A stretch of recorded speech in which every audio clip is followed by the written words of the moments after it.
We return to the impregnable Tower of London on the evening of this infiltration.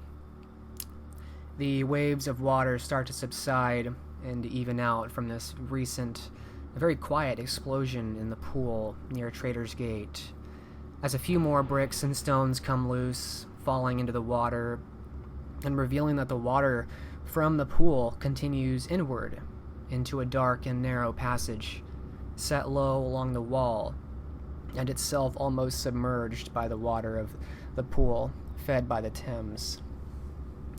Grey Rat and Simon, you see this hole emerge, both of you from far down in the depths of the pool. A good chunk of stone and bricks have started piling around you, floating down as you sit there.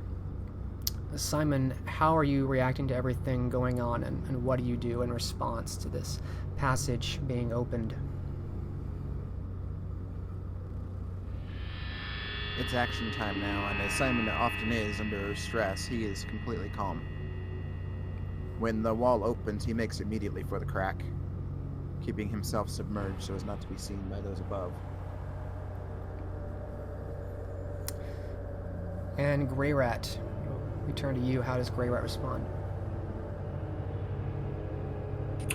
A small smile forms on the face of Grey Rat underneath his stoic-like metal mask as he can see that the fruits of his labor are coming to fruition. He allows his head to come above the surface to lift a long pointed finger towards the door as he makes his way towards the open hole, expecting Ruby Pierce to follow. Ruby Pierce stands nearby, a few steps away. You can see as you surface, a few steps away from the staircase leading downward. She steps forward and down the staircase to peer in as she sees the two of you surface, and she sees you, Simon, moving toward the tunnel. Wait. Not yet, Prior.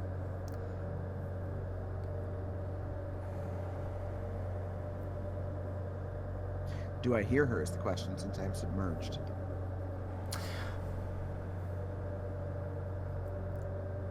The opening is not entirely submerged.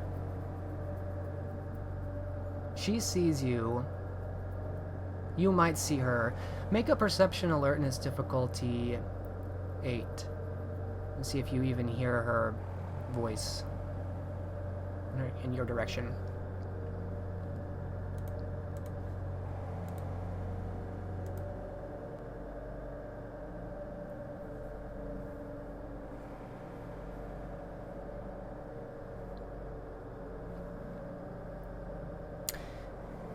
You hear nothing at all. A few more rocks come tumbling down, and you start to make your way into this passage, although you realize very quickly it is pitch black inside. You cannot see anything inside this passage.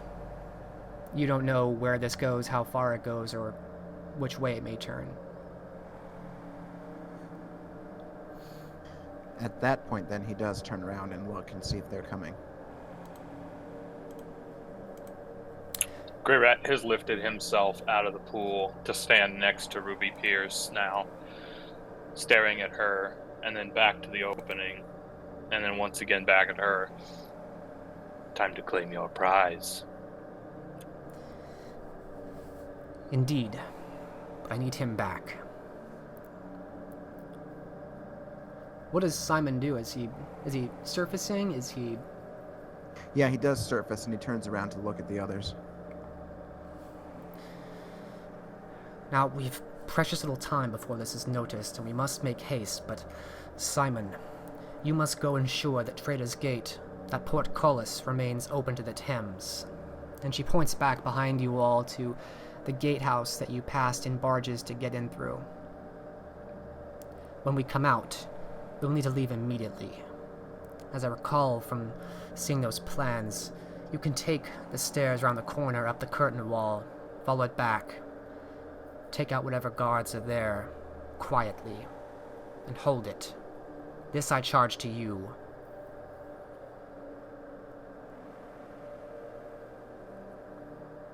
Then you make one mistake with that, my lady. I won't kill anyone.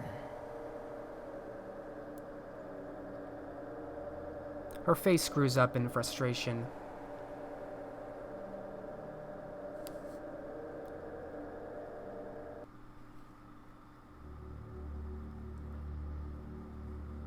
Did you expect to come through this entire endeavor without killing anyone, without getting your hands dirty? Oh, I expected to get my hands plenty dirty, but not with the blood of the innocent. I've been round this tower once before. I can tell you many of these men are not innocent. Yes. Perhaps you wouldn't oppose to my maiming them instead. Do what you must. That portcullis must be open when we return. I need a weapon then. She reaches into the cloak that she's been wearing, which is a very nondescript black cloak that she has since raised her hood over, reaching in and withdrawing apparently the only sword she had. Will this do? What kind of sword is it? It looks like an arming sword, if you're familiar. It's a very simple weapon. I suppose it will do. She tosses it down to you. He'll catch it, if possible. In the water, it's fairly easy once it hits. He'll grab it, do a few test swings in the air. And Simon. Yes, my lady. God help you if you are not ready at that gatehouse when we return. A chance perhaps for Simon to show his worth.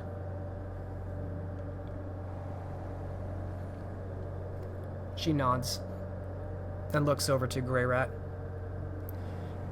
My men will hold this position behind us. And she looks around at the pool, hidden along this edge. If it comes to arms, they are worth twice any kind the tower might have, but they will not last forever. We need this open if we are to come out. The random passerby they can likely dispatch. If anything more comes, this may get difficult. Then let us press on, and quickly. She peers in from the edge of the stairs. There will be no light inside. I imagine there hasn't been in quite some time. We need a torchbearer. You, with us. And she looks back to one of the men holding torches nearby. The man steps forward, wordlessly, holding a torch, and you can see, I should reiterate, this passage is in the water, but there is, perhaps at shoulder height and up, there is a bit of room where air does seem to pass. And the man very carefully lowers himself until he is within this passage, keeping the torch raised high above him. And he takes a few steps inside, waiting.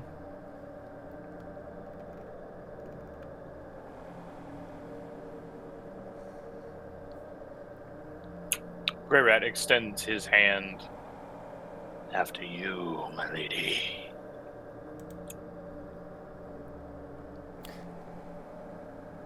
Ruby smirks. One last thing. And she moves back to the barge briefly and reaches down to pull something out. And you see as she returns that she's holding her flail, likely the same flail that she tried to pulverize you with.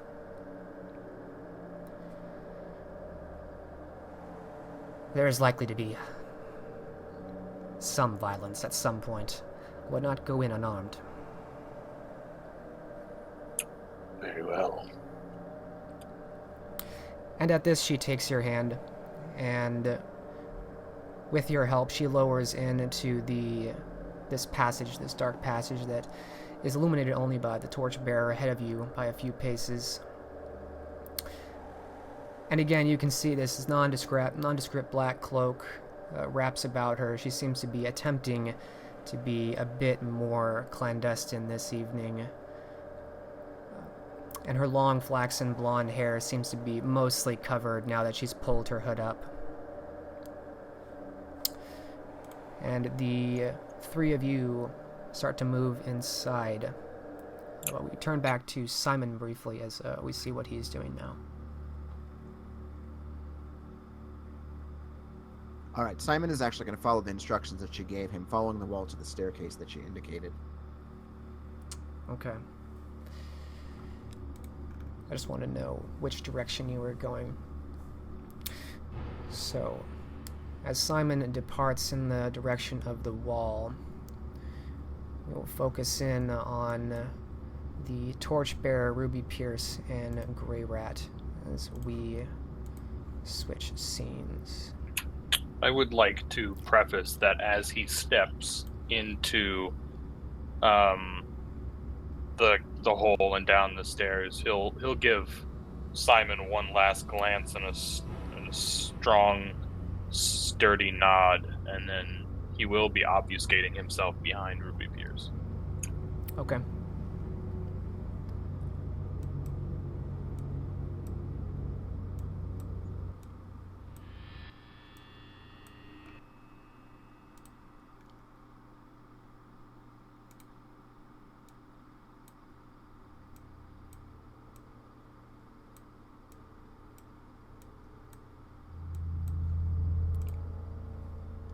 You see inside as the three of you start to move along, the passage is indeed very narrow on the inside. As you slosh through this water, only a single file crossing can be made, and even that sometimes requires turning and sidestepping at odd angles, I should say.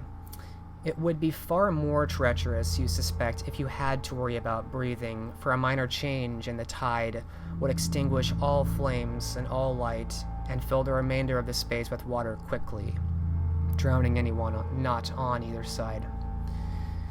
The channel continues, only for about 40 or 50 meters, as this man in front leads with a torch held high, before you see it opens a bit wider, and the torchbearer at the front steps up onto a crude and rocky edge, as the terrain seems to level out, and it goes up out of the water. And as the three of you enter this chamber, looking around, light emanating only from this single torch, you can see that you appear to be in something of a vestibule, for in front of you is another stone wall, similar to the one that was destroyed. It's built up where clearly there was once space for some door, but it's been filled in with this layer of brick, sealed off. We turn to Grey Rat as the three of you meet this obstacle.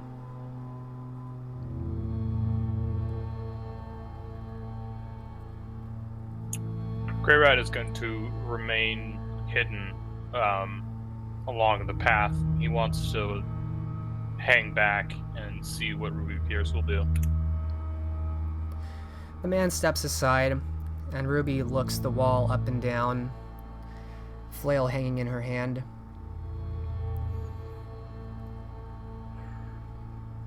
I suspect whatever original purpose this had, it was walled off in a hurry. I doubt it is that thick. And she raises this flail and begins battering down at the bricks on the wall, and you see that under her might it seems to fall quickly, and in fact it is not that thick. It is only a single layer of these bricks that was obscuring or making an obstacle of the way. And on the other side you see a long and dark hallway. It is hard to see very far down, as there is absolutely no light still here, except for the torch that has been brought. Onward, then. And she turns to look and see if she can see you. He sees her looking in his direction, though he knows she can't see him, and he makes no noise as to reveal himself. She smirks. Wise.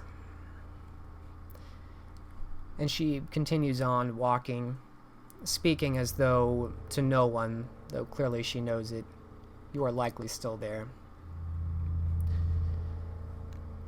I'm not accustomed to being challenged in such ways, Prior. Your words reminded me of why I have continued on for so long and not succumbed to ennui. One way or another, after tonight, I'll at last have my closure.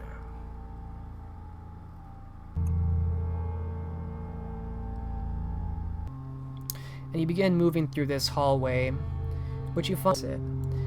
And as you're walking through, you start to hear a murmuring of something in the distance, which is beginning to grow louder as you walk along. Last, you seem to turn down a corridor and find that the hall is expanded. The murmuring and the muttering in the darkness has gotten quite loud. And now the stench of feces and old... We cut away from this scene as we return to the outside. We return back to Simon, who is making his way towards this spiral staircase at the top of the wall. And I will make use of the map here just for clarifications. Down here looking at the map, this corner right here is right around where Ruby Pierce suggested Simon go up, as there seems to be a spiral staircase. And Simon, you're about to make your way up this spiral staircase to the top of the wall when you see at the last moment a man seems to be coming down it, about to turn the corner and exit to the ground level where you're at. What do? Simon will press himself against the wall, trying to stay out of sight. He hasn't yet had time to obfuscate himself. He didn't think he'd meet anybody this fast. You're more than able to do so. He seems to be focused, or at least purposeful, in his walk. As he comes down and exits onto the ground level, he takes no notice. He walks dead ahead toward the opposite portcullis, not even looking back to look at the two empty barges. And by this point you see that the men Ruby Pierce brought with her are well hidden. You would not see them looking back either, as they have aligned themselves on the far wall. You see he's carrying a long bow and wears a sallet, but otherwise is lightly armored. And he walks across towards this interior portcullis. And he stands there a moment. He says something to someone, makes a motion, and seems to be waiting. He's right around here, basically bordering the inner courtyard of the White Tower. Does Simon do anything as he sees this man seemingly walking into the courtyard? I'm actually not seeing what you're pointing to on the map. Do you not? Are you on the map? You should all be on the map. Let me change colors, maybe that would help. So these pings, do any of you see that ping? No. Really? You don't see any ping? So not on the big map, scrolling down. Oh, there's more of a map down there. Oh, yeah, I didn't even know the second map was there. Oh wow, so none of you have seen my pings down on these maps? No. Oh wow, that would have been helpful. I thought you all saw that. Well, now you have it. So this is the pool. This right here is about where the hole is that you all entered, and this is also the wall that the men have aligned on. Simon, you're about to enter this spiral staircase going up, and the man walks across and stops right around here by this portcullis.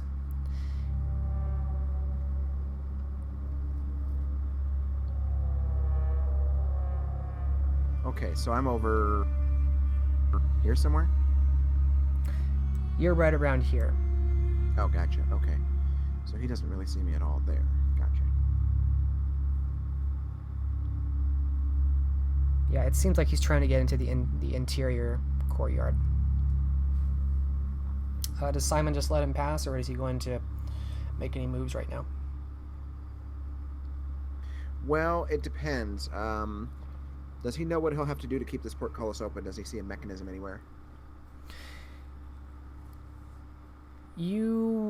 I think most people in this age would be familiar enough to know that a mechanical winch is responsible for these portcullises being opened, and that's usually just a matter of turning a gear, which provides enough mechanical advantage that really anyone could open or close a portcullis gate if you were in front of it. All right, so she asked him to keep the portcullis to the Trader's Gate open, right? Yes, to have it at least ready to be opened when they return. All right, then his goal is to find that winch. If this fellow's not heading towards it, he'll let him pass. Okay. All right. And yeah, right here at this corner is where he came out of the spiral staircase that goes up to both the curtain wall and south to Trader's Gate right here. And you see, as you're passing, a few moments later, the interior gate rises and this man steps into the courtyard and disappears shortly after the portcullis closes behind him. And so you make your way up to the curtain wall, which you see segues into the top of Trader's Gate seamlessly. And you can see that as you make your way to the top of Trader's Gate, it wraps around again to the east, where the eastern curtain wall continues. The parapet walls are crenellated and 2 murder holes are visible on both the interior and exterior edges of the gatehouse. And since you are near the center, or since you are near the top, you can see that near the center there is a large red flag by some torches, but it is currently lowered. And otherwise, as you approach Trader's Gate from the top, only a single man right now stands atop, with a longbow visible leaned against the exterior wall. He's actually leaning against the far wall, facing the Thames, looking out. And just beside him is a trap door that seems to go downstairs into some interior, and that is currently open. I don't see the winch up here anywhere. No, you suspect it's probably lower, since the actual portcullis has to reach the water, and you're about 2 stories up. It is probably on the interior. This is like a 2-story gatehouse. You're on the roof. There is probably an interior below you. Simon, figuring that, is going to try to get into that trap door. He will obfuscate himself, though. All right.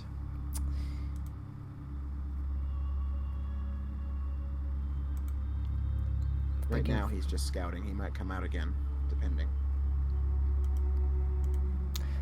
All right, you come within perhaps a few feet of the man who's standing right around here. He's looking at the Thames. He's standing right in front of the trap door that you climb down. And as you climb down, you see inside a small stone room with windows on each side, facing outward to the Thames and inward towards the tower. And you do see on the inside a large mechanical winch with ropes tied round and round it near the center. And besides the winch is a wooden table where 2 more guards sit, playing some kind of card game. Bread and some mugs are visible. You hear one of them kind of speak up as one of them is kind of leaned back. They look bored and trying to entertain themselves. Yeah, well, like to see those fanatics try get in here, eh? Surprised the bishop hadn't set anything on them yet.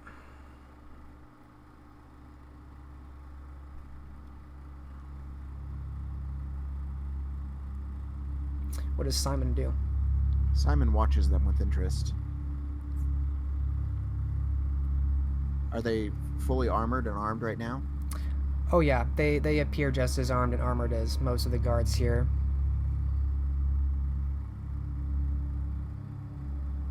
And he's going to climb back out lest they accidentally see him.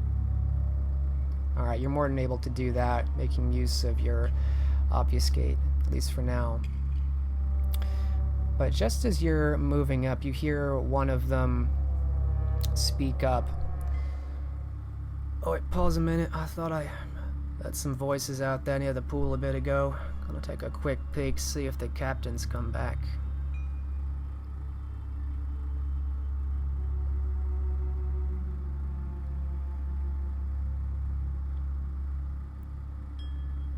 We turn back to Simon. Is he continuing out?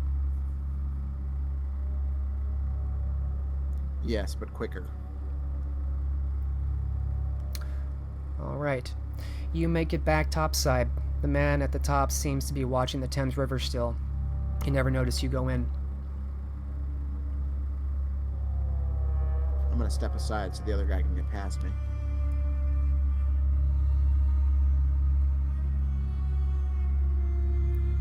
You actually hear some voices raised from downstairs without having to wait.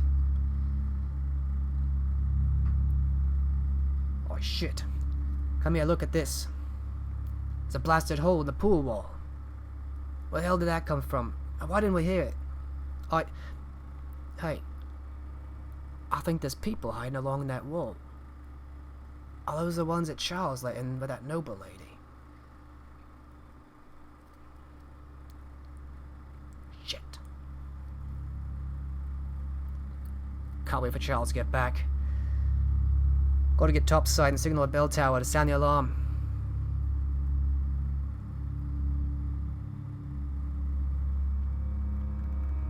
A bit of panic begins in Simon's chest.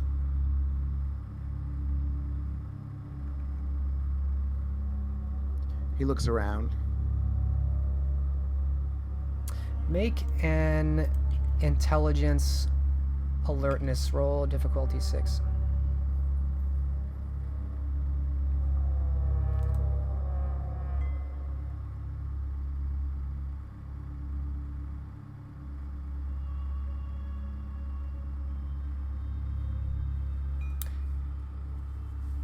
As you quickly consider their words and what this means, and you look around, you see that red flag near the top, and it occurs to you very quickly that if they need to signal someone farther away, it is likely to be using that red flag.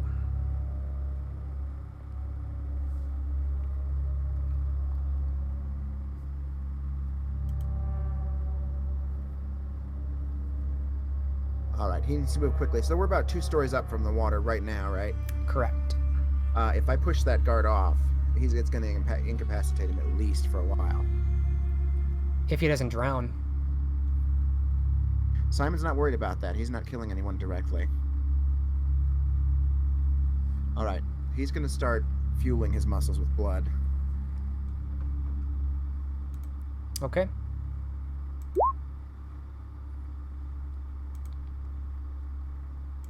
Then sneak up quietly behind the guard as quickly as possible and shove him over the edge.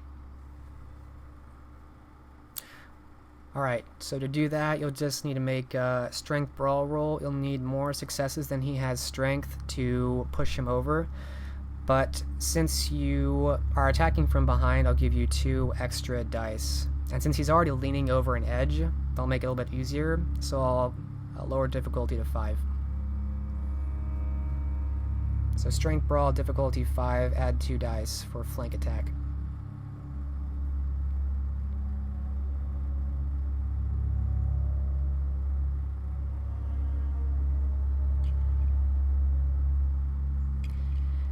You do it, and very quickly You've got this man hurtling off the edge. Go ahead and describe it.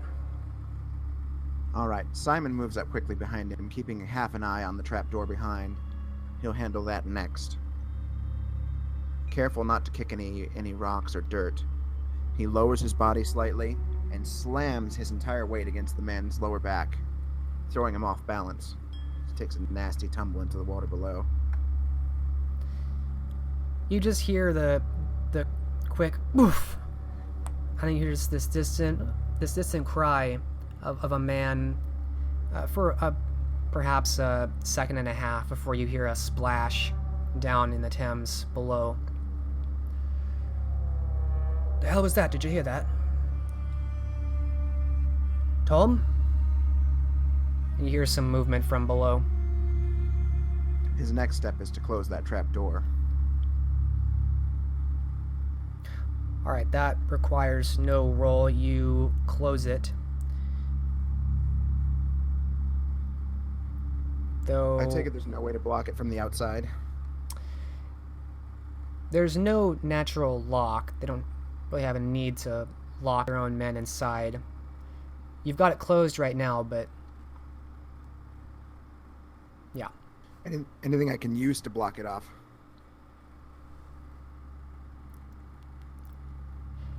Yes, there are a few crates, what you suppose are extra supplies, perhaps weapons or other things. There are some crates nearby.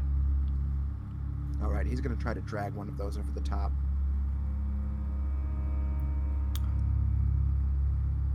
Alright. As you're moving away, you hear the sound of them. It sounds like they're moving up the ladder. You're going to have to move quickly to get this box, these heavy crates, on top of the trap door very quickly. So I'll have you do a strength athletics roll, difficulty 6.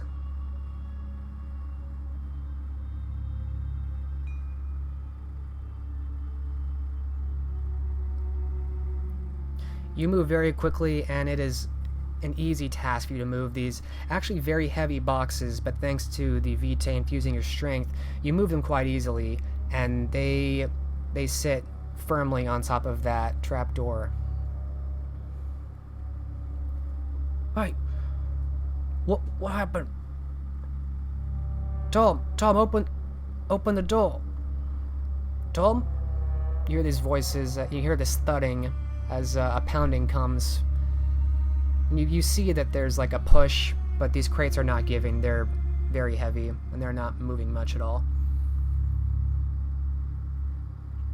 Simon thanks God for the gifts of the blood. But now he's got a bigger problem. These men won't stay down there forever. Does he suspect that there's a number of rats or other such beasts around this area? Have I seen any? Maybe on the, like in the dungeons on the ground level. You haven't seen any up here on the curtain walls or in the gatehouse yet.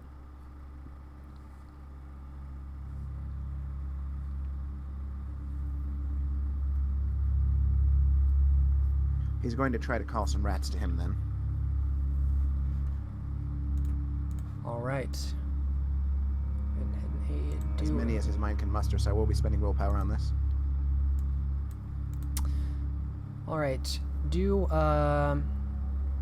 Charisma Survival. The difficulty in this area is going to be 8, because there are very few rats in this area.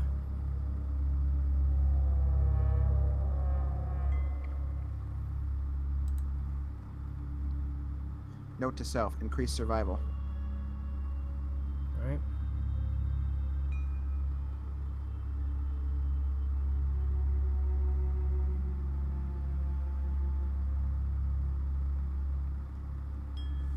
Reroll that 10. Nice. And that's 3 with willpower plus the 10.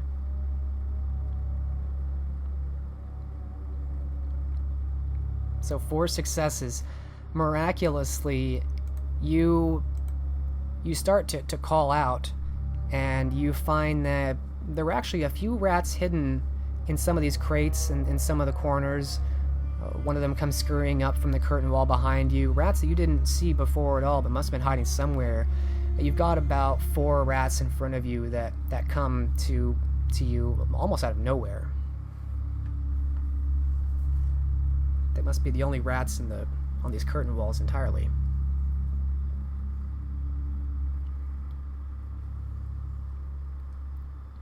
All right, boys. Simon tells them. Have I got a dinner for you? And he'll actually shove the crate aside and open the trap door.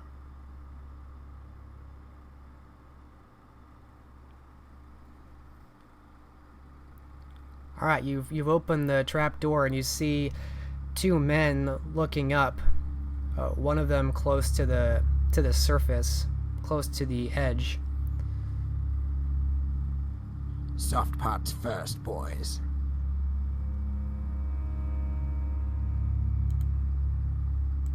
Do you mean to try and command them to attack? At least one of them, yes. Okay. Do a manipulation, Animal Ken. Getting these rats to attack these men is not going to be easy. Difficulty is going to be 8. Rats tend to run away from men.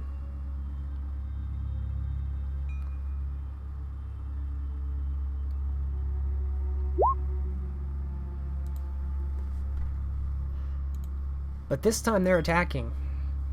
At least for some time.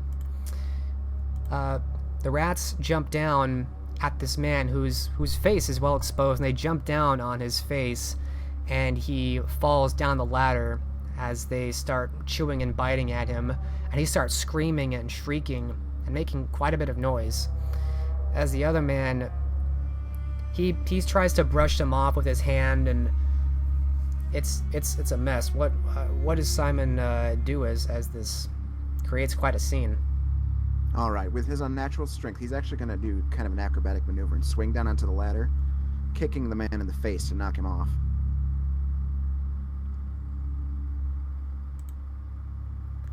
All right, go ahead and do a Dex Athletics for that. I'll give a standard difficulty. He's distracted.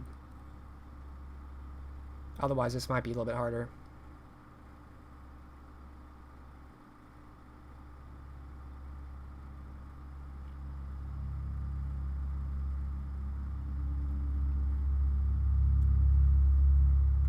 Two, not bad. Oh, that was it. You had cool. One moment.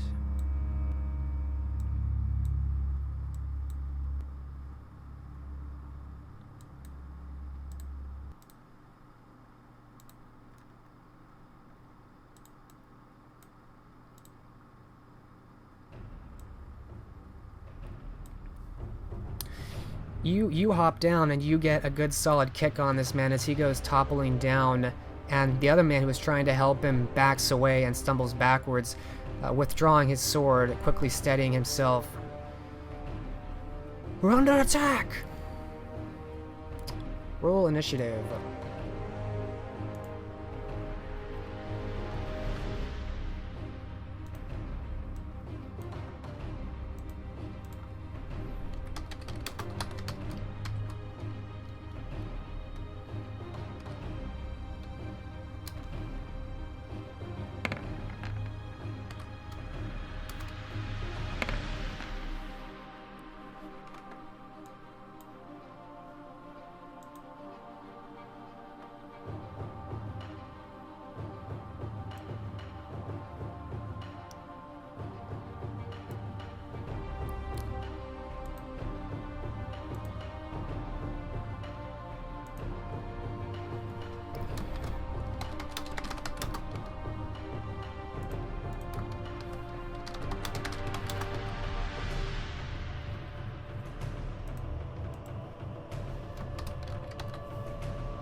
Actually, I apologize. Give me one moment. I deal with something in real life. I'll be right back.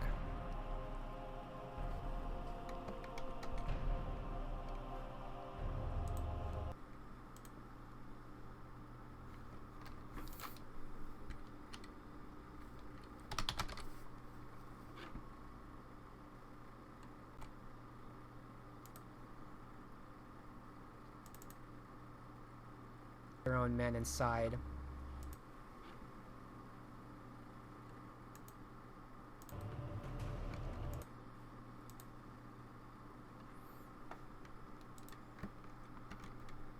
Alright, sorry, I'm back.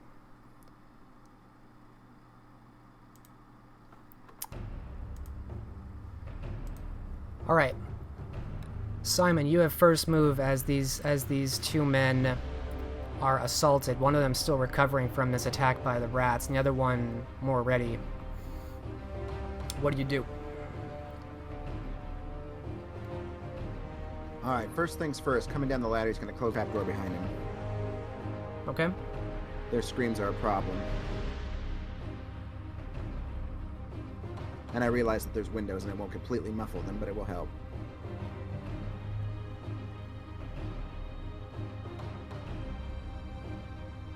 Alright, so that's, are you going to try and do anything in addition to that? Just leap down to confront them. Okay. You've got the trapdoor shut, and you hop down, and the first man, or rather the man who is helping, he's ready, so he's rushing forward to stab at you with his sword as he runs past his friend who's still getting up.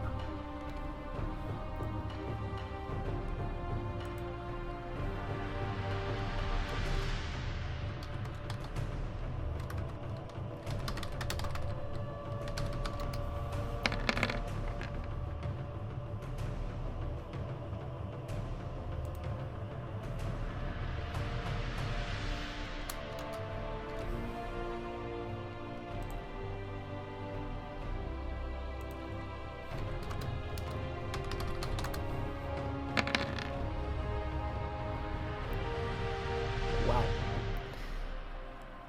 Go ahead and roll soak. This is actually a pretty significant attack.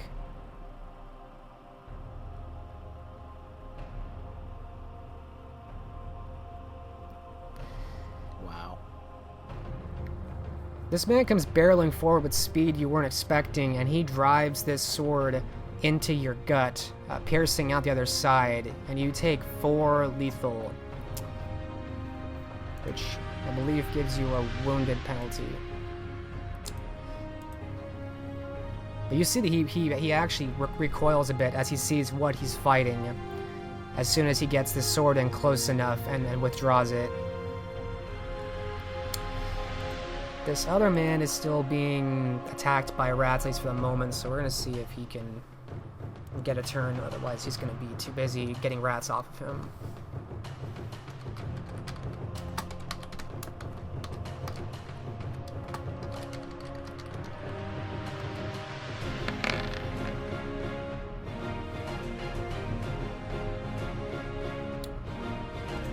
Alright, he will be acting this turn.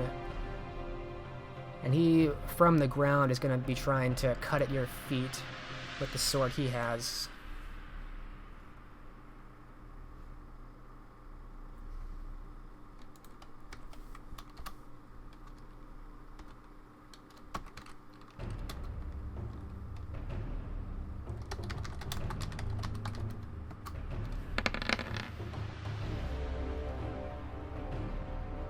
Wow, they're rolling really well.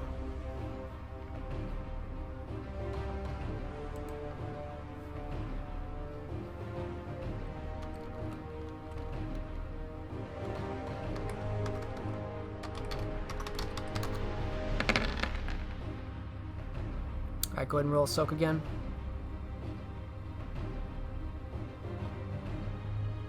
Reroll at 10.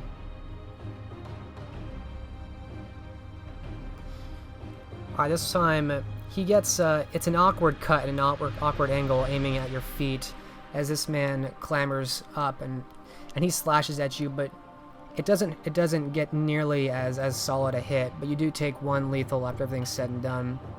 So you're now at 5 lethal after this initial round from surprisingly dangerous men, or surprisingly lucky men. We turn back to you, Simon.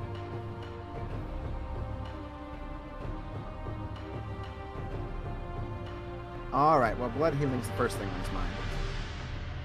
Okay. You can take a turn to do that, or you can roll stamina survival to do it at the same time as another action. Yeah, I'll do stamina survival. Alright. Difficulty's going to be 6, I believe. And I'm down 2 dice. Not for reflexive things, I believe. I don't know if that penalty applies to that. Are we doing blood healing by the Dark Ages V20 book? Yes. Okay, because it says for reflexive healing, you don't have to roll at all. You just spend the blood and it happens. Right, but he's trying to do something at the same time.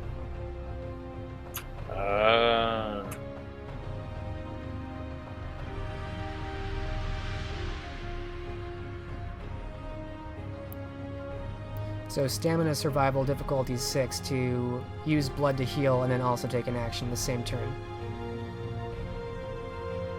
Alright, you're able to make use of your vitae and heal yourself up to your generation limit on blood use. And then let me know what you want to do next.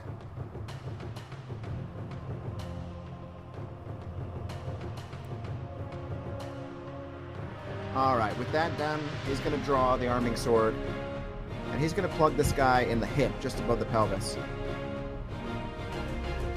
Enough to cause him great pain, but probably not kill him. The man on the ground? Yes, the one who's trying to cut off my feet. Okay. Go ahead and do a dex melee. And since he's more or less prone on the ground in front of you, I will lower the difficulty by 1. So with this sword, is it a 7 difficulty normally? No, it'd be standard. It's a pretty standard sword to use. Or rather, it's not exotic, I should say. So the difficulty will be, yeah. Doesn't matter. Now you missed the attack. Go ahead and describe Simon as he's young with these 2 men. Alright. Well, it is kind of scary with Simon's face being what it is. And the hole in his clothing, as they watch even, the wounds begin to close and the blood turns into just a trickle.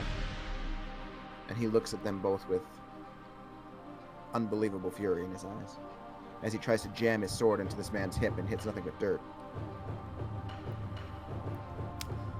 Give up now and I won't kill you.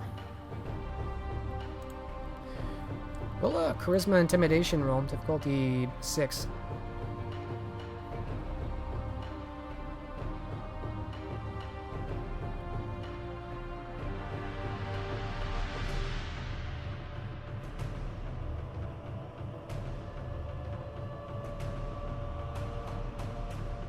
This would be a scary sight to most men.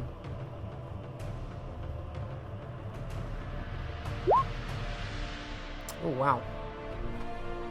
Alright, I'm gonna roll their courage.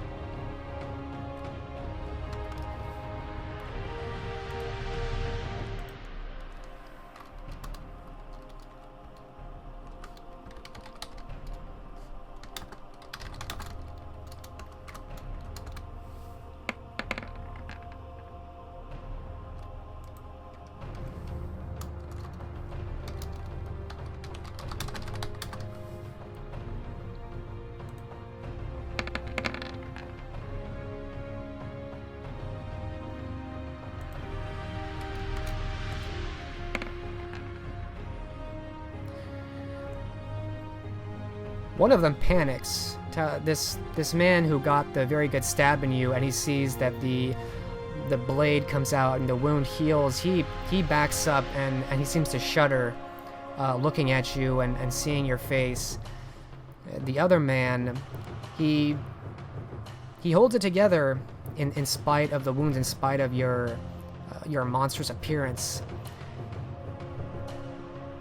So the first guard is going to lose his turn as he's scared of you.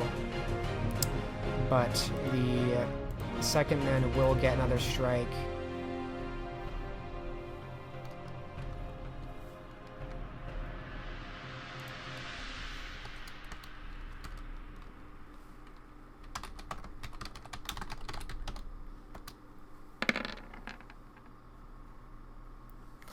This time he misses, though, as he's a bit stunned by your appearance, and he's not fully able to get a good clean hit in this time. So he swings and misses, and he rolls to try and get up.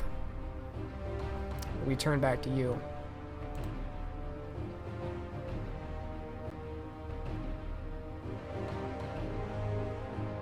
One more chance. And what he's going to do with the guy on the ground is he's actually going to hamstring him with the sword. Alright, so you're targeting the leg? Yes, and attempting to maim him. I know it requires damage to do that, but...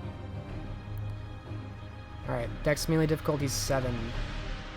6, he is still on the ground.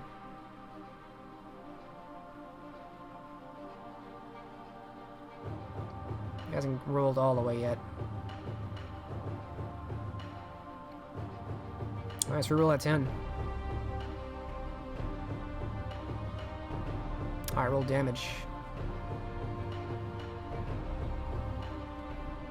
Strength plus 1 blade? Strength plus 2. Strength plus 2, okay.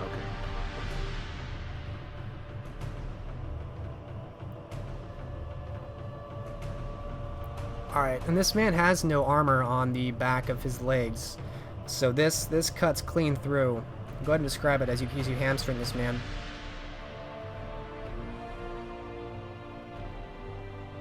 Alright, Simon tells him once again that he gave him one chance. And as the man seems to want to continue to put up a fight, he moves forward in a blur, slashing across the back of the man's leg, cutting some very vital tendons there. All the while wearing a look of stoic distance on his face. The man cries out as you cut into his muscle, and he recoils in pain as blood flies out and spatters the wall as the blade comes out. He takes 3 lethal.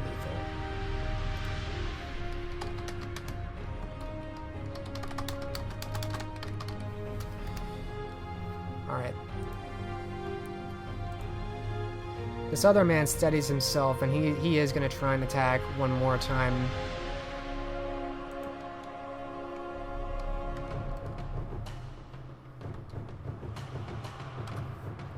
That's too many dice.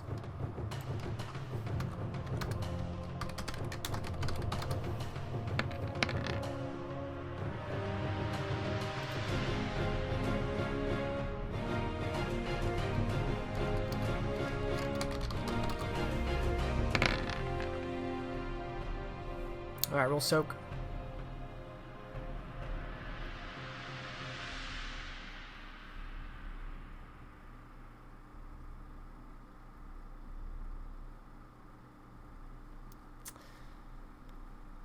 Luckily you can't botch soak, but this man does get another good hit in as he comes forward again for a slash, as he makes a quick slash and withdraw. And he cuts again, going from your collarbone down and tearing into your chest. You take 2 more lethal. Describe Simon as he's collecting wounds, and this is not looking great for him right now. Simon allows his face to show the first bit of pain now, opening that lipless mouth wide and revealing the purple rolling tongue within. Why'd you have to make this hard on me?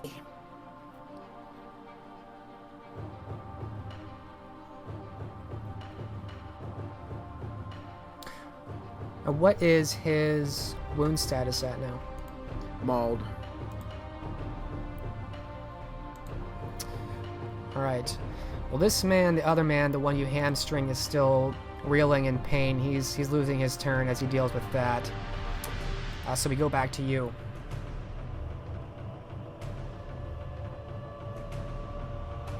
Alright, blood healing for 2 more. Okay. Roll it again. He is getting pretty hungry, though. Let's see, might have you start doing some checks soon.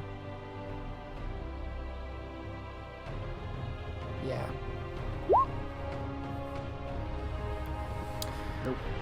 Alright, you don't waste any blood in trying to do this while moving, but you aren't able to heal, though you still have your action.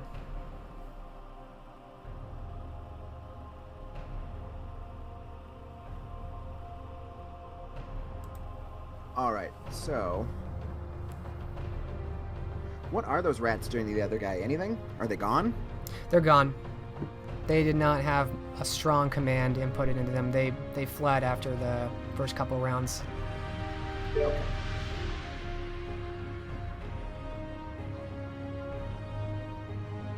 Alright, then I'm going to slash at the man's wrist, attempting to disarm him.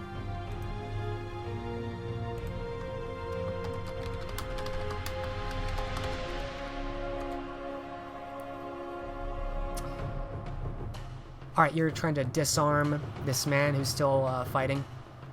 Yes, the one who's standing. Alright, Dex melee difficulty 7. You need more successes than he has strength.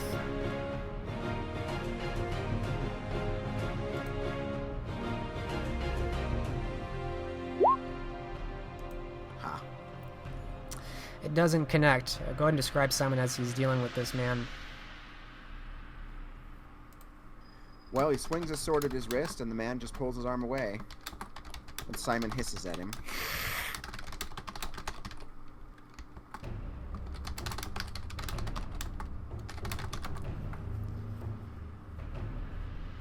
Alright, this man is going to need another courage roll, though, because you're not human. You're some kind of monster, and you're healing and dealing with this pain and these stabs more than anyone should be able to. So I'll see if he needs another courage check, or if he succeeds again.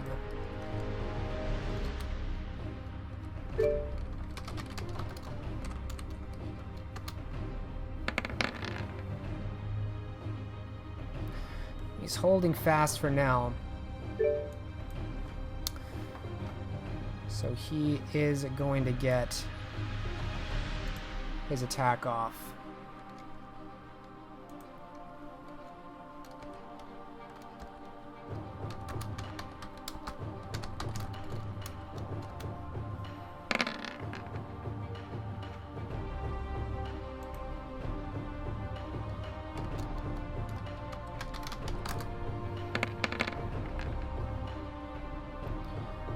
Roll soak.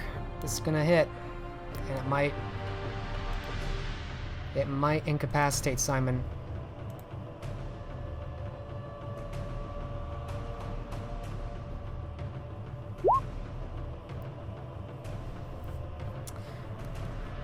Alright, this is a crippling blow. You are not incapacitated, but you do feel the sting as this man comes forward again, and he cuts downward and across. The number of cuts crossing you are adding up, and you feel it. You feel as though you are about to fall to the ground from the number of slashes you have taken. You are now crippled.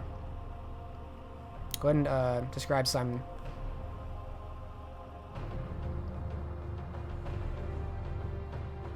Simon wavers. The blood loss is beginning to be too much.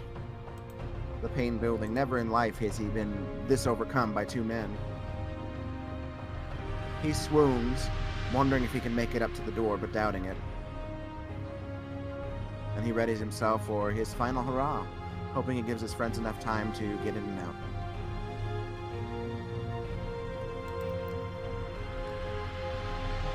Alright. The man who has had his hamstring cut is still holding at his leg. He's still not moving. He seems to be bleeding quite a bit, and he hasn't recovered from that. He certainly can't stand on it, that's for sure.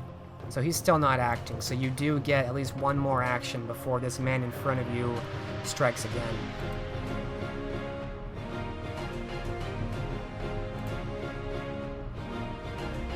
He's gonna spend it to heal then. And nothing but heal. Okay. You can do that. You focus for those few moments you have to heal. You can recover up to 2 of your health.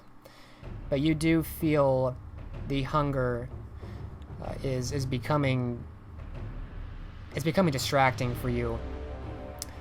And the man in front of you is bleeding from his leg quite profusely. Make a self-control roll. Difficulty 6.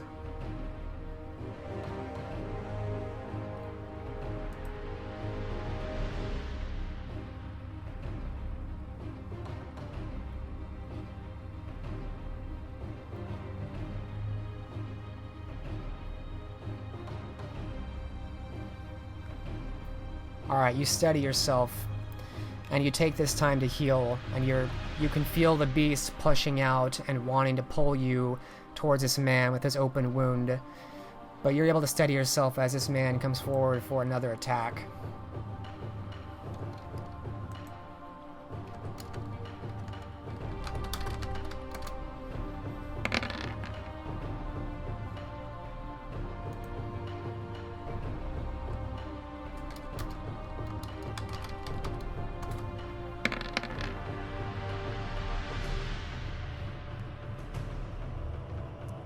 Luckily, he doesn't really get anything. He connects, but only barely, and it's too light of an attack to really do anything.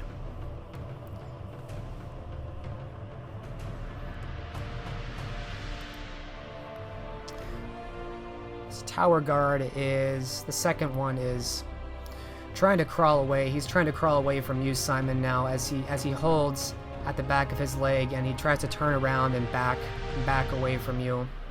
He seems to be backing towards the table where they came from. So that's what he's doing this turn, is kind of crawling across the floor, leaving a trail of blood. It is back to you. Alright, well, with his monstrous strength, Simon is going to throw out his foot and kick this other man in the chest, attempting to break his ribs. Alright, so you're doing a kick? Yes. Alright, that's going to be Dex... Dex Athletics or Dex Brawl? I want to say it's Dex Athletics.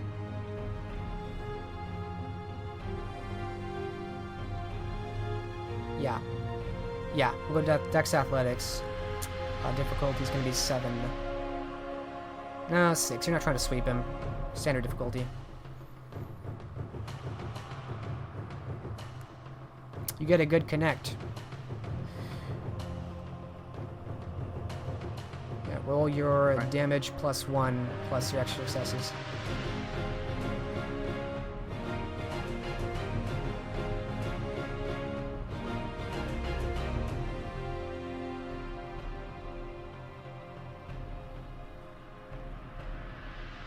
Ooh, reroll that 10. I am going to pull the blow past killing him if I can, since I'm pretty sure with my foot. Okay.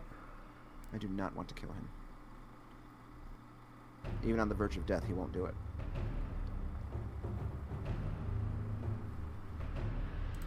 Alright, this man is wearing armor across his chest, and he can soak stamina, or he can soak bashing with his stamina. So we'll see what he mitigates.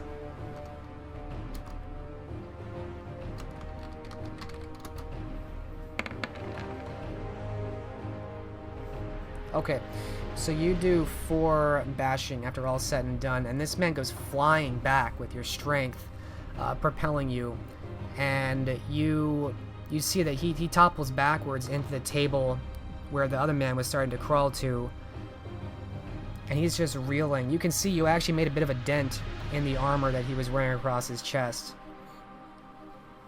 Go to describe Simon as he turns this around on the men. He turns in such a way that he faces both of them, semi-crouched, his hands held down at his sides, palms up, fingers curled, puffing in and out heavily, though he doesn't need to breathe. All right. Last chance. Do you yield?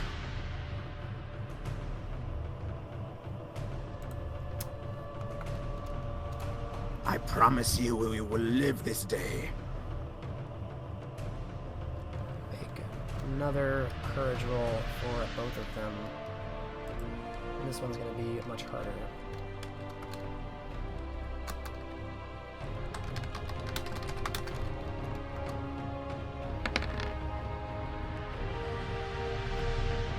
Wow.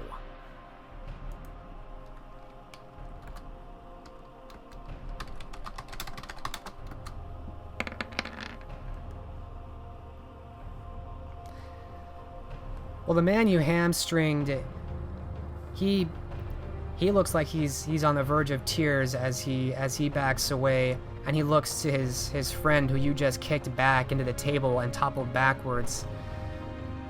But this other man you kicked seems almost angered. He almost seems enraged at your challenge. And injured as he is, he's going to try and get up to fight you again, it looks. Guard 2 is absolutely, he's cowed by you. He's not in this fight anymore.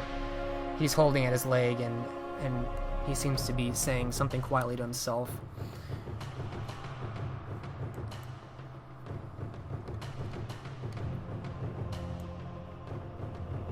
This man does have a dice penalty, since he did take some damage there.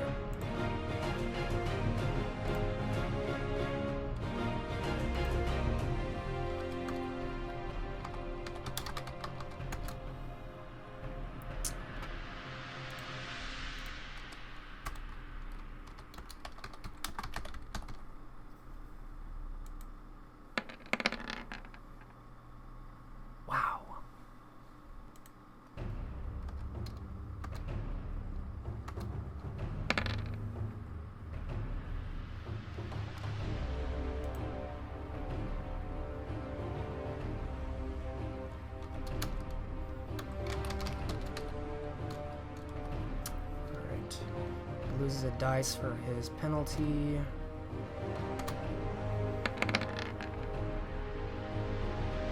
Roll soak.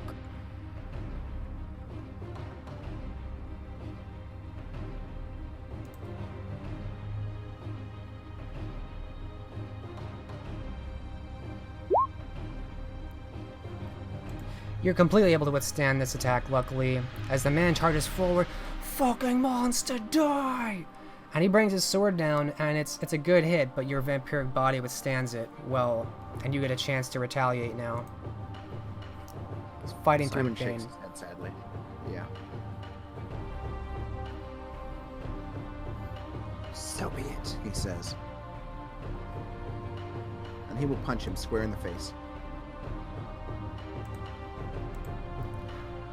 Alright, Dex Brawl, difficulty 8 for a headshot, if you are calling for headshot.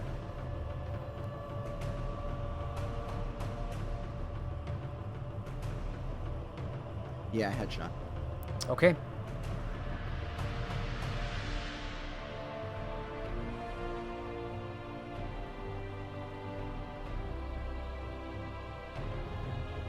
Reroll a 10.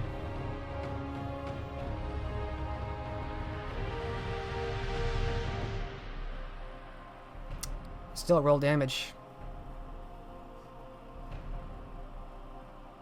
Strength +1/+1. Strength plus... You get a strength +2 on a headshot. Plus your extra success. 8 -2 for penalty. Okay.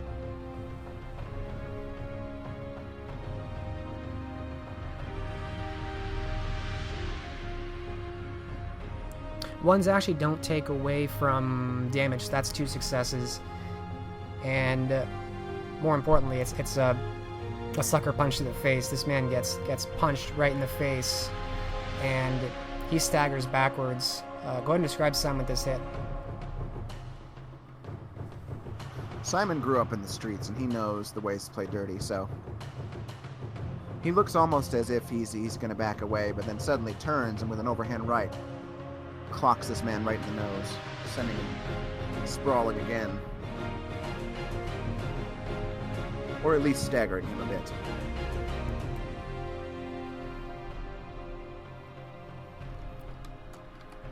Alright, let's see. This man is, I mean, you hit him where there's no armor. He doesn't have like a full visor helmet or anything. He's just got his head.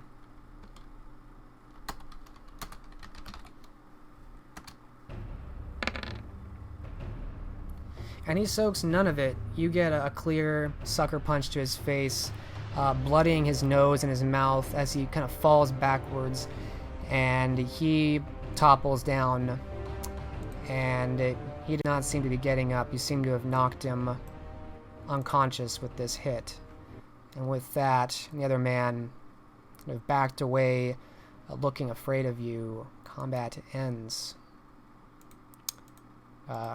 And Simon, you have only barely come out the victor, although you feel the beast is very strong in you right now. He's going to go to the unconscious man, and he's going to fix that problem while making sure that this man stays incapacitated. So you're feeding on the man who hamstringed and kind of crawled away from you afraid? No, the other one that I just knocked out. Okay. Yeah, you are able to do that. He's not going to fight you on that. Alright, I will take it from his wrist, and I'm going to take 4 points. Survivable, but not good.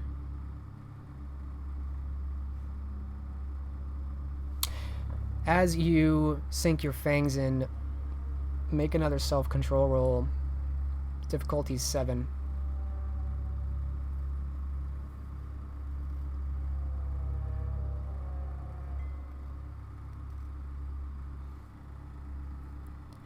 Again, you're able to control yourself miraculously despite the dire situation and how hungry you've gotten.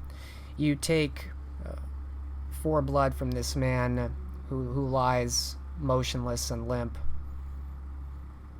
We turn back to Simon. What do we see when we turn back to Simon, and what does he do next?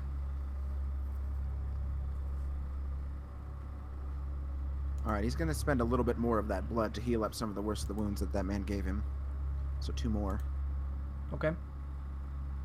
But then he's going to turn on the man who he hamstringed.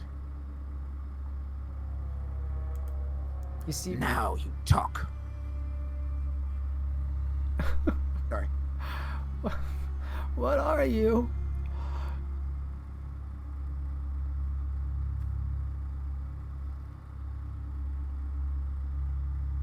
I am your worst night terror made true if you don't answer me truthfully. Please, anything. I just want to go home. Are you expecting anyone else in the very near future? Besides the one upstairs who's now swimming for his life. Well, he seems to close his mind. He's trembling in fear. I have Charles. Sent Charles. He said he was going to talk to the captain of the guard about that noble. And then he was coming back.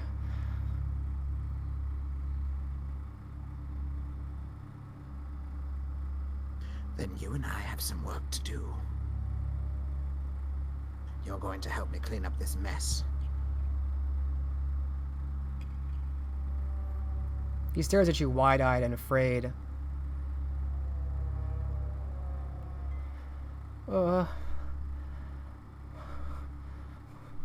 Yeah. Yes. Okay, I will help. He continues to tremble and fiddles with himself, with his hands, and tries to steady himself. Your leg, Simon says, looking down at it. I don't think I've crippled you permanently. He winces as he rises up, getting into a chair.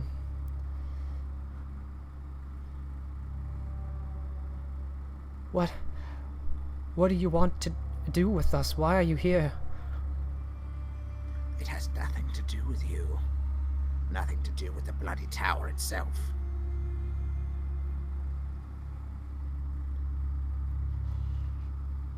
He looks at you, trembling and sweaty, blood still coming out of the back of his leg. He winces again. Try to do what I can. Please, just don't eat me. It was a close call for a moment there, I must admit. But I think now I'm rather in control. Give me your wrist. What?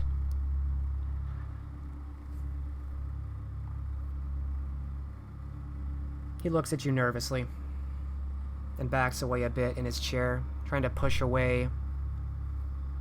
Don't be such an infant, it's pathetic. I'm going to help you. At least enough that you can help me.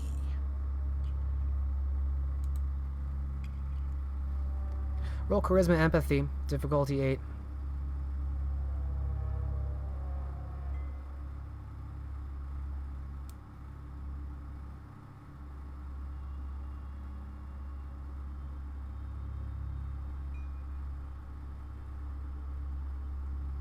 No, you're gonna eat me like you ate him.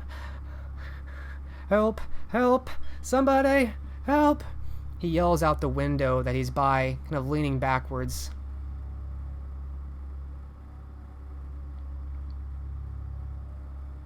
Simon moves in quickly, and he'll grab him by both the shoulders and move his face in close, and he'll open his mouth wide. The man shrieks and yells even louder.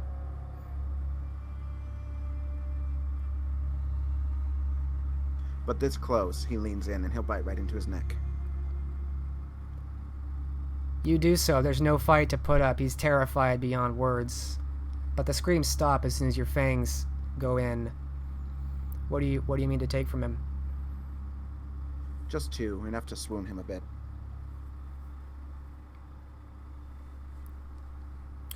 Alright, you find that actually after taking those 2 blood points that he actually goes unconscious. Something about the pain, the blood loss, the intense fear, and taking this blood, it was too much. He falls unconscious. But you gain 2 blood points. Now he looks around at the mess. Damn it. I hope whatever you're doing down there, you hurry.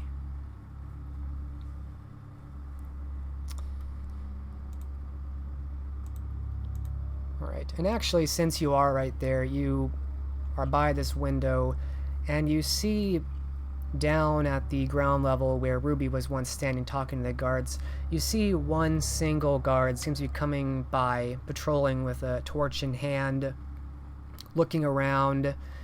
He continues to walk, and he stops when he looks towards the pool and up towards the gatehouse, and then back to the pool. It seems like he notices the barges that are sitting there, and he begins to take a few steps down into the stairs towards the pool, maybe to investigate, but you see that quickly and quietly he is littered with crossbow bolts from the men in the shadows, and he collapses down the last few stairs, splashing into the dark water of the pool beneath the barges. All right, Grey Rat, he says, as he begins moving some of the mess aside to make room. Now it's up to you. Alright. With that, we will switch scenes.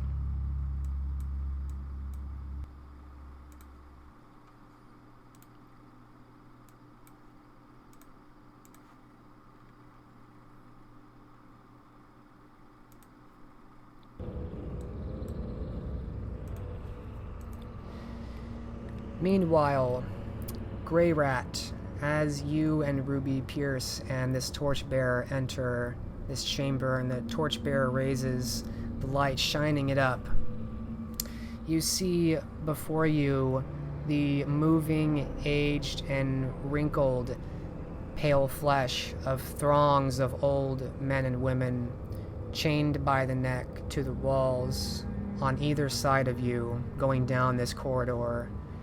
And this sight, these many prisoners fill your eyes as the light is raised. The corridor just seems to go down and down into the darkness, where the chains and the elderly disappear.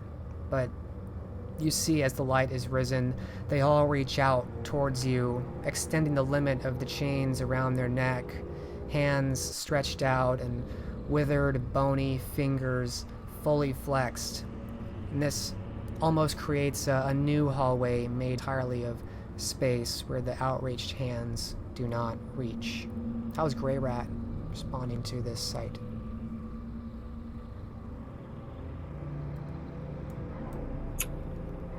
Real quick, out of character. When we first got in here, I missed like a lot of what you said. So it's just to clarify, this is just an entire row of shackled people. It looks right now, you can't see what's at the end of the hallway. It goes into darkness. There is no other light except for the torchbearer. But when you got to this side, at the end of this, where you were walking, this is what you see as light illuminates this. You see a long corridor, and on each side of the wall are chains of these very elderly people who are reaching out.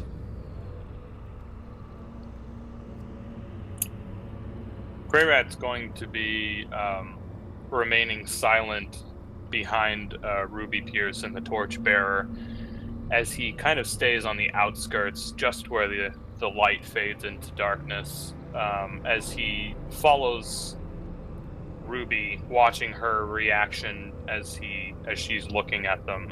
He's trying to pick out the exact one that she's looking for if she sees him. You can see that these elderly prisoners here are wearing what appear to be rags, but specifically rags that are too small for them.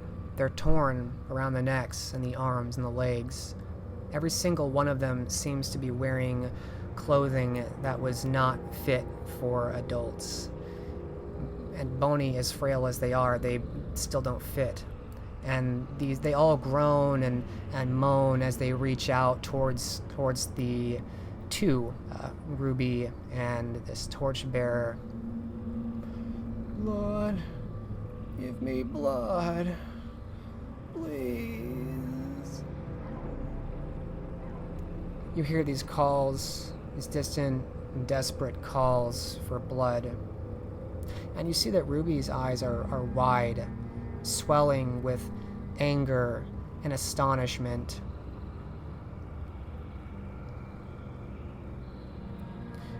Does Grey Rat do anything, or is he content to follow Ruby still?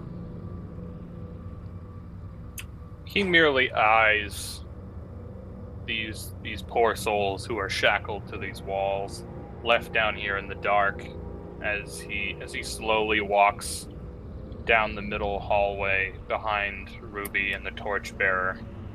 He feels little else for them other than pity. Very abruptly, Ruby Pierce steps forward and takes the torch from the torchbearer without giving the flame apparently a second thought, and she immediately starts pacing rapidly down this corridor, arms outreached, and moans continue. Occasionally, she passes a column wall, which another ensconced torch sits, and she lights the path as she moves, further illuminating this hall of horrors. Grey Rat will smirk as he continues to follow. He makes no effort to try and keep up with her. She's lighting the way, so he can clearly just see where she's going. He doesn't mind that she's out in front. It seems Ruby stops, as if reacting to the sound of something that you don't initially hear through the swells of moans and cries. But as you start to make your way, you hear it a second time as one of these chained prisoners speaks out. Mother? Mother, is that you?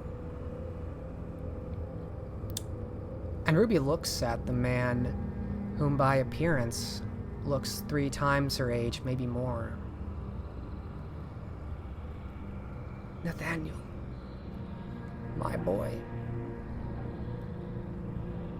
Ruby says as she inches near and cautiously reaches out to a man hunched over, ragged and shriveled, his head almost hairless and his ivory pale skin covered in liver spots.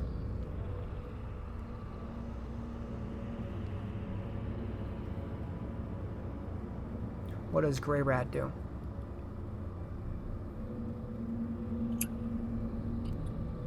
So it appears that she has found the person that she was looking for. It looks that way. And just to recall, what was his name? You kind of cut when you said it. Nathaniel. Okay. Grey Rat is going to be looking around. He's going to be making sure that no one else is coming while they do their little reunion. Ruby hands the torch back to the soldier abruptly. You don't initially see anybody else coming. All the prisoners around you look frail and they're limited by the chains around their throats. They can't get any closer. And you see that Ruby looks back to the elderly man that she called Nathaniel, who has since knelt to the floor and she has knelt down by him. But she seems to speak to you as she looks to him. Go. Take my man. Find your trinkets quickly. Give me a moment. She says to you without looking, her voice on the verge of breaking.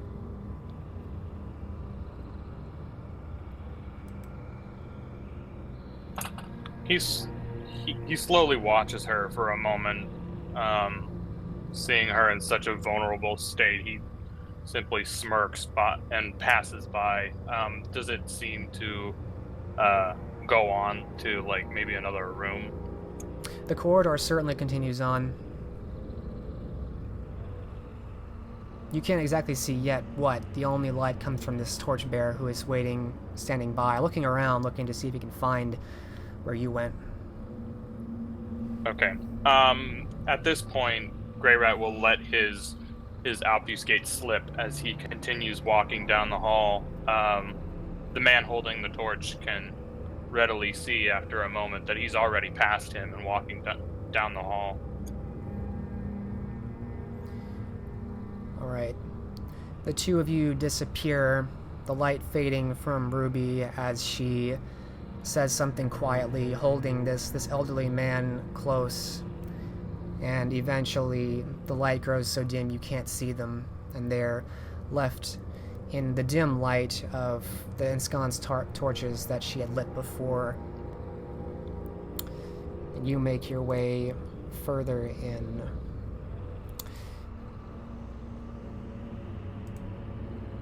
As we change scenes again.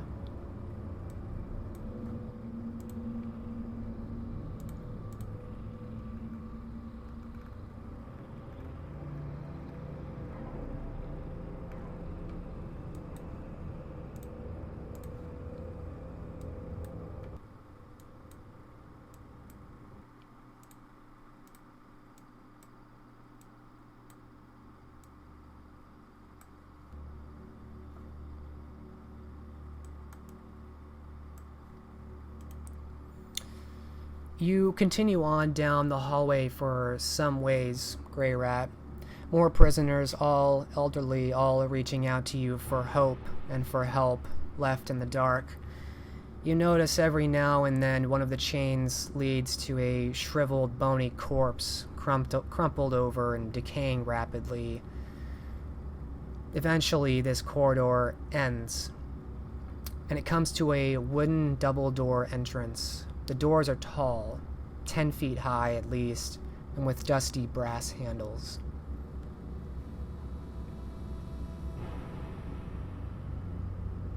Greyrat will examine the door. He doesn't want to readily reach out without examining it first.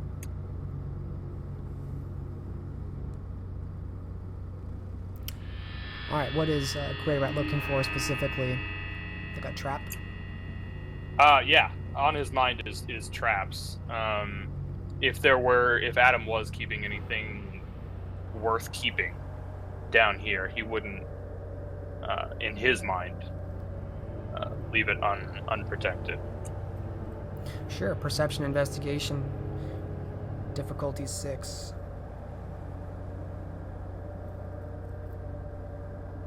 And his specialty will apply to this? Yes.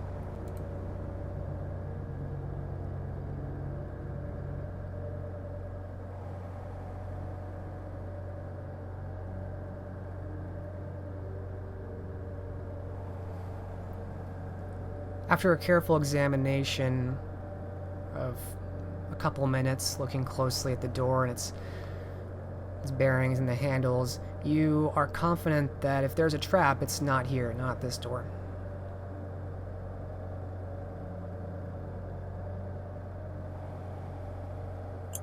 Okay. Being confident that there's nothing too dangerous stopping him from opening the door, he'll reach out his hands coming out from his robes to grasp the handle and lightly try to push it to see if it's unlocked. It does seem to be. It seems to be unlocked right now, and it gives at your touch. He's going to be opening it very slowly and very carefully, peering in as he does so, trying not to make too much noise. Alright, you open the door, and again, there is no light except for what you have brought from this torchbearer. But you know it's a wide open chamber, and the torchbearer moves in slowly, as there's another ensconced torch, and he moves to light it, and a candle nearby, actually. And as the room begins to lighten, you see all that is inside. It appears to be the size of a large bedroom, perhaps. And indeed, at the center is a large, regal-looking bed with dark violet silk covers and pillows, as well as 4 wooden posts at each corner, holding decorative black cloth. Around the walls are bookcases and paintings that line the walls, including a portrait apparently of Adam and another man you don't recognize, who is beside him in the portrait.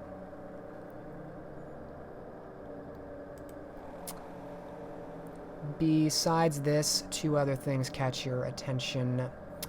One is an ornate wooden desk with several scrolls haphazardly sprawled across, an inkwell and a quill, small purse with a few gold coins falling out, a dagger pinning one of these scrolls to the table. And you also see that one of these bookcases has a shelf that is devoid of books, and instead a long, decorative, and gleaming sword lies across the length of it. And besides the sword, atop a small crimson cushion are 2 long, yellow-stained fangs.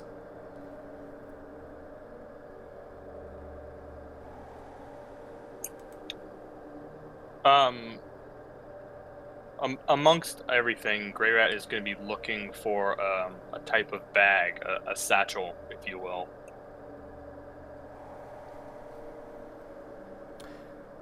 Or perhaps something he could use to be as effective. You think the black cloth stretched across the screens around the bed might make use for a knapsack, a makeshift knapsack? Okay. He's gonna kind of fold it and crumple it into a type of knapsack, and he's gonna begin grabbing scrolls, books, anything he can look at that might hold some type of value, and he's going to be throwing it in this makeshift sack. Basically, just pillaging this room for stuff. He doesn't want to take the time to examine everything now. They don't quite have that time. Right. So the scrolls won't be difficult. They don't occupy too much volume or weight. The books might be more difficult. So to estimate what might be of value here, I will have you do... Let's see here. Either an intelligence academics or an intelligence enigmas roll. Difficulty 6. Could I do a commerce?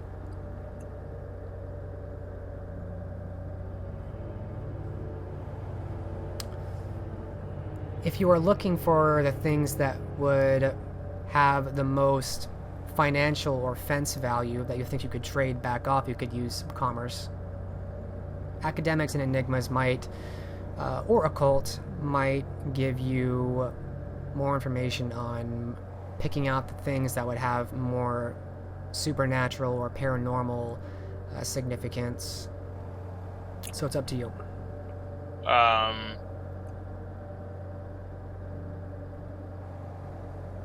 You said intelligence? Yes. Okay. He'll do an intelligence academics. Okay. Standard difficulty.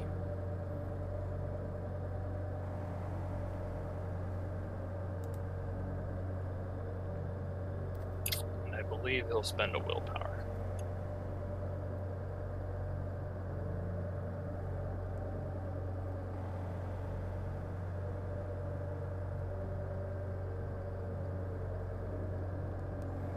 Alright, that's 3 successes. You're able to quickly deduce some of the papers and scrolls that you suspect would have more importance to a politician or perhaps someone in the role of the prince that would need to organize things. Letters, you think. Although you don't recognize all the languages, you have an... what's the word I'm thinking of? You have a good intuition on the things of value here, and you pick them out quickly enough and store them in this makeshift satchel. And as you are doing this, as you are moving about the room, going to change scenes as Grey Rat moves about to collect these items.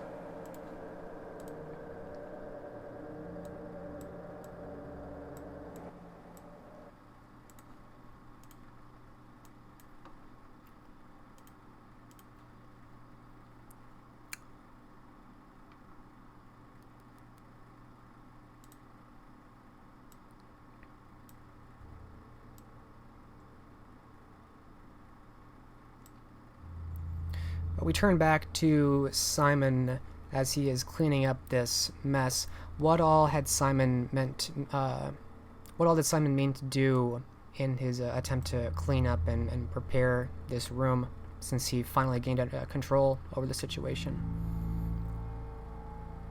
He's going to move the 2 unconscious men into the corner, out of line of sight of the ladder. Pick up the pieces of the broken table, kind of pile them up and set them aside. There's no way he's going to make this room look like it did before, but he wants to at least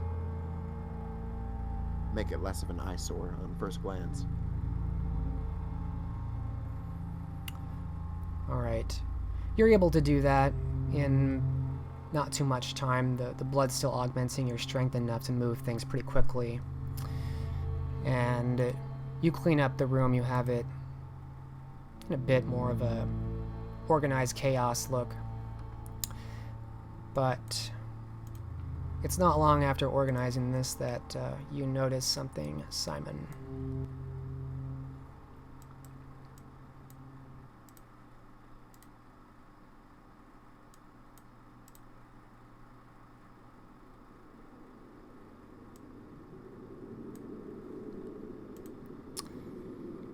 It's not long after this that you see beyond the pool at the other portcullis, which insulates the white tower from the exterior, that the portcullis is rising, and it appears a significant garrison is starting to make its way out towards the pool in your direction southward. And to your dismay, you recognize that 5 in front are Canaanites, including the sheriff and the chamberlain. What do you do? Oh, it's time to go. He's making his way back to the pool as quickly as possible to warn the others.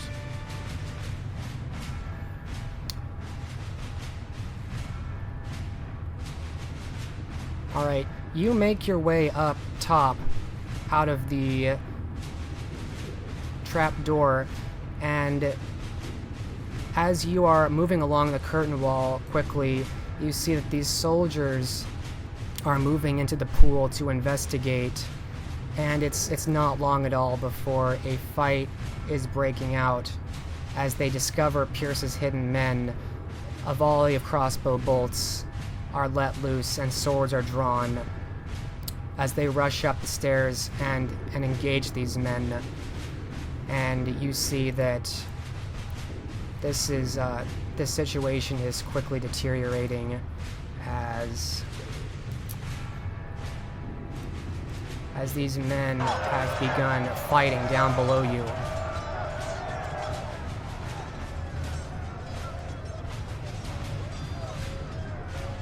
You still have time to make it to the hole. You suspect these men will not last long against the onslaught of superior numbers and 5 vampires. He knows there's nothing he can do to save himself. He curses himself for all that he's already done being in vain, but obfuscated, he will make his way to the hole. Alright. You make your way into the hole as these men, you see them as you pass quickly. These men are dying. They are not able to hold against the onslaught of the sheriff and these Canaanites as they join the fray. But you disappear into the shadows, leaving the sounds of combat behind you.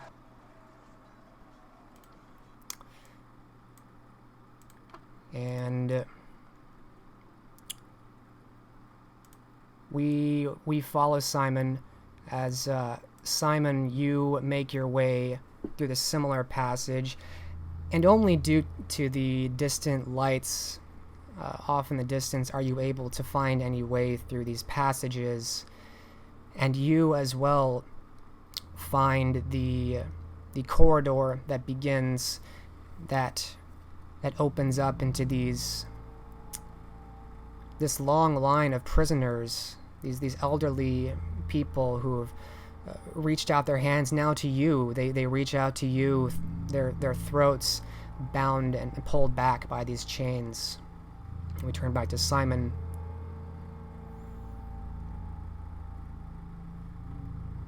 What the bloody hell is this? He tries to avoid their grasping fingers as he makes his way down the tunnel. You're able to. They are just out of reach, so there is enough room. Once in a while, you may brush an old, wrinkled finger or two, but nothing that can really stop you. They're feeble, and you can tell that they're withering and dying from lack of anything down here. So you continue to make your way. Does Simon just mean to continue to follow the path? Well, once he's sure that he's away from the sounds of battles, or at least being heard, he will start calling out for the others. Grey rat!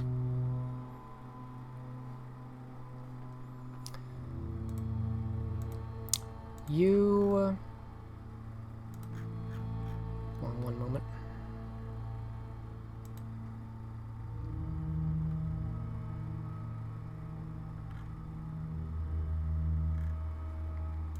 You continue your way down until you see that there's a figure in the hallway, crouched down in front of one of these men, seeming to give no notice to the others reaching out towards them. And as you draw close, the torchlight is just bright enough. These ensconced torches you are passing, you can detect that it is in fact Ruby Pierce, knelt down by someone. Lady Pierce, we must make haste. She doesn't initially respond, and you see, actually, as you get closer, it wasn't visible at first, but there is a man lying on the ground next to her, extremely pale and desiccated. She does not face you. She seems to ignore you for a moment before finally speaking up.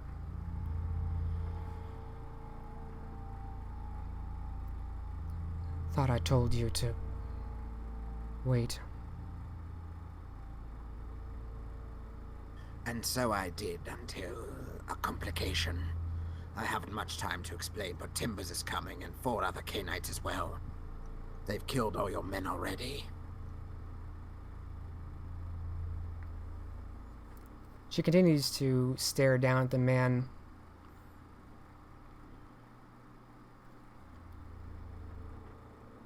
His name was Nathaniel.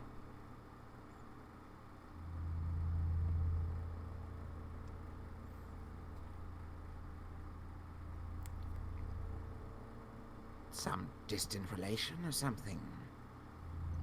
He seems confused and his face shows it. As in, asking himself, why is she not responding? Indeed, she seems to ignore your question altogether as she finally rises. And you can see the flail in her other hand, limply held. I left him here for 2 centuries. For 2 centuries he's been here. But I had this moment with him. And she turns to you, and you see a forced smile and tears of blood coming down her face as she turns to you. He couldn't take that away from me. I was with him in the end.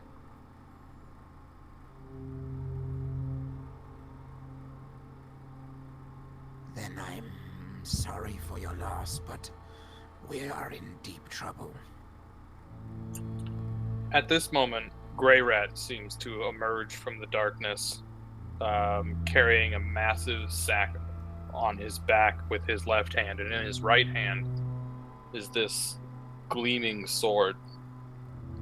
As he walks up, Simon, why are you here?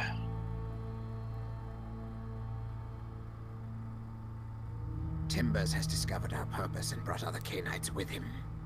They've already murdered the guards outside. Or are in the process of doing so.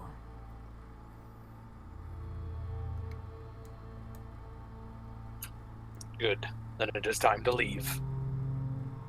Ruby, have you all you've come for?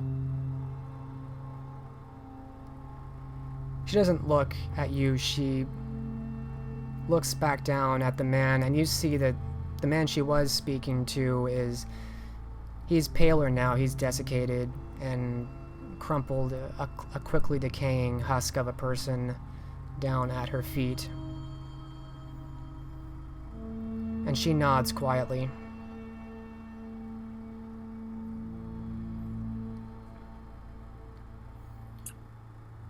Good. Let's go, quickly. You are without talents of obfuscate.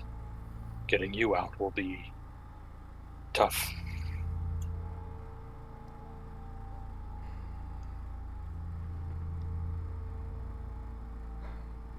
She actually smiles and looks at you with that smile.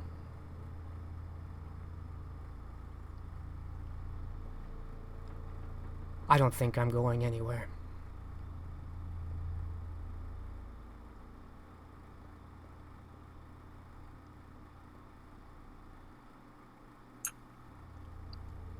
Grey Rat takes this moment to stare at her for a little while longer. They will kill you for this. You'll meet the sun.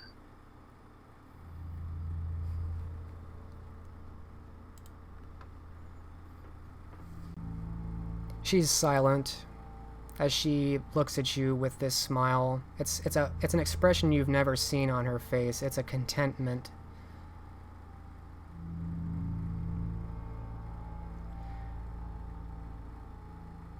You would have made a fine Ventrue.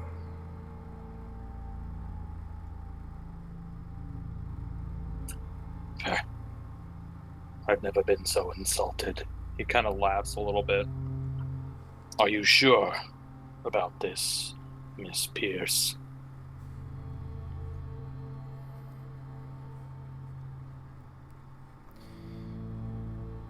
She turns and looks down the hall, back towards where you all entered from.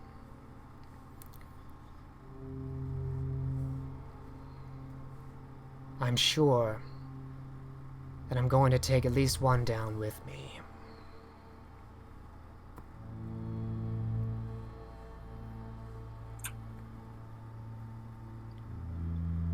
Well, I must say I'm disappointed. I thought our agreement together would lead more than to just trinkets.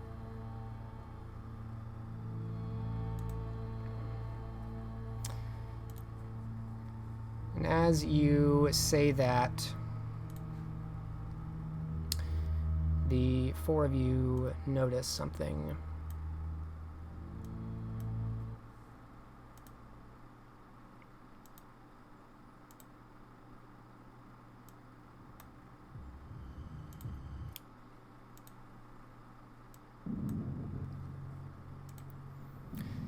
A change in the shadows down the way of the entrance.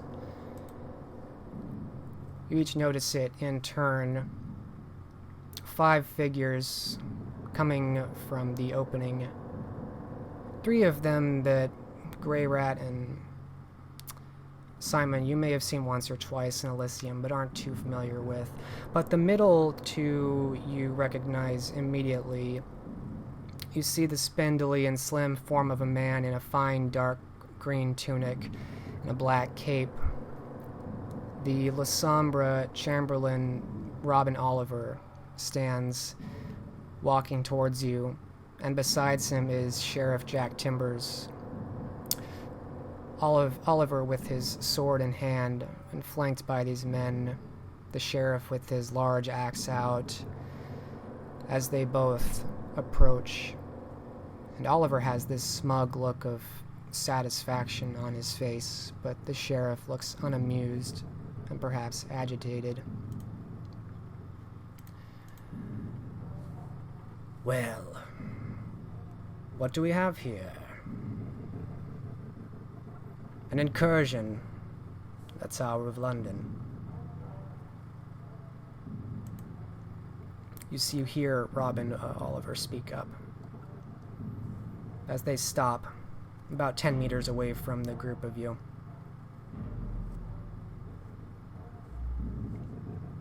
How is Simon and Grey Rat reacting to this? Simon just looks at Grey Rat, and especially Ruby Pierce, with this look of disbelief on his face. He shakes his head sadly.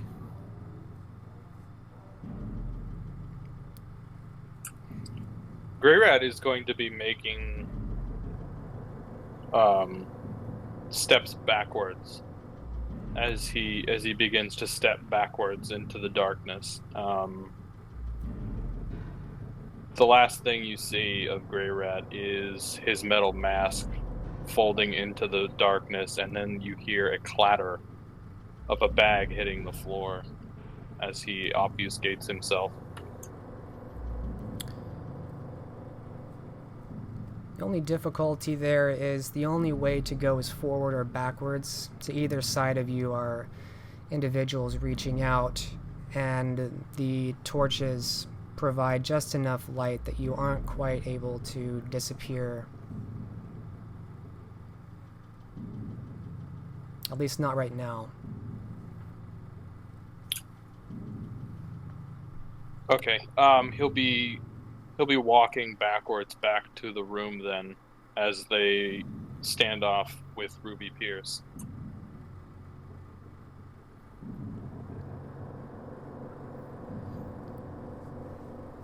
Just where the hell do you think you're going, Prior?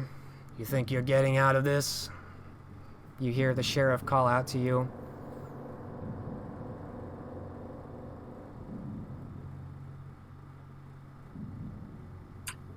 On the contrary, Mr. Timbers, you're the one trapped down here with us.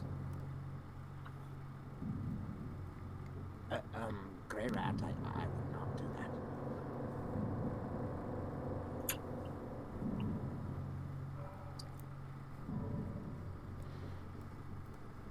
There's nowhere to go, Prior. The men outside are dead. The garrison stands ready. The only entrance is behind us. Your only exit.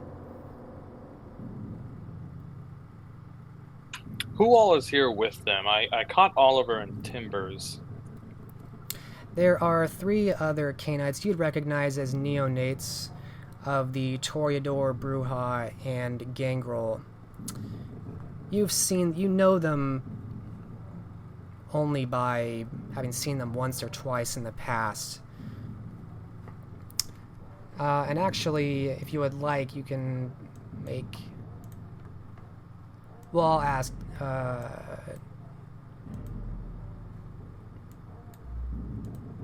Yeah, go ahead and make an intelligence politics roll.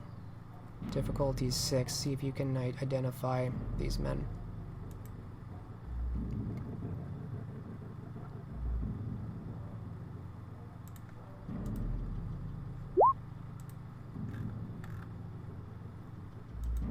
You're not sure. You know they're not of great status. They're neonates of some kind. Okay.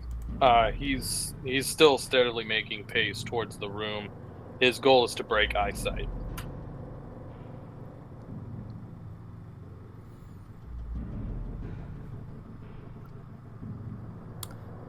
All right, give me one moment.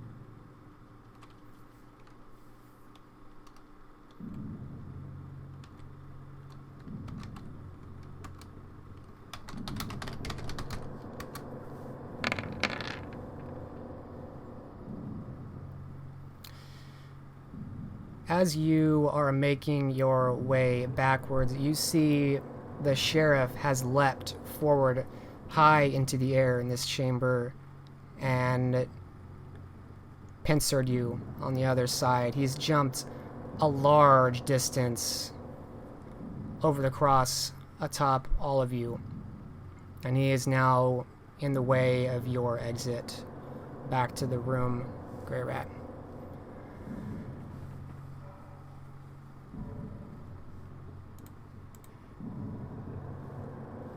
I don't think so.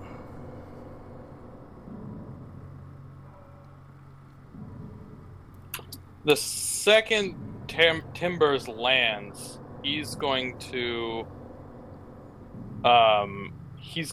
bolt the opposite direction from which he ran. the timbers jumped, and he's going to be unsheathing his sword as he does so. All right, so you're running back towards the exit, back towards the Yeah. the entrance to this whole place. Yep. Okay. Everyone, roll initiative.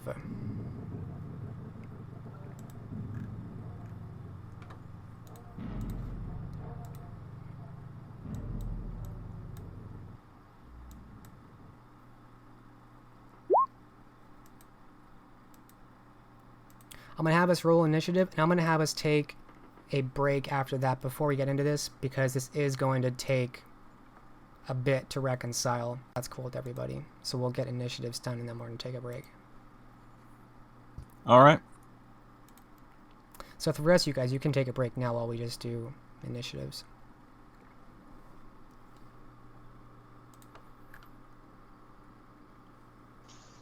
Okay. I mean, I don't need a break, but yeah, that's fine. I do. Well, you don't count. Well, yes, I do. Shut up and run our game.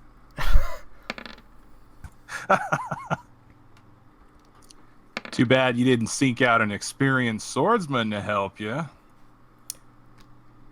Just saying.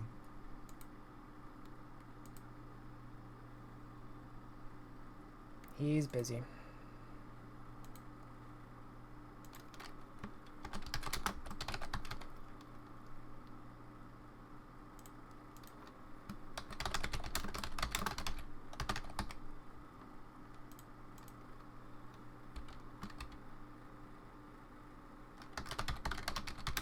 It's just sitting here listening to this scene, which is very good, by the way. I just can't help but imagine what Tristan would do. Well, Probably distract them with a soliloquy and then suddenly, ha ha! And then, like, stab them. haha, we escaped.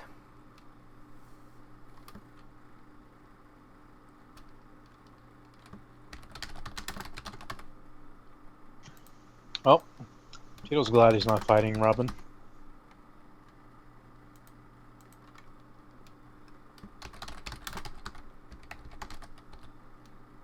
Shadow Bro, help me out.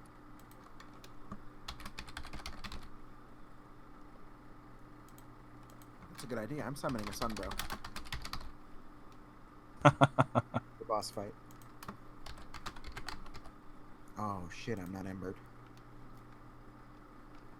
Wah, wah, wah. You guys know, when I was creating my new character, I almost played a gargoyle instead of Tristan. Can we cut off his tail and make an axe out of it? Yeah, if you have no use for your eyes or your tongue. I do not.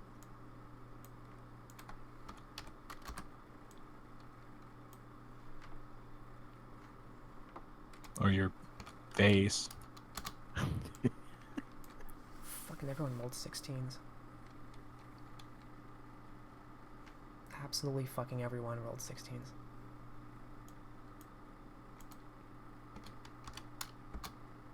Holy shit.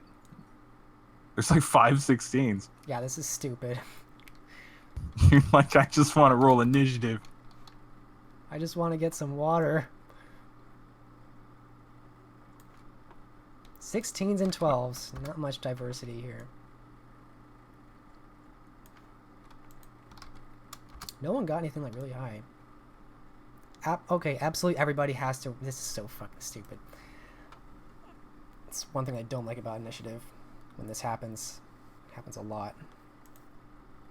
What I do is whoever has the highest modifier, you know, and then just like in descending order. So Felix would go before Nikolai, Ruby would go before either of them. And if there's a dead heat, if there's like a dead tie, they either both act simultaneously or you can reroll.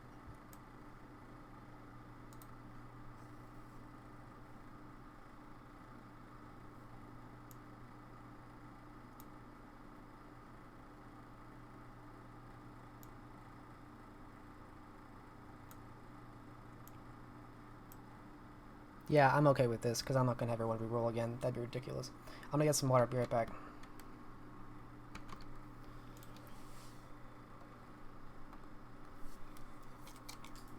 So is Daniel there, or?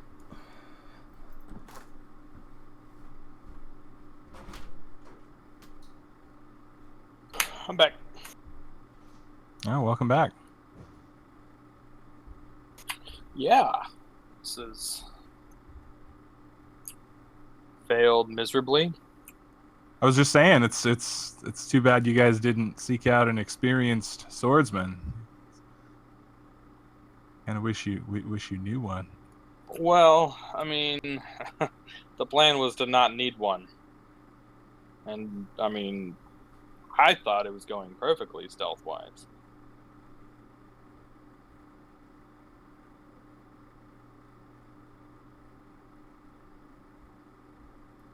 So I get the impression Grey Rat's actually going to try and fight this.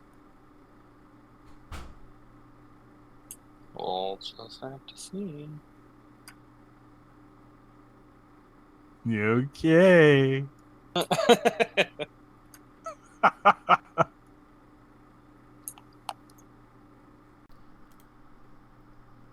I like how Grey Rat was like super confident.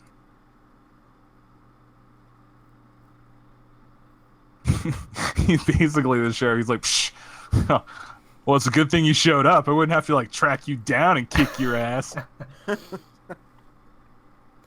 I'm back, by the way.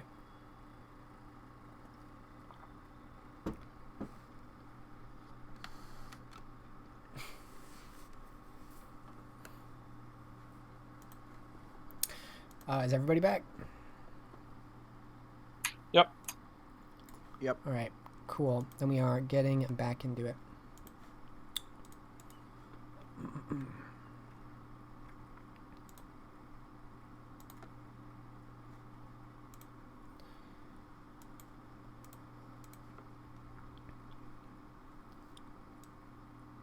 All right, so initiative's tied, but we're going to go in that order because after the first round it won't matter, and I'm not having us all reroll.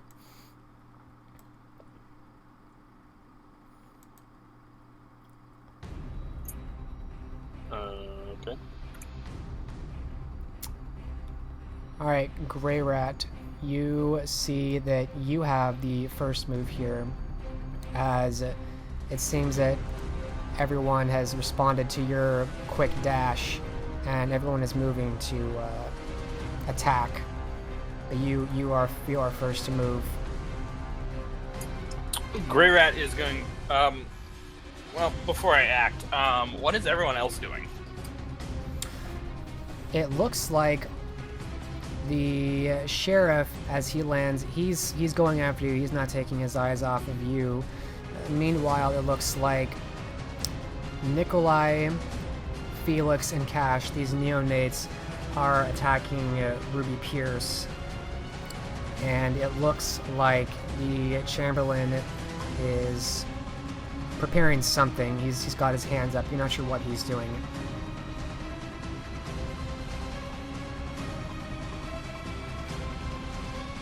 The Chamberlain has a sword, but he doesn't seem to be using it to attack right this moment. Okay, Grey Rat's going to be using a multiple action. His first action will be to stab the Chamberlain in the face, and then he'll reserve some of his action to make a dodge of some sort, assuming that the sheriff will be attacking him. You need celerity to make a multiple action that includes an attack.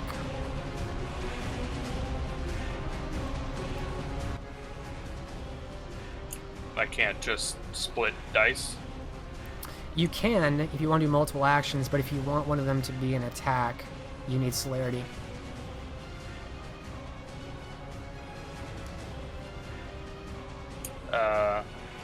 Okay.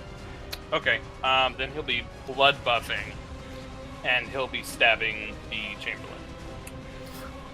All right. Send me what you're buffing up for and roll it out.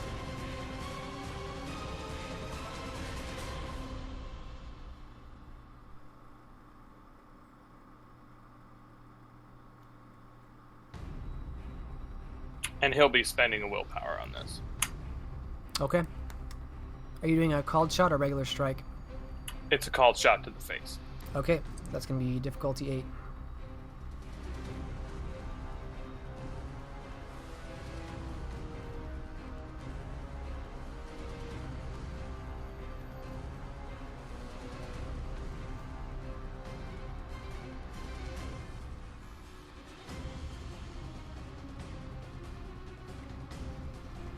So 3 successes.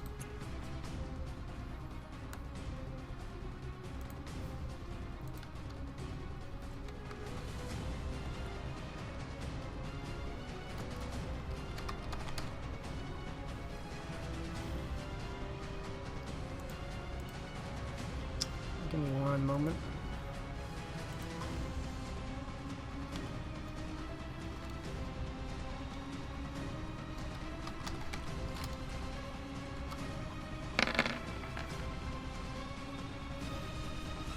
Chamberlain moves very fast, faster than you might have expected, and he brings this sword up unexpectedly at the last moment, and he deftly parries your blade away from his face harmlessly. I'll describe Grey Rat as he moves in and does not connect.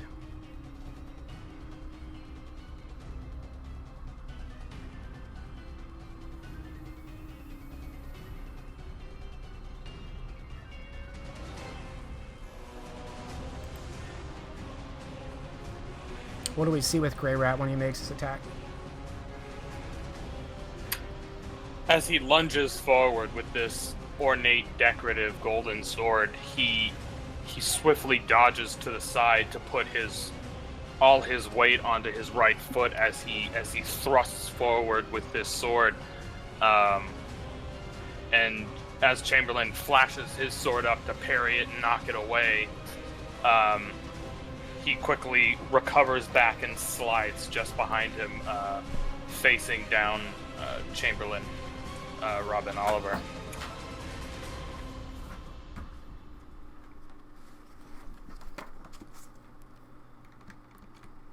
You can see a look of surprise. He clearly wasn't expecting to be attacked so soon, but he seems to maintain himself well enough in this defense.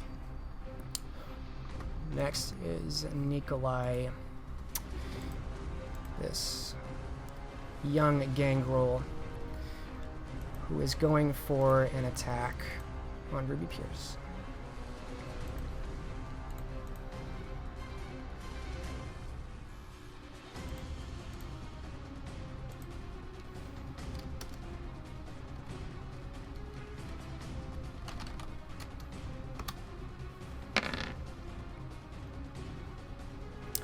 He does not make it. He goes in and he rushes forward with his claws, and his naivete and his youth shows as he moves too quickly, and he missed. He just swings wide, gets nothing. Felix is next to attack in their ambitious rush towards this Ventrue Elder.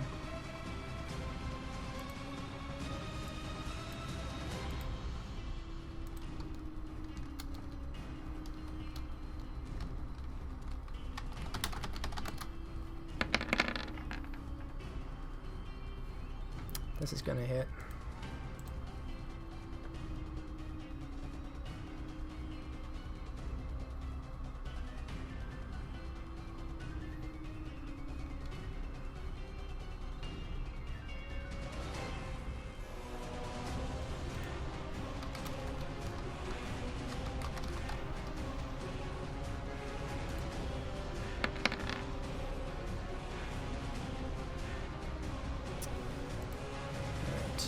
Roll her soak.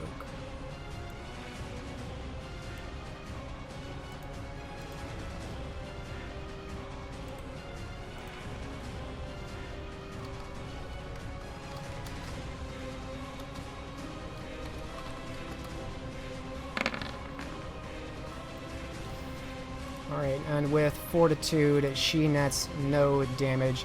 So you see this young Toreador come quickly, very quickly, forward with a stab from this dueling saber, and he pierces through Ruby, and the blade comes out, and it seems to have done nothing. The wound closes immediately as he retracts. Cash. The young Bruja is also coming forward to attack Ruby.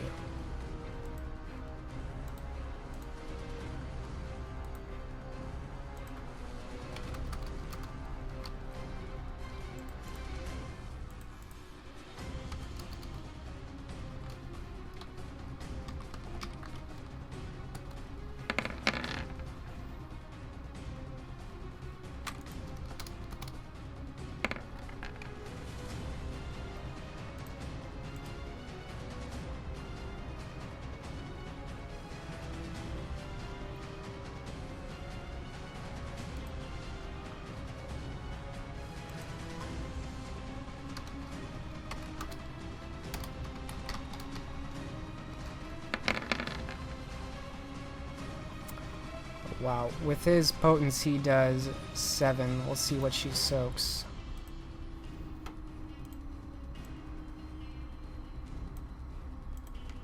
This is a heavy hit.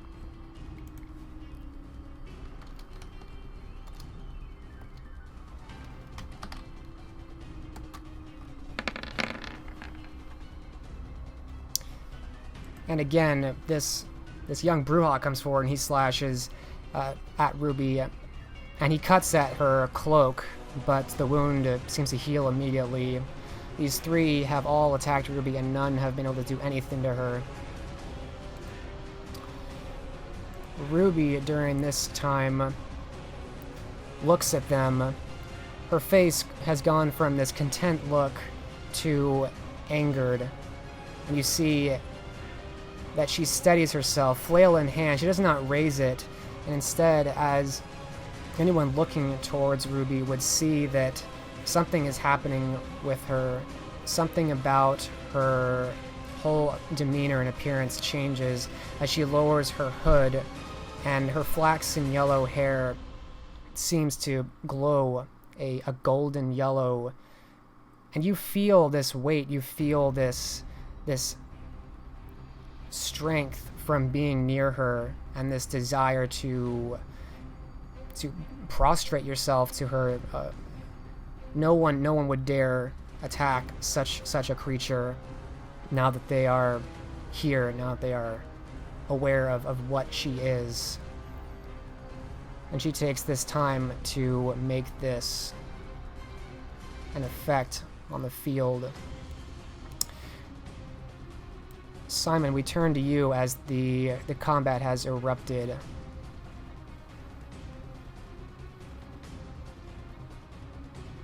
Simon looks around at the carnage, and he knows in his damaged condition, he has no chance. He will actually take the sword and toss it on the floor and fall to his knees.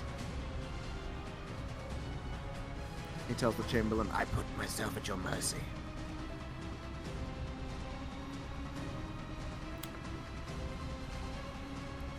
Alright. The Chamberlain finishes parrying an attack and looks at you briefly, just very briefly, and he seems to acknowledge this.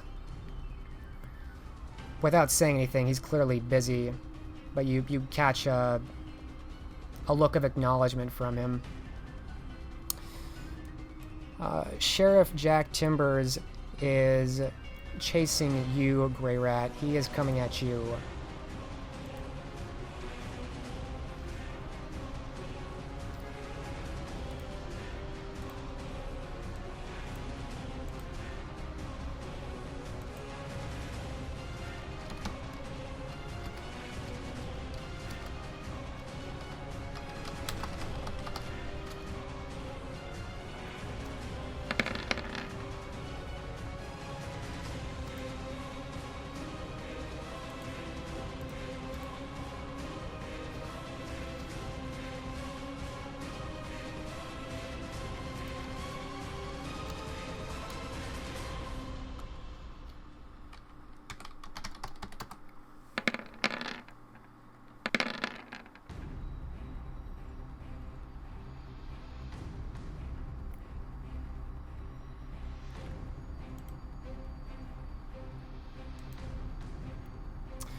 Alright, the sheriff leaps forward, and this is aggravated damage, so there is no soak for you on this.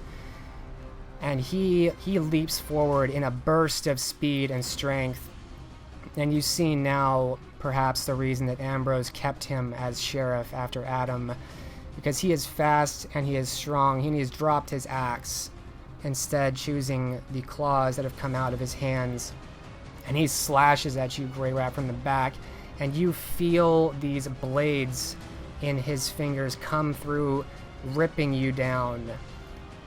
Describe Grey Rat as he feels this horrendous blow tear through him. Does it not take a turn to grow the claws? It's actually reflexive, but that doesn't matter. He did it as soon as he dropped.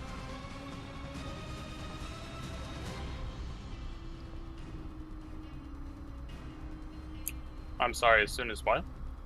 He did it as soon as he dropped down behind you, but it is reflexive, so it wouldn't have mattered either way. Okay. As Grey Rat is hit, he falls back, a massive claw mark going and ripping through his tattered black robes, going straight across his upper body and his torso, and they're quite deep. They immediately explode in blood as he falls backwards, dropping his sword, and is trying to lift himself up, though he seems unable. He seems so wounded from just one blow.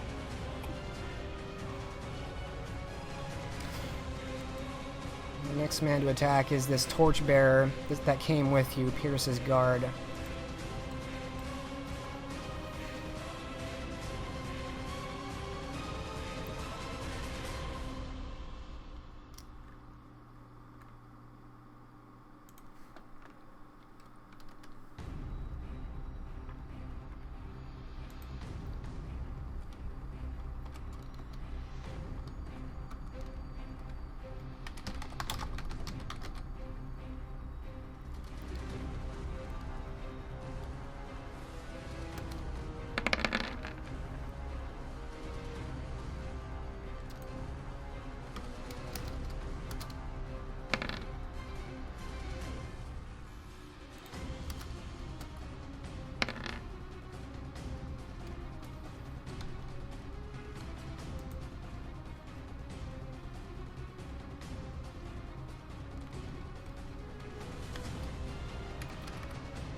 That's impressive.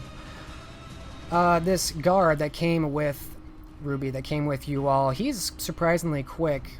You see him dart forward, trying to attack the Chamberlain, and you see that the Chamberlain has dropped into full defense. He's deflecting blows one after another, first from Grey Rat and then from this man, and he is able to barely keep this blade from connecting at the last moment, distracted briefly by Simon, but it does not connect either.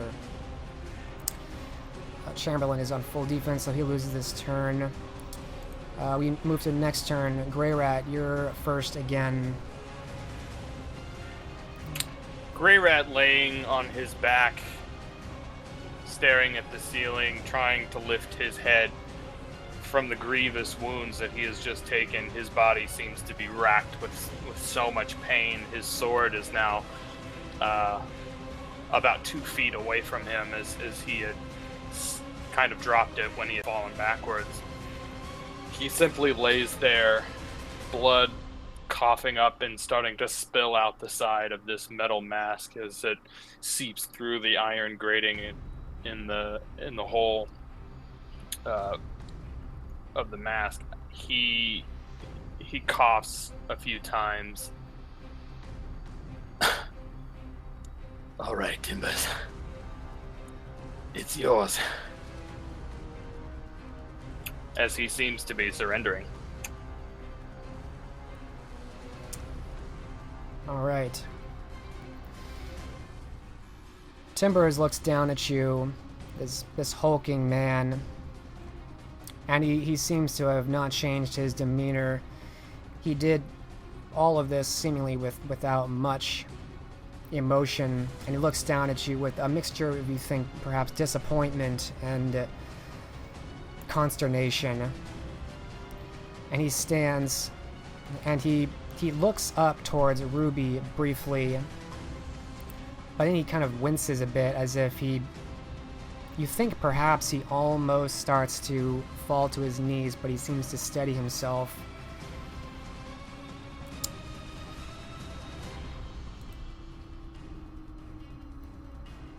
So it doesn't seem like Ruby has yet surrendered, and these others are still attacking her. Actually, they're not. Nikolai, Felix, and Cash have all cowed themselves. Ruby's done something, clearly. Anyone who is looking at her can tell there's something different about her. And these three neonates that dared to attack her are almost on their knees looking at her now. They are stunned just to look at her. Ruby looks down at you, Grey Rat.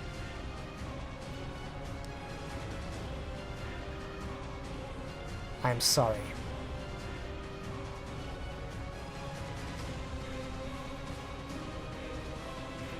How is Grey Rat responding to this?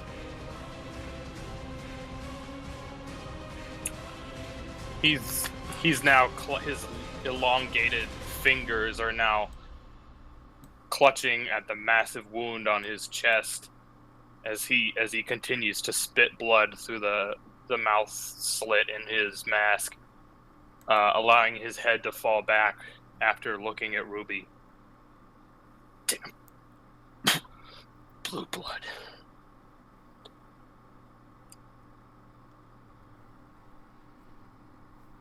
The sheriff and the Chamberlain seem to give the signal to stop the attack, as this is clearly over, and Ruby stops her man. And the fight ends as a surrender is made.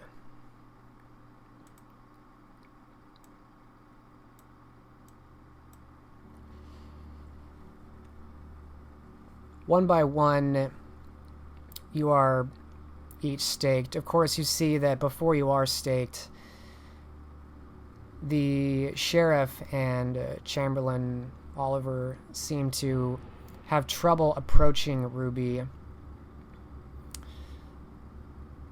You aren't exactly certain what happens before you are staked, but you know that when you were staked and when you were moved away, you didn't see what happened to her immediately. Her man was cut down. You did see that. With that, combat is over, as at least two of you staked are moved somewhere for the coming day. And at that, we will end this scene as we end the evening and switch to the next evening.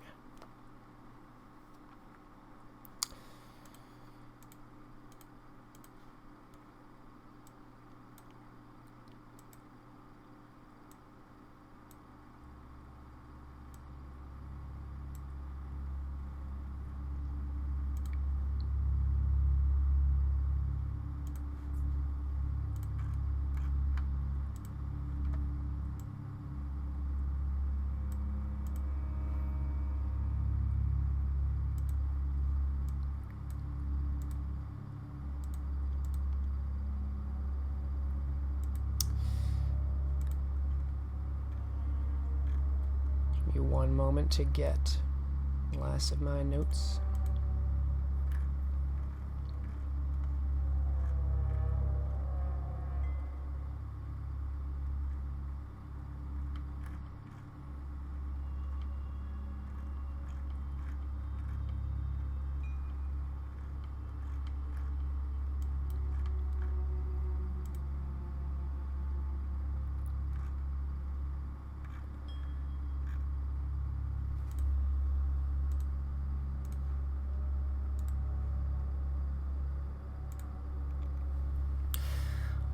We turn to a new night in the city of London following this attack and focus in at the northern edge of town inside the laboratory, the workshop of Dr. Edmund Fontaine on this third night where Tristan, you have been held initially as a volunteer and now perhaps not, as these treatments have continued and have been wearing away at you psychologically.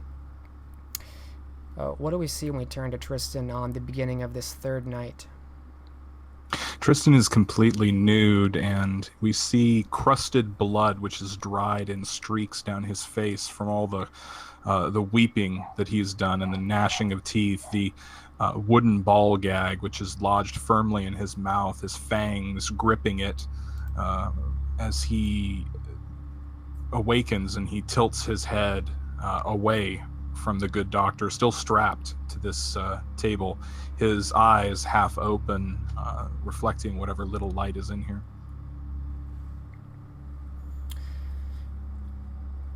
The doctor returns after you are awake for a few minutes, and he seems to ignore you initially, going about looking at a few papers and moving a few of these vials. You realize now that he's been collecting some fluids from you, mostly vitae, but you suspect perhaps some of the plagued blood that was in you as well.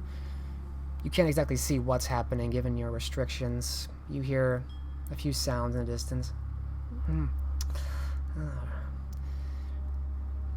Interesting. Yes. He takes a few steps forward so you can see him, and he peers over your face, and he puts his hand on your face, kind of pushing your eyelids apart to examine your eyes, and then he pushes your mouth apart, removing the ball gag finally.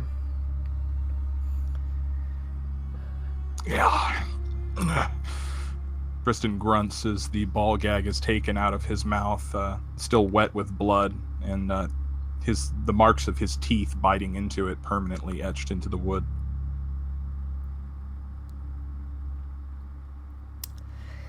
How are we feeling this evening? Better than the last? How am I feeling?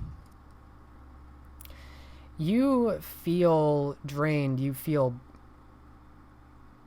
broken and psychologically just depleted and enervated. You aren't exactly certain how long you've been in here. The time seems to have lost meaning to you.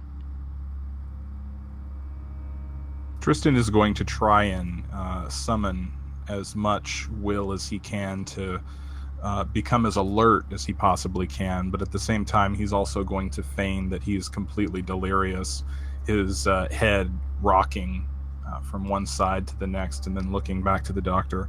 How long have I been here? This is your third night. Yes.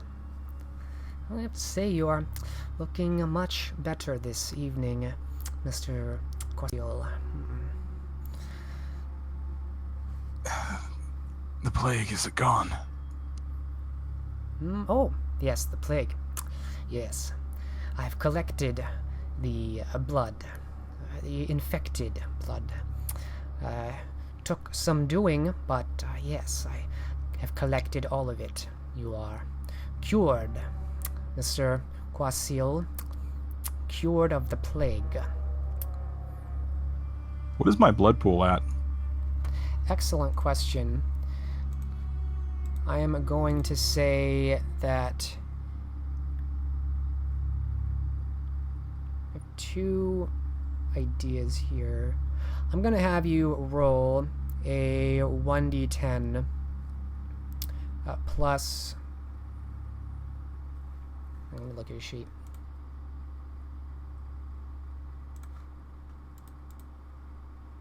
Because it really could be anywhere.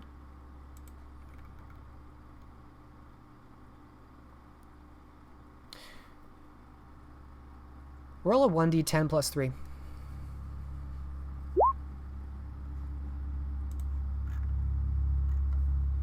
You have 7 blood remaining right now.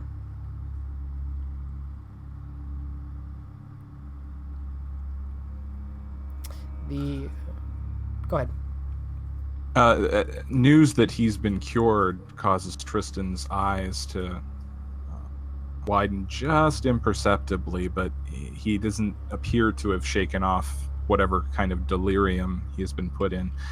Tristan is, in reality, putting on a very good act right now. He is becoming more and more alert as he becomes more aware of his surroundings and coming back to himself. His eyes are going to, as his head lolls around and he looks around his surroundings, what he's actually doing is looking for his sword. The band across your forehead makes that difficult, but at the periphery of your vision you see the glint of steel you recognize as your saber sitting on the countertop beside you to the right. I thank you for all your work, Doctor.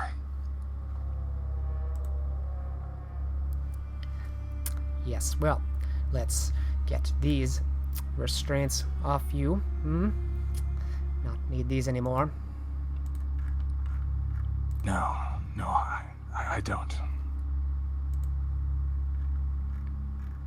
Tristan lays there still as a corpse, staring off into space. But what the doctor doesn't realize as he's undoing his clasps is that for the last night or two, Tristan has been in unison with his beast. He's been in communion with instincts that he's suppressed and avoided his entire time as a vampire.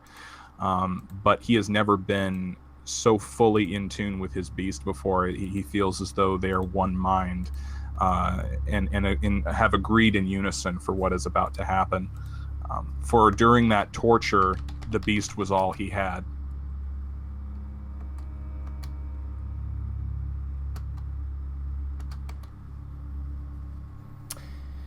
Give me one moment.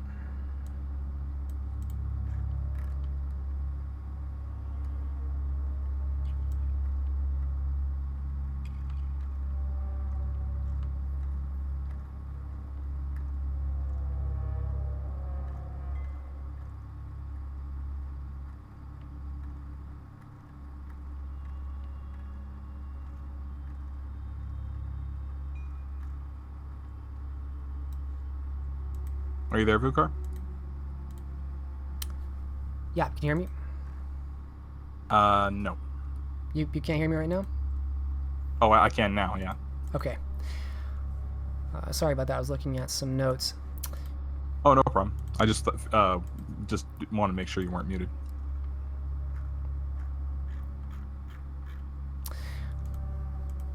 All right.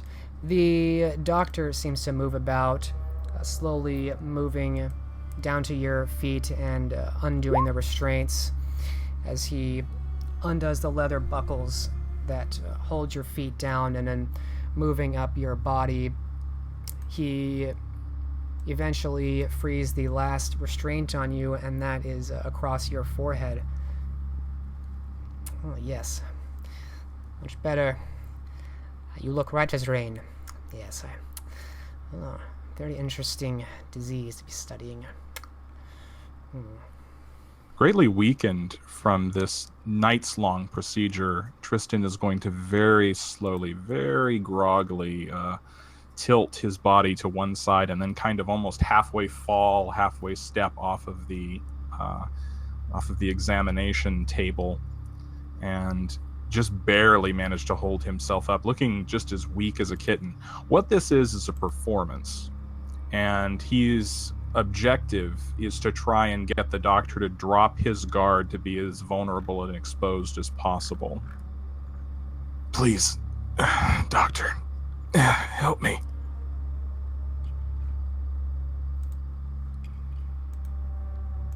Roll your charisma performance. Difficulty 6.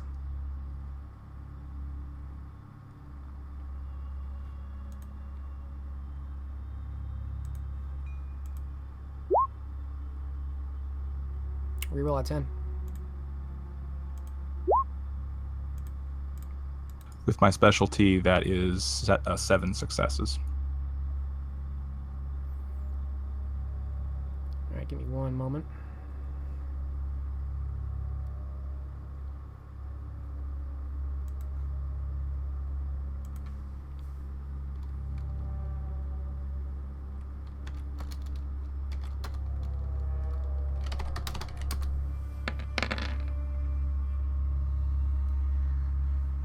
Ah, yes, of course. And he takes a few steps forward to try and help you up and steady you. And the moment he drops his guard, and it's been about 3 seconds since my last bullet expenditure, is that correct? Yeah, I would say. All right. So the moment he drops his guard, this is what happens. Tristan activates his celerity, and using my first action, I'm going to be basically he's going to, like a blur, grab the handle of his sword, not even worrying about the sheath, and then yank the sword from its sheath, and moving like a blur, whip back the next few feet towards Dr. Fontaine and strike him twice in quick succession. All right, go ahead and you're still making a celerity double attack. Correct. I'm using my third action to basically retrieve my sword and close the distance between us. And I'm going to be capitalizing on his dropped guard as much as possible. Absolutely. Go ahead and roll your 2 attacks. They'll be at -1, -2.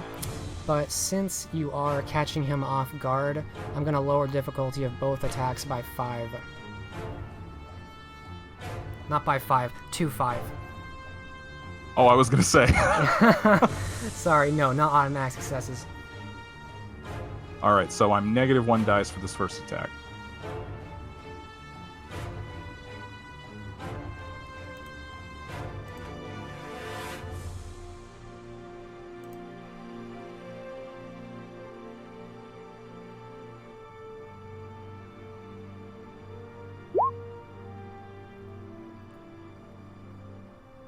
Oh, that's just wonderful.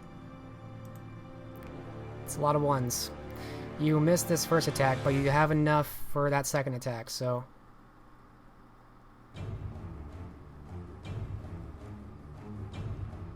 There you go. Roll damage.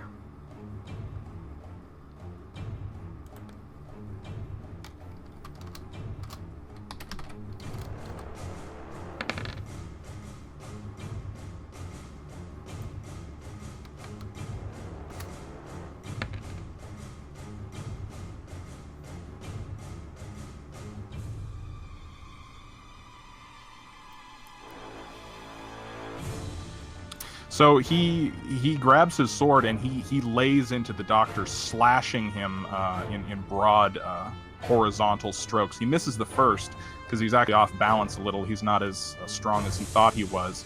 But the surprise attack just came completely out of nowhere. Yeah, the second attack that connects, you see it definitely cuts through his garments, which are fine, and he recoils from the attack, but the wound closes quickly, and you see that it does not seem to have done a significant amount of damage. And he takes a few steps back in surprise. God, impudence! Roll initiative.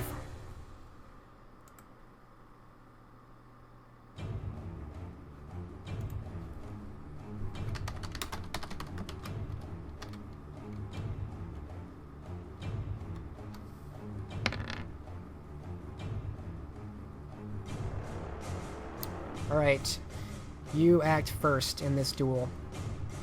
All right, I'm going to spend another blood point and do a double attack.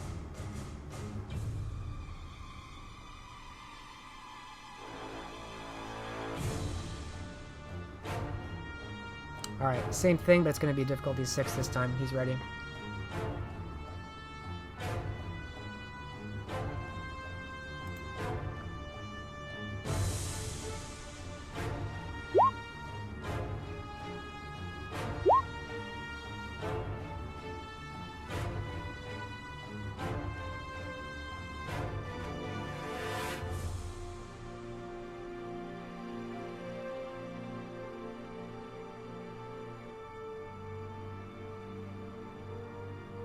All right, so that's 2 lethal.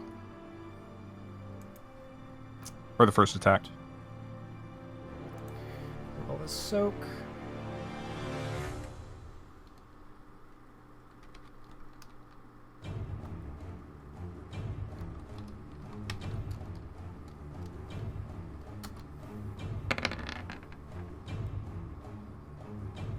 He manages to soak all of this. He seems to be tougher than you perhaps expected. Yeah, the second attack is a complete miss. He bares his fangs at you. This is the thanks I get. Well, I never agreed for you to torture me! He just screams as he's swinging that sword wildly. alright, he's gonna try and backhand you.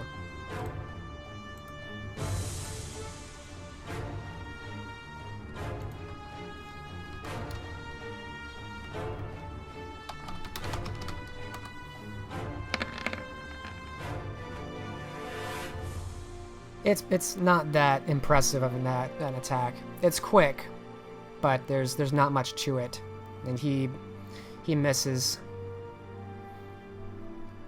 All right, so with a new round, Tristan's going to spend another blood point, feeling the hunger just gnawing at him, feeling on the edge of frenzy, activate his celerity, and in a quick blur of just frenzied strikes. He's not the elegant, graceful swordsman we've known Tristan de Quasiel to be. He looks like a butcher with a meat cleaver, and he's basically shrieking the whole time.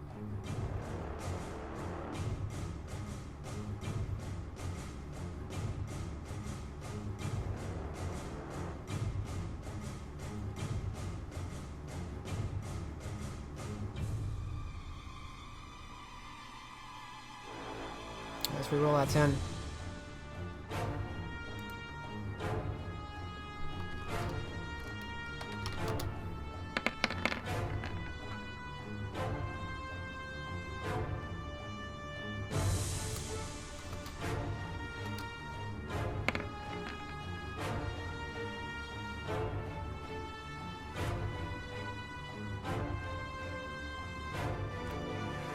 Alright, he soaks 2 of your initial 5 damage. That's 3 lethal. And then...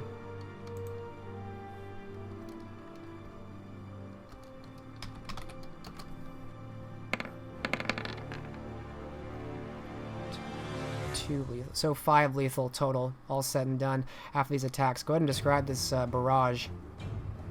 Tristan finally feels his sword hit meat, and it's not 2 quick strikes. It's more like a flurry of downward slashes from this broadsword from the left and from the right. He's like hacking through Dr. Fontaine's shoulder, like collarbone, and in his shoulder, and he's like working both sides of his body, the trunk of his body, basically chopping down into his chest, just shearing through bone and muscle. And we see Tristan's handsome, terrible face alight with his eyes wide and his mouth open, fangs extended as Dr. Edmund's vitae splatters his face. Dr. Edmund shrieks, baring his fangs as the blood flies out of him, and he staggers backwards. Completely naked and covered in Dr. Edmund Fontaine's blood, holding that sword like a weapon of murder, Tristan glares at him.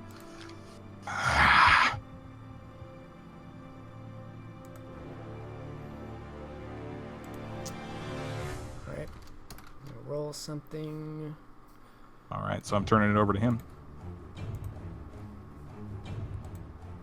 Yep. Just rolling something really quick. I'm double checking a discipline.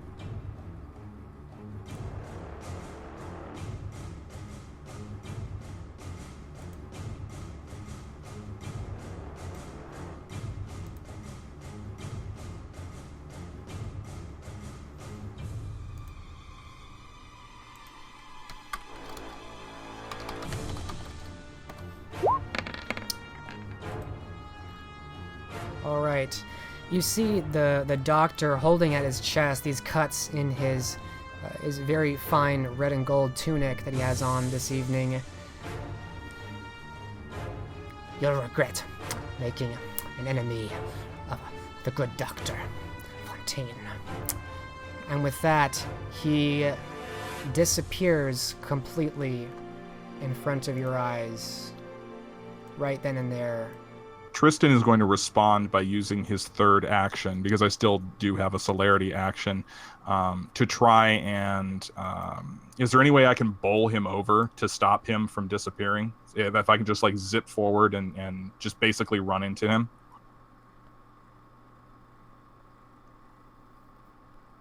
Let me see what's here.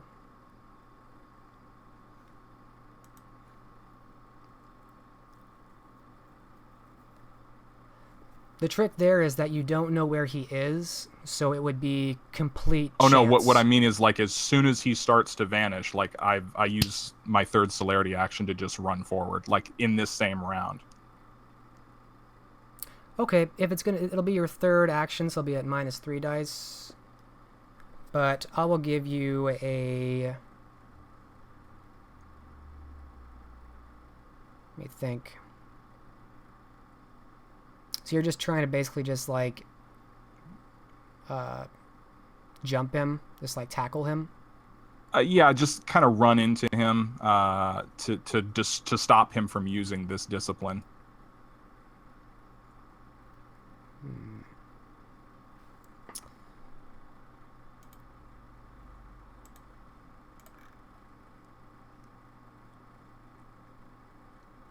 Yeah, you do have a third action. I'll give that to you. It'll be at -3 dice, though. It'll be your third action. All right, so what will that be? Go with, straight tackle, or basically strength brawl.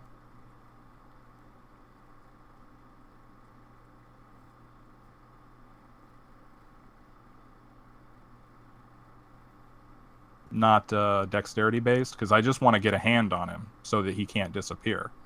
Okay, if you just want to try and strike him, yeah, do dex brawl. Be -3.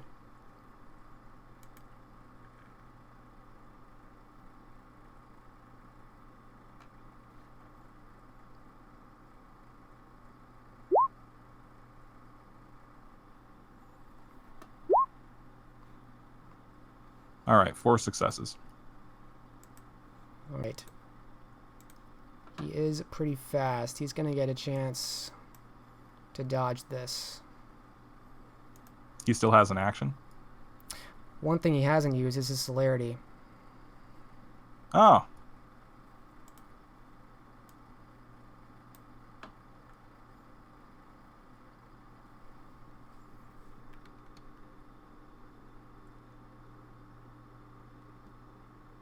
Remember, he's probably at wound penalties unless he spent his will.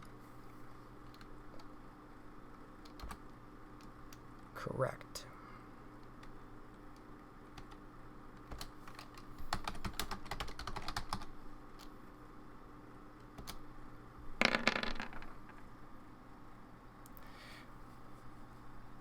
It seems like you are going to connect at the last second. You see him vanishing, and you have what you thought is a hand, and he moves faster than he moved in that entire fight, and you suddenly suspect that he was holding back a bit. Perhaps a lot, for some reason.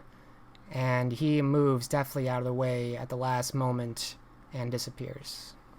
Tristan turns around and he immediately responds by fleeing towards the door, because of course it's the only exit out of here, and he stands between himself and the door with his sword at attention. There's only one way out, Fontaine. And I'm going to ready an action when he appears.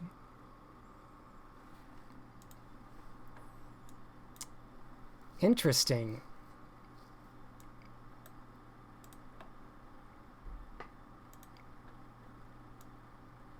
I know you're here, Tristan says, his face still wet with his blood, looking around.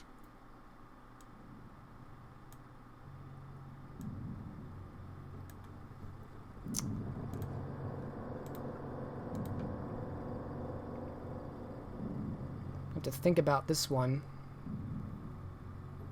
What would Dr. Fontaine do in this situation?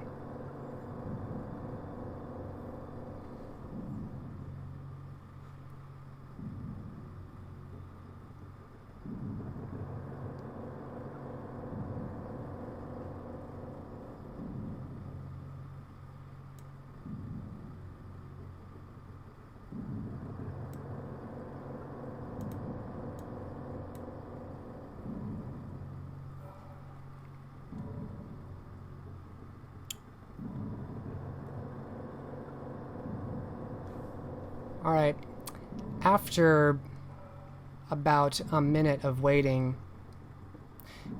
you see him reappear, and you see that the holes in his clothes are still visible, but the wounds seem to be gone. And you see that he has withdrawn some kind of blade, some kind of dagger. I would very much prefer to not do this, Mr. Quasil. And as he's talking, Tristan activates celerity to cheap shot him.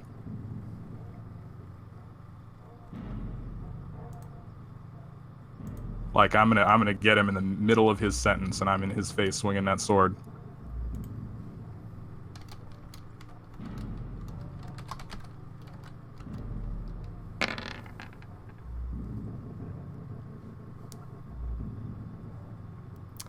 Alright, go ahead and roll it.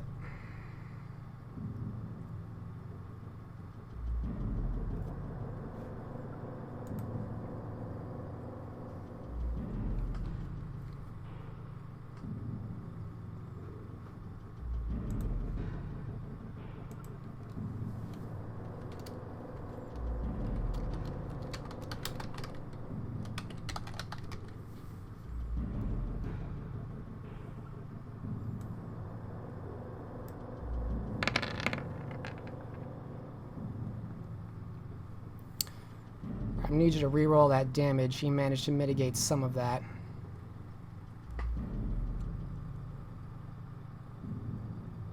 Because he did see that coming.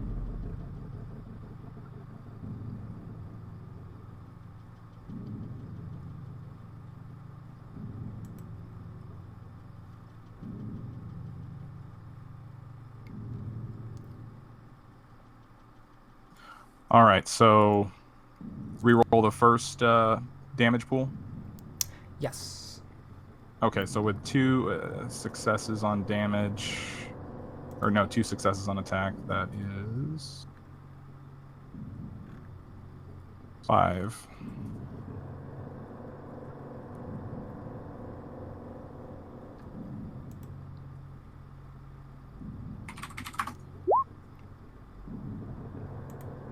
All right, so the first attack does 1 lethal. The second attack does 6 in an amazing chain of 10s. That might require another reroll.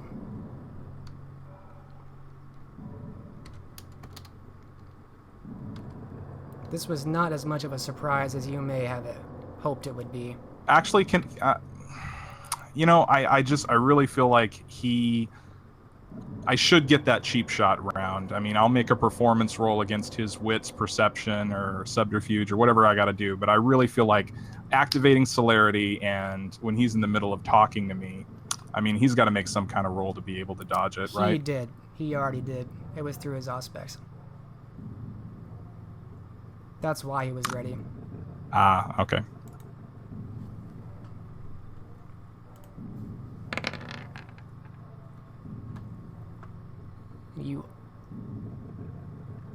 Let's see here. Where was your initial? All right, so that second attack misses now, right? Yeah. So you score Okay. 1 lethal on the first attack. Well, actually, I haven't rolled his soak either.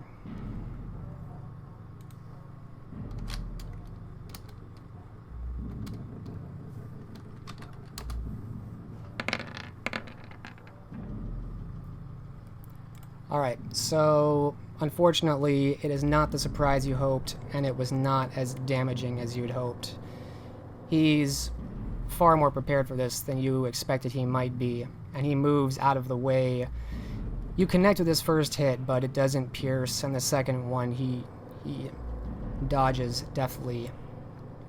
And the minute Tristan sees that neither attack connects, or at least does any significant damage, I'm going to use my third action to zip back towards the door and stand in his way. Alright, you can do that with your third action.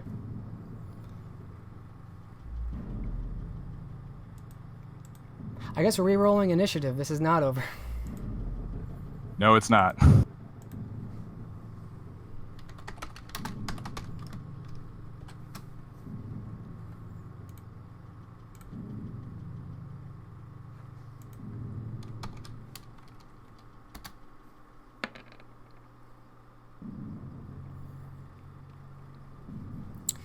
This time he has the initiative.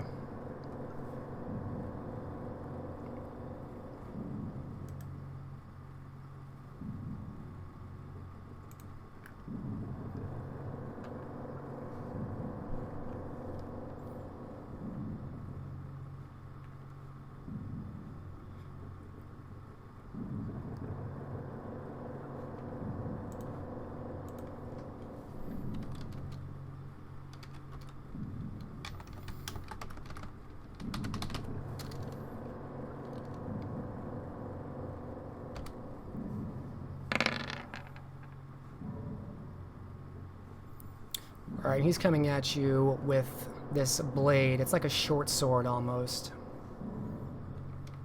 Alright, Tristan's going to spend my... I'm down to 2 blood points. I'm going to spend my last blood point to activate celerity for this turn. Okay. Going for a celerity dodge? Yes, correct. Alright.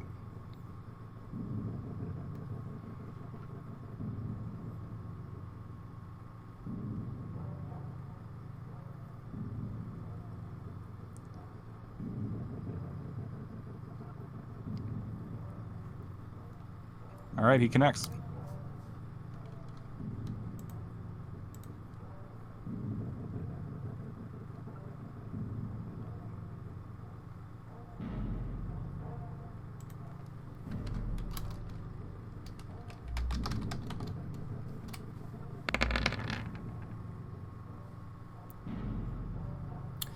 Alright, with potence... Well, go ahead and roll. Roll your soak. Let's see how much. Alright, with potence, that's 5 lethal. As he moves quickly, and he gets a good stab right into your ribs. And you realize that perhaps he was trying to avoid this, but you've literally blocked him from other options. Tristan is gored completely by this dagger. And as it's buried to the hilt, Tristan is going to drop his sword. I'm spending a willpower point to ignore my wound penalties, and I'm going to use my second celerity action to grab Dr. Fontaine. And unless he has any celerity actions to interrupt me, I'm going to use my third celerity action to bite down, to sink my fangs into him. Alright, so first you need to grapple him. That'll be strength brawl, contested.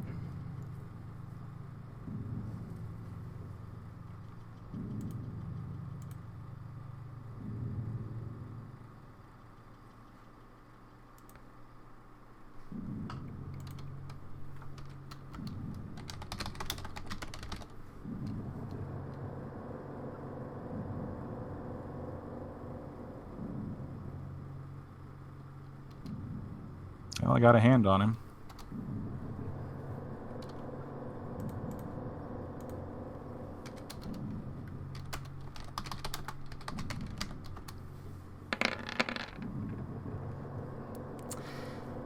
It's not quite enough. Starting in the weakened state you are, he clearly has the vitae to power himself more, and he easily rebuffs your attack. Step aside. Alright, I'm going to go for another grapple with my celerity action. Alright, go for it. Be -2. Your second action.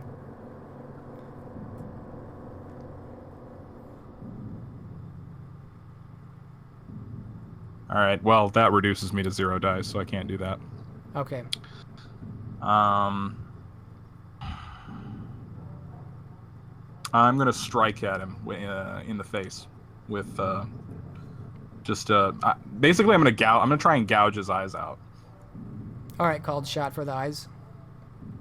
Yeah, dexterity brawl. All right, difficulty 9.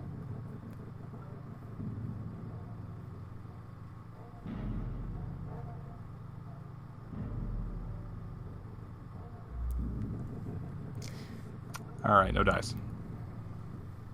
Nope. You go for this attack, but he's moves out of the way at the last second. Does not connect. And he is going to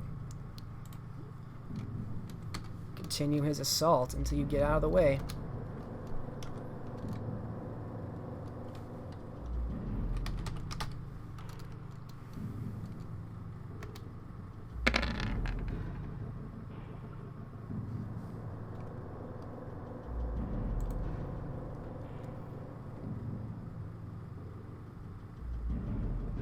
All right, am I able to dodge that or attempt to dodge it?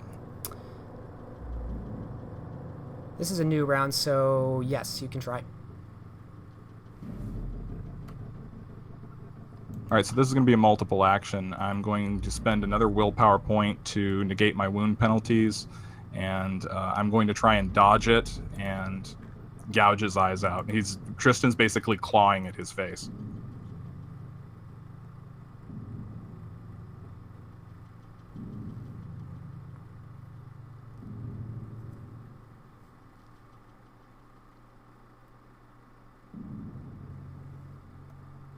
All right, you avoid right. the attack.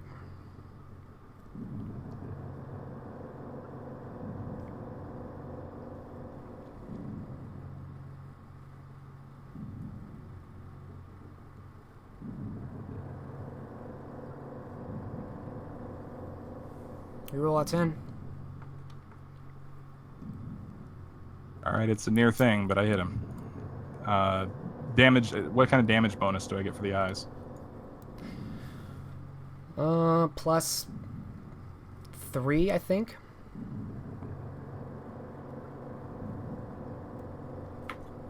Yeah, it's 3. I'll reroll those 10s. Oh my god, 6 lethal.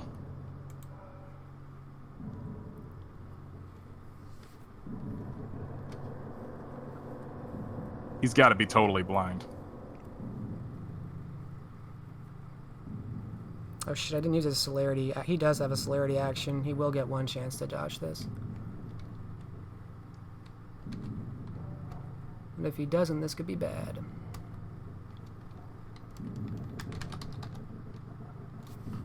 Oh, I need to subtract dice because celerity action.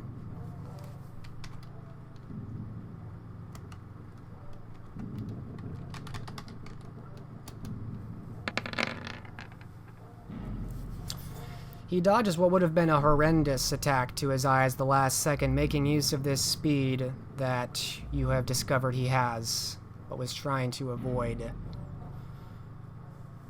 So we enter a new round.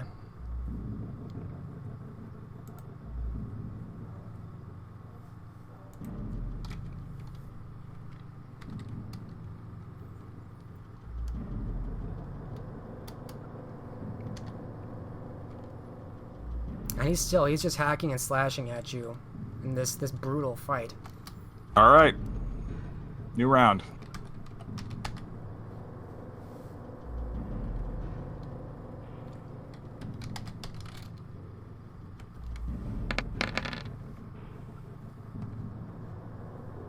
And unless Tristan goes full defense, I don't know if he can use celerity to dodge this. Oh, I haven't been using celerity. I've been using that last round was my ordinary action. I'm totally like burnt on blood. Okay, is he going full defense on this? No, we're gonna. Well, if I get more successes than his attack, I get to respond, like retaliate, right?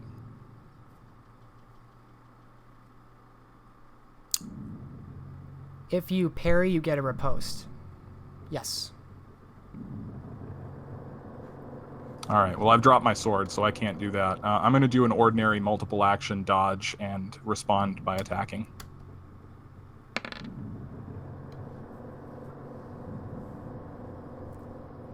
All right.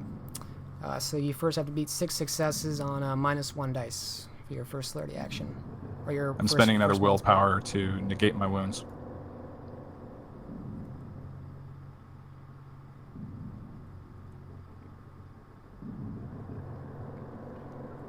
It's gonna All right, he connect. hits.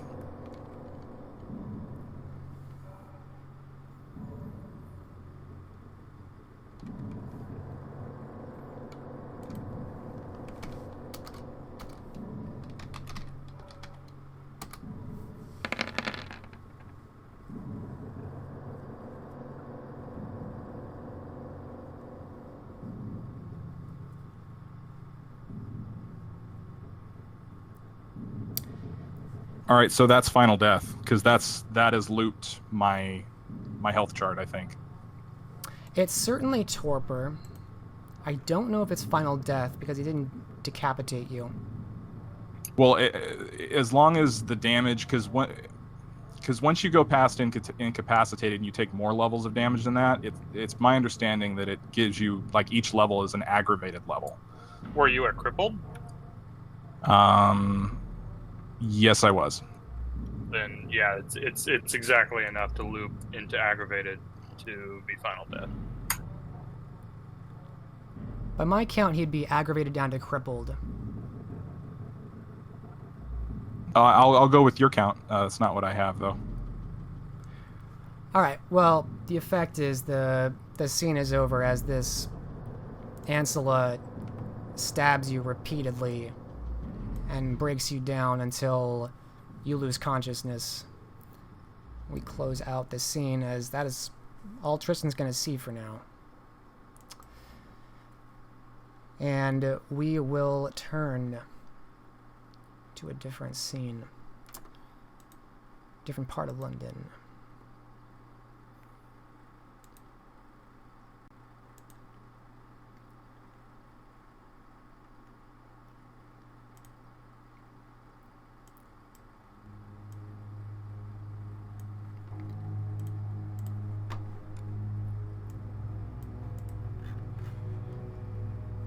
We turn to the manor of Bella Matea, in fact, looking inside, warm and dimly lit. And inside the manor, we move to the salon, a circular chamber near the entrance with many windows facing the outside, curtains drawn back and letting the moonlight pour in. And inside this salon, we see Bella Matea stretched out on a long, velvety garnet lounging chair, in the same raven black robe she was wearing at the night of her party, and folding her feet together as a few musicians play softly in her salon, and one servant, in fact, is tending carefully to her toenails. We see a servant enter the room quietly, standing at the entrance before speaking up. My lady, your guest has arrived as requested. And behind him we see Tito Vega enter our view. Tito, go ahead and describe your physical appearance to us now that the beast has come quite close to the surface, and you can feel it changing the way you look at the world, and definitely how the world is looking at you these nights. You would see Tito as more pale, eyes sunken, hair standing upright. His eyes are feral in appearance.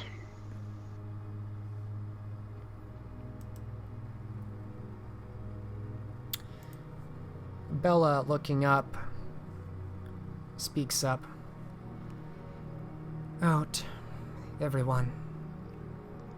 And looking to the man entering, the servant that brought you in, Tito. That will be all. No other visitors, please.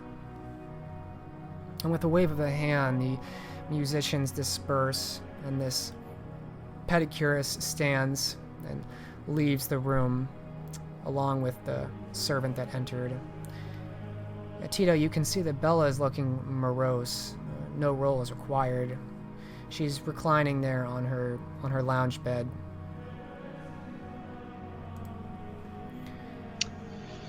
Tito will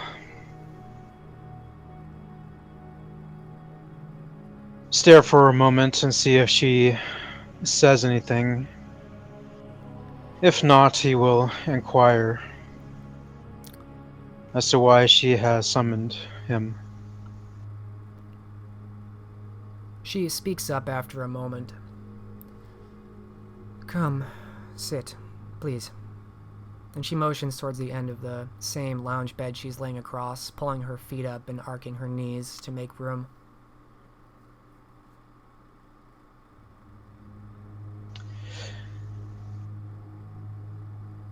And Tito will take a seat,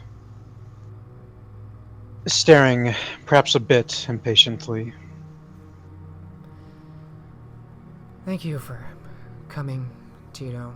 I must apologize for the lack of refreshments. My kind are not recovered from my soiree.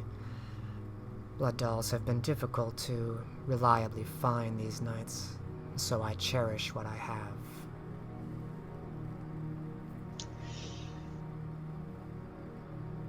No, that is completely fine. But I am quite curious. Why have you called me?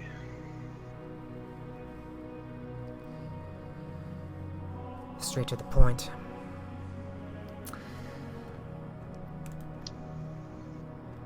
Indeed.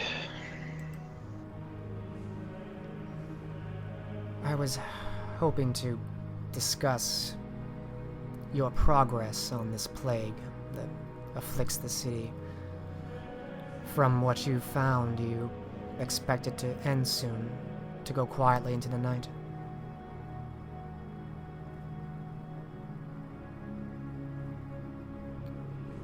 From what I found? You've been working on this for how long now? 2 months? 3 months?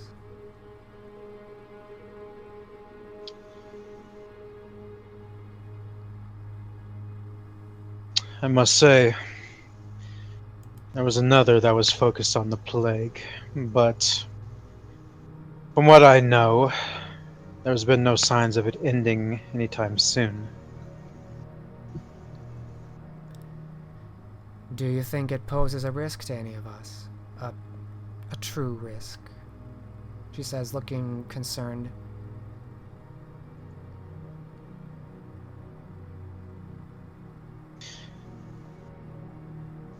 Who's to say?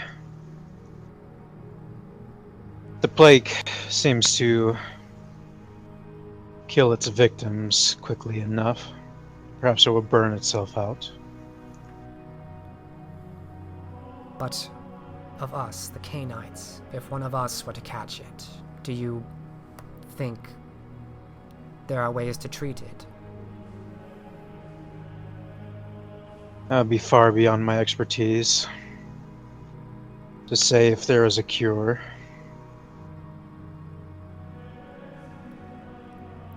She bites at her lower lip anxiously and looks away.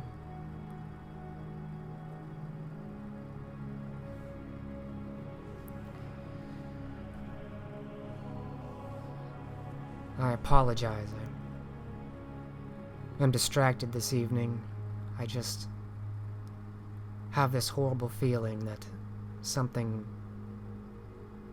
has happened.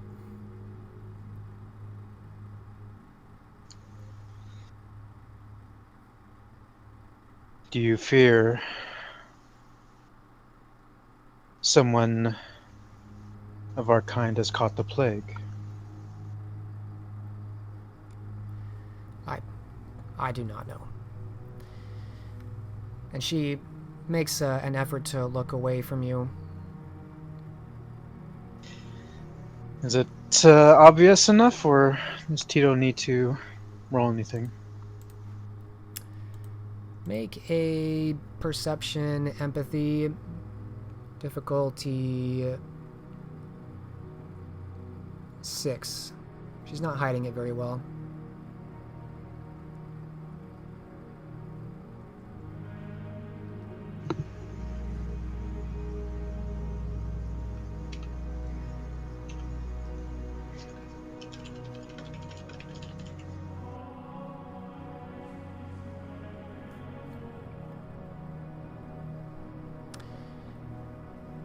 You know that she does know.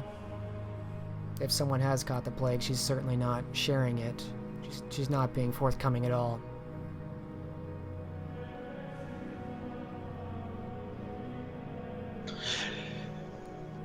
If you're curious about the plague, no, I do not have many leads. The main one that was capable of researching that, and the now tattered remains of the sheriff's hounds, is, as you will know, Galfred.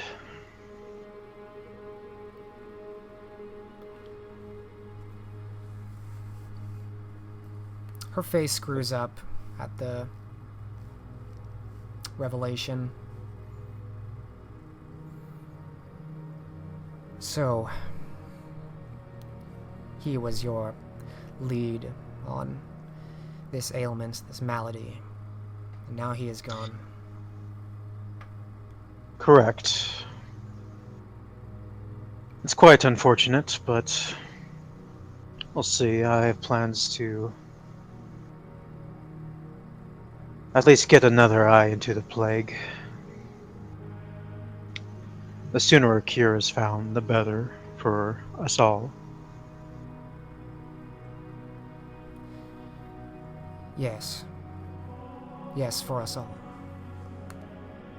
She says, nodding, not looking at you, as if looking at something else.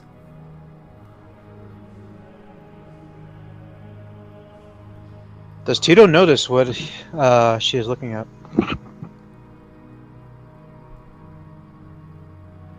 She doesn't seem to be looking at anything. She seems to be looking into her mind's eye, just looking off. Not really anything in the room, per se.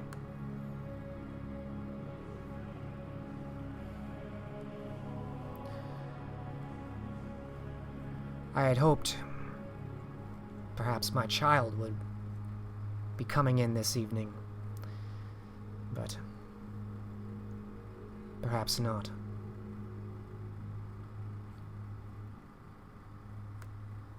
If you see him, and she looks at you and purses her lips and seems to lose herself in thought.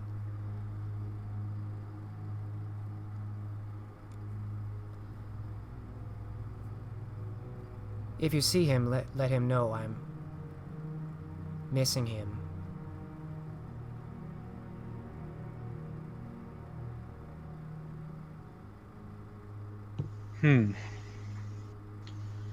Very well. Are you sure there's nothing you're hiding from me? Perhaps something could come of this investigation.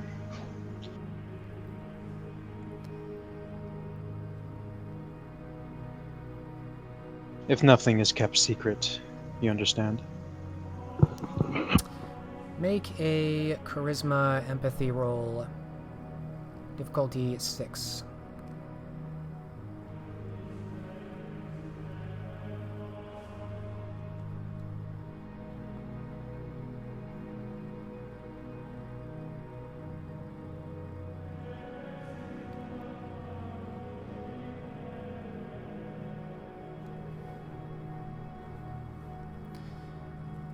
Her lip quivers for a moment.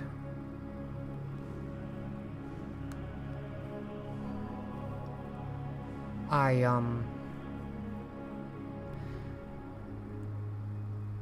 sent my child to look into something for me at one of the recluse Malkavians. I have not heard from him in a few nights. I don't suppose you might do me a favor and see if they might have seen him come by that way.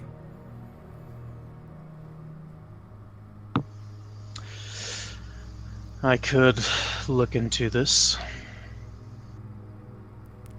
It's a paltry thing. I'm sure he's out gallivanting as he often is. She forces a smile, but it quickly fades.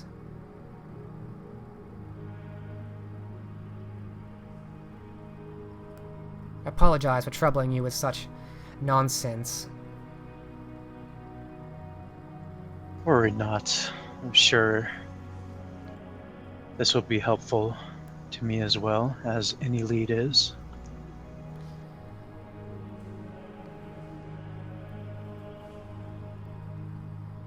In any case, I think he would benefit from your presence in his life.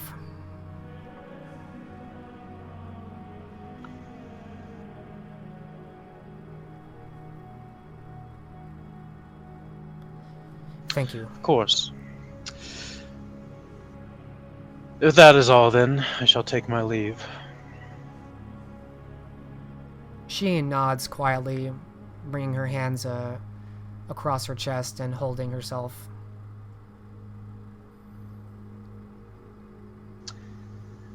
Farewell, then, Bella. And Tito will head out. All right. You leave Bella behind, alone on her lounge, as you make your way out.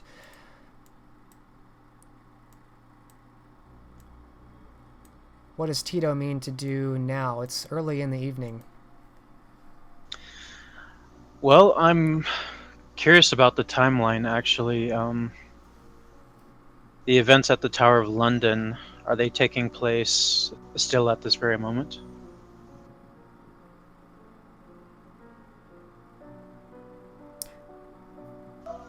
That was... Let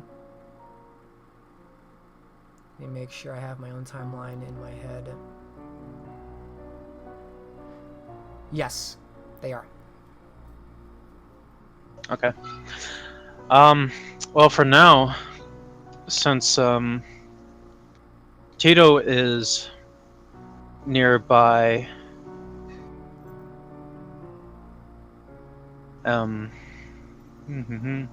Marco Vespucci's chateau, he will pay him a visit this night.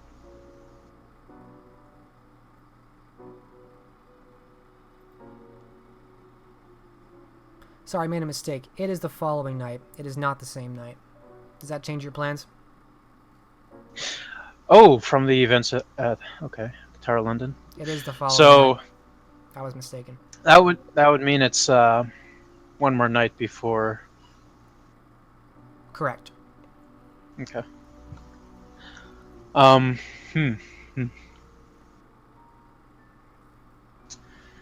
What has Tito's imp told him? The imp you sent, and remind me of the exact instructions that you gave your imp.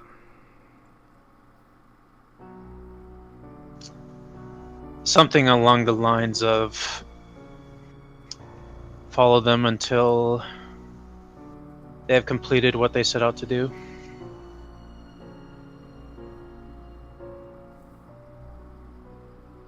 Requires a bit of interpretation, but I can say you were able to gather information from this thing that you sent that the initial incursion into the tower seemed to go off without a hitch, but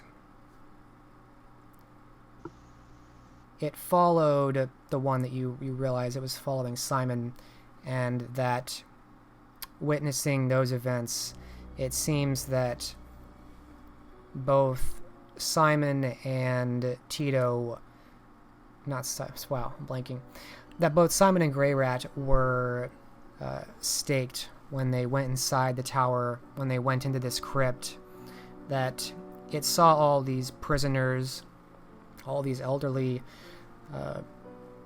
people chained by the necks in this crypt, and that they were attacked and defeated within this crypt. And Simon and Grey Rat were staked. Ruby, the elder Ventrue you recognize, was escorted, and they were brought to dungeons for the remainder of the evening. Escorted by the Sheriff Jack Timbers, your brother through Vitae, Chamberlain Oliver, and a few neonates. So as of this night, you don't know what's happened since then, but you know that's where they ended up for the day.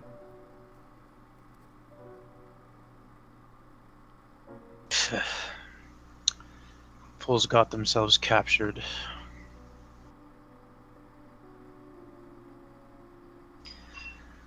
Well, for now, Tito will have to seek allies elsewhere for the upcoming meeting with Father Felipe. And so he will head to Marco Vespucci's and see if he is willing to lend a hand in this regard. All right. You are able to make your way in the direction of his manor. We will change scenes as you head in that direction, excuse me.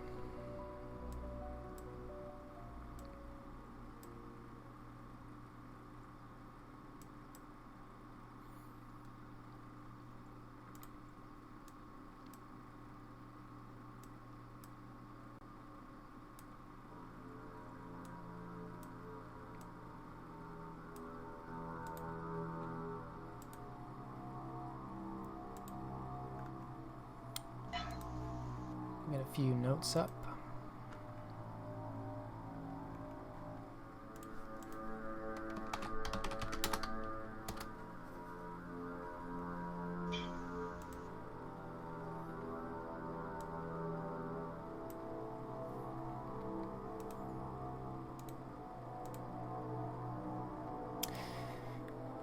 You find your way to Marco's manor, as it's not exactly a secret where the ancilla Ventrue keeps his haven. It's a fine estate. His wealth, the reputation of his wealth precedes him.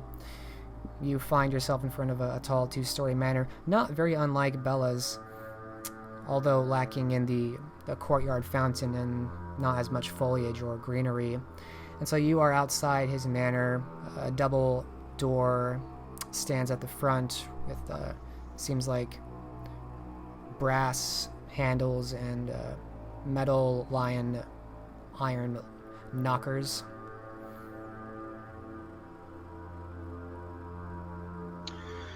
Tito will begin using these knockers.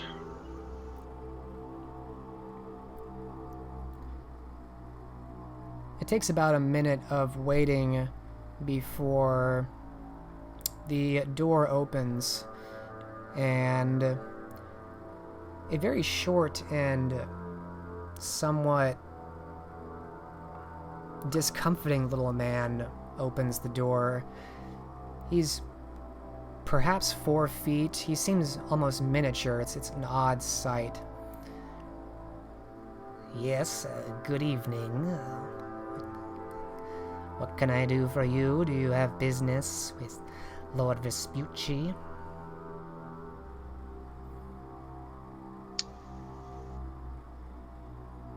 Yes, is your master busy at the moment? I have information I'm sure he would find quite interesting. My master is busy at all moments, but I shall see if he has a moment to spare. For you, who should I say is knocking at his door? Let him know Tito Vega has come to speak with him. I will do so. Please wait inside here. And he opens the door a bit wider to invite you to the inner threshold. And Tito accepts as he walks in. Inside, you see it's ornately decorated. It's far brighter than Bella's manor, although comparable in splendor and decor. The small little man closes the door as you enter and disappears down one of the hallways off to your side. After a few minutes, you see the waddling form of Marco Vespucci as he enters the room in a long black cloak. Mr. Vega, what a pleasant surprise. To what do I owe the honor?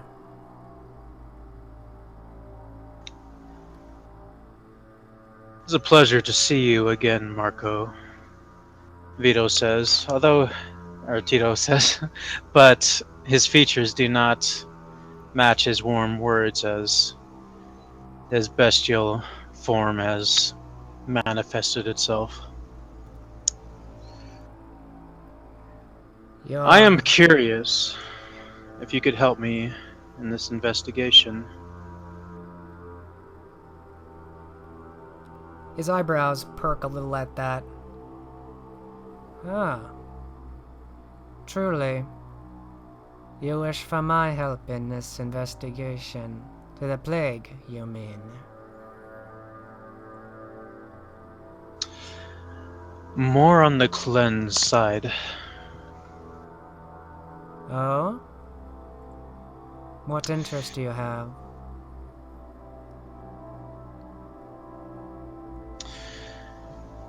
Yes, I have a witness who stirred up the peasants that attacked Elysium on that night. This witness is well guarded by the cleanse, but I have information that he will be meeting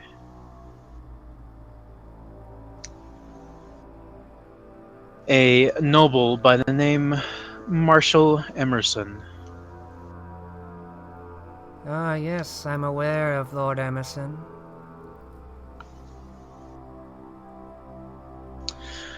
Wonderful. The man I'm hunting is a Father Juan Felipe. These two should be meeting on the following night. I was wondering if you perhaps knew of a way to get in to his residence.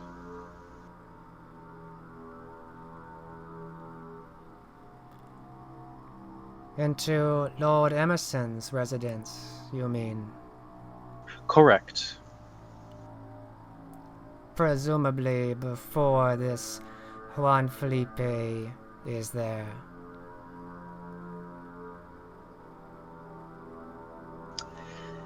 That would make things much easier. He smiles.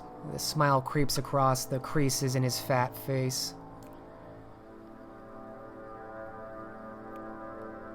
What an interesting neonate you are, Mr. Vega. Perhaps I can help you. I am familiar with some that may truck with this individual. Tell me, what are your plans? Perhaps you get into Lord Emerson's residence. You are there when this Juan Felipe, your witness, enters. What do you mean to do with the man, Mr. Vega? Well, I fully intend to capture him, question him, bring him before the sheriff, and go through the due processes of the law.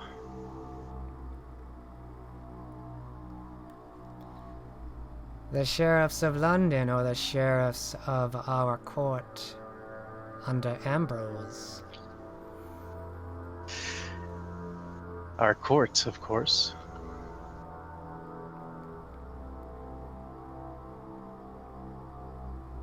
He raises an eyebrow and paces a bit, seeming amused or interested. Come, follow me into my lounge. You may as well speak in comfort instead of speaking here in the threshold of my manor. Join me for a drink, won't you? Tito nods and follows, taking Marco's invitation. He waddles in past the archway where you saw this little man disappear and hasn't returned since, and the two of you enter a drawing room. Couches set around a table. It's a simple but elegant room. And he takes a seat at one of these couches, taking up at least two of the seats himself. Luckily, there's another couch nearby for you.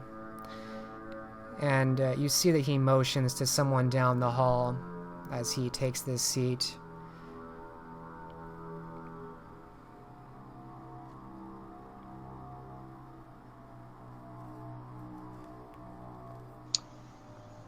And Tito gets comfortable on the couch. It's not long after that a man comes by. Not the same man. This man looks, for better description, he looks normal. Some servant man comes by and brings a decanter and two small glasses. The decanter looks pewter. And you see Marco Vespucci begin pouring out a dark red viscous liquid into both cups. Before I agree to these ideas, I was hoping to pick your brain on some of these events of late, now that we are in my quarters and not the pseudo-privacy of Elysium. If you don't mind, Mr. Vega. Of course. Speak what you have on your mind.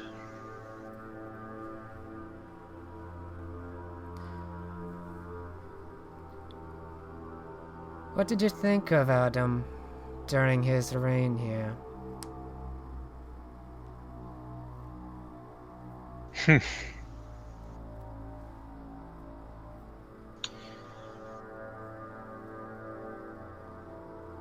I must say, I'm quite neutral on the matters of Adam.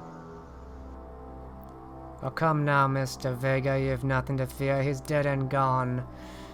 Just because he is a Ventrue does not mean I will slit your throat for saying ill of him.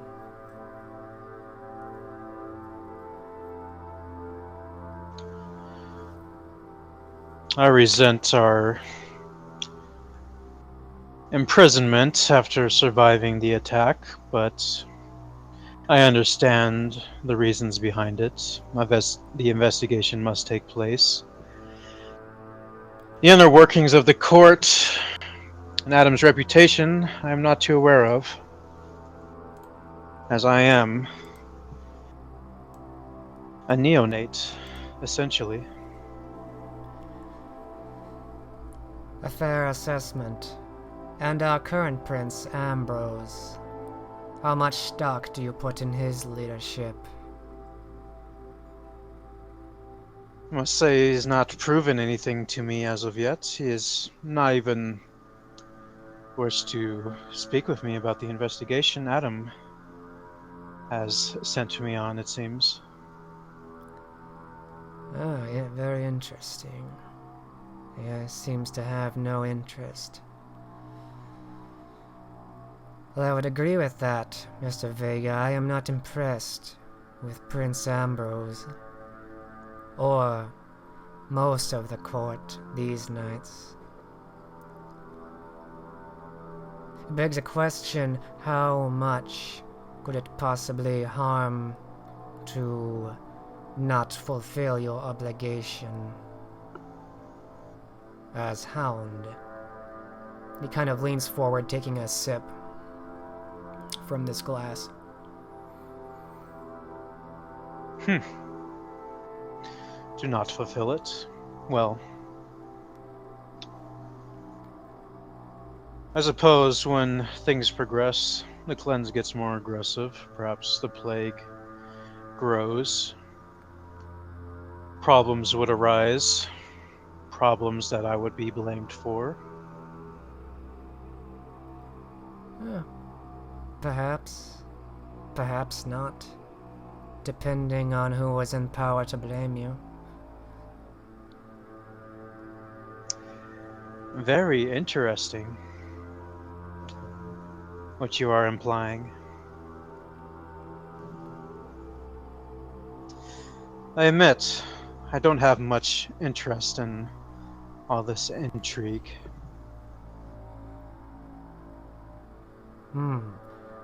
Perhaps wise to avoid it, given the fate of your other companions. The hounds, I mean, of course.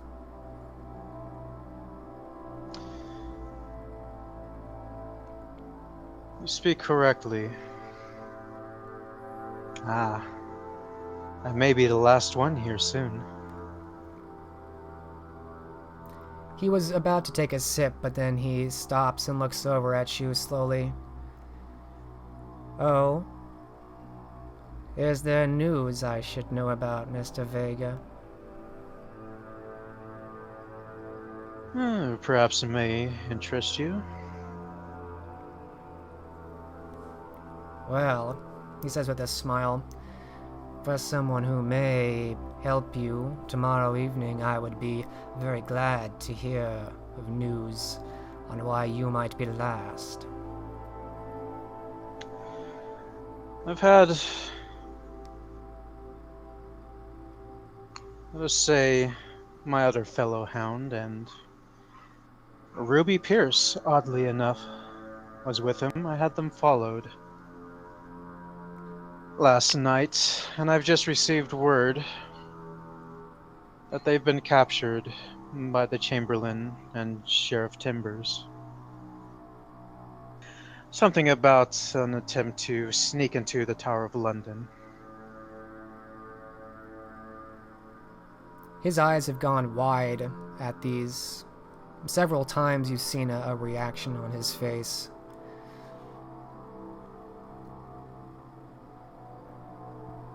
Quite the development. You said Ruby Pierce was among them.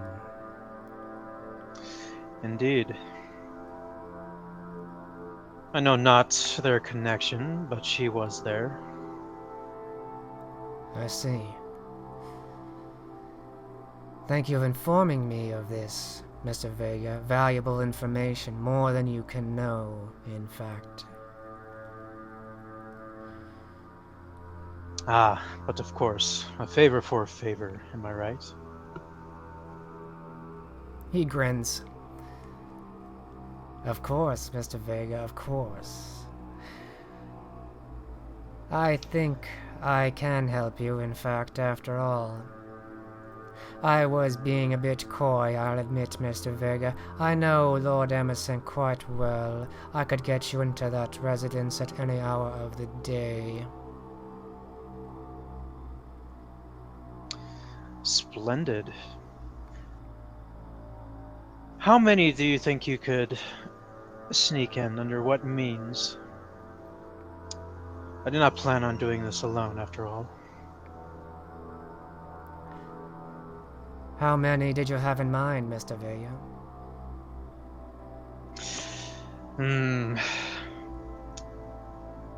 Perhaps 5 well-picked men.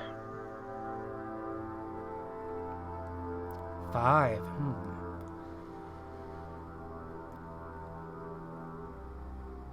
Could be difficult, but I believe I can arrange for such a thing.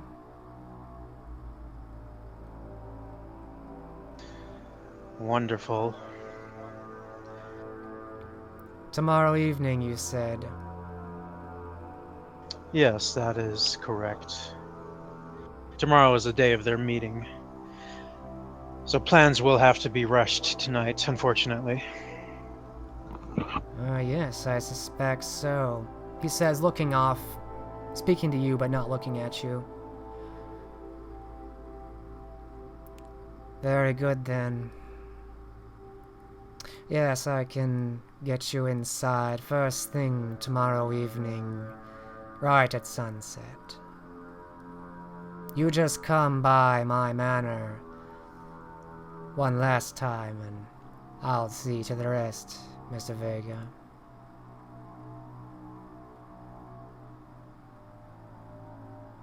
Wonderful. I have other business to plan for this, but I must thank you for your assistance. He rises, his cup in hand.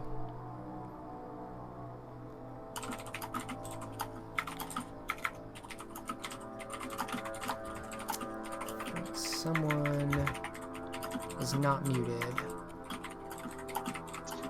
Typing frenzy. Oh, sorry. Before Tito leaves, he will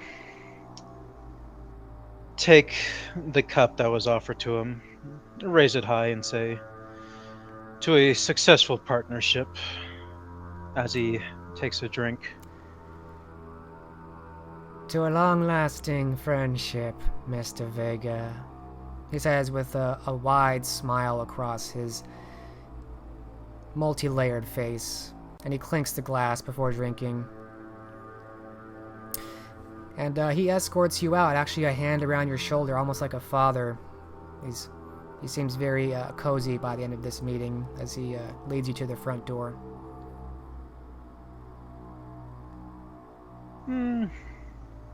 Tito's a little unaccustomed to this, but he makes no overt complaints. Good evening then, Mr. Vega. Be safe until tomorrow evening.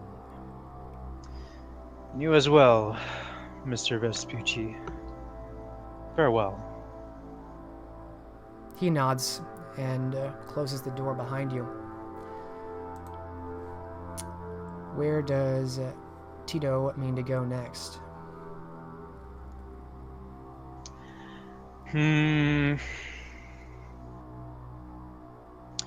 Well, Tito should have his imp for a night. He is going to send it forth to actually is a doctor's residence public knowledge?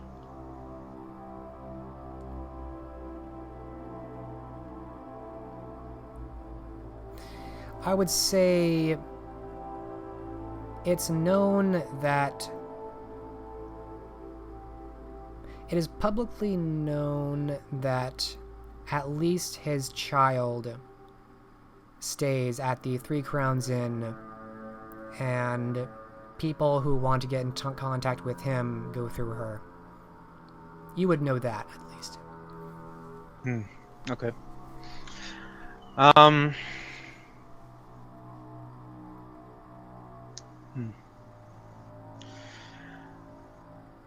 Well, first, where does the sheriff usually stay? The sheriff has two places he stays. He has technically a residence in the Tower of London, in one of the towers at the Curtain Wall. More frequently, he stays at his own domain within his hunting grounds in the center of London. That's where most people find him most nights. Any other location was at the Tower of London? Yes. Well, Tito can guess probably where he would most likely be found this night, but he doesn't want to raise any suspicion, so he'll start off at the sheriff's usual stomping grounds. Perhaps he'll find a retainer that will let the sheriff know that Tito is looking for him.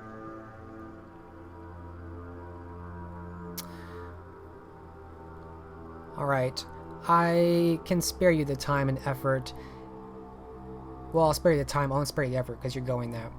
After about an hour of making your way there and looking around, you do not find the sheriff, and you do not find any retainers. You've never seen the sheriff really have any retainers. You imagine that's what the hounds are allegedly supposed to be for. But yeah, you do not find him in his hunting grounds or in his civilian haven. Well, so much for that then. About what time would you say it is? At this point, I'd say it's almost midnight.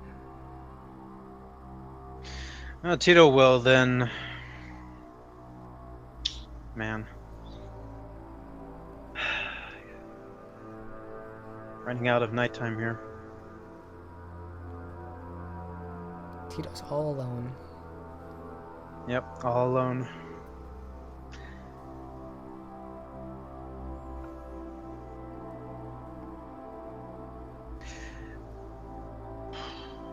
Well, Tito may as well head to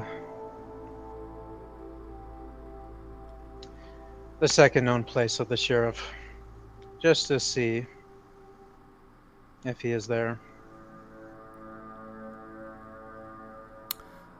Alright. The catch there is no one really just walks into the Tower of London without having business being there, but you know you will be stopped at least at the west or east gate. You won't be attacked on sight, but you will be stopped.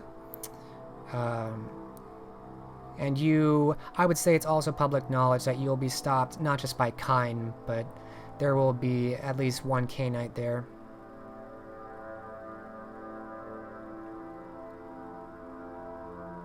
Basically as an interface.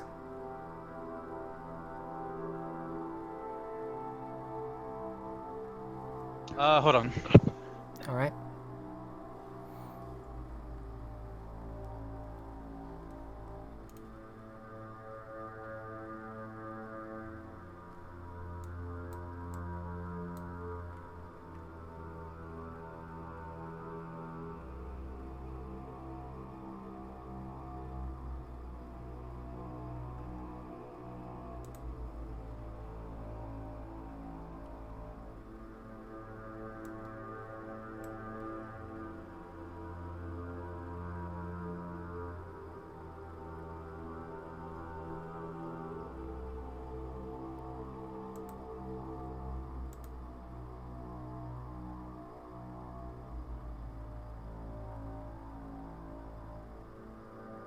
Alright, sorry about that. Well, Tito was more concerned about less running into Kine as he is Kindred. Are they obviously posted outside? They're not obviously posted. You know that the Tower of London is basically the direct... What am I trying to say? It's the heart of the court for London K-Knights. So you know you'll probably run into one K-Knight as you approach the tower from either the east or the west. But they won't be like dressed as another tower guard or something.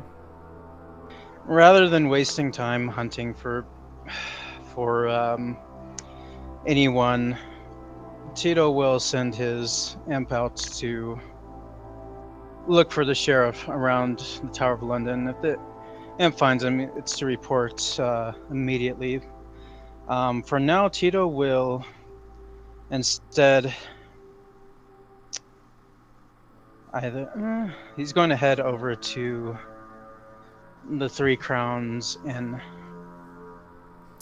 All right. Did you roll for your? Oh, you still have it. That's right.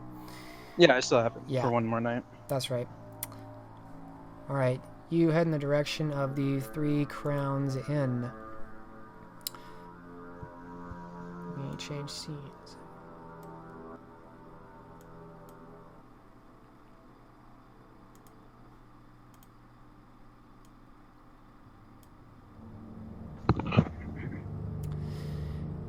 So you make your way to this inn, this inn near the one of the northern gates leading into London from the north around the wall, and you find that it's very quiet this evening. It's virtually empty.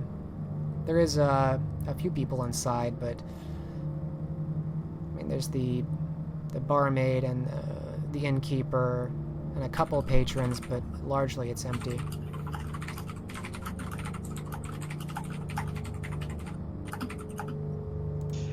Taking a look around is... what's her name?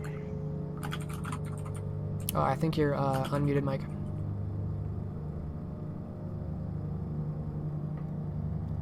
Is Muriel around? Oh, assuming Tito knows who she is.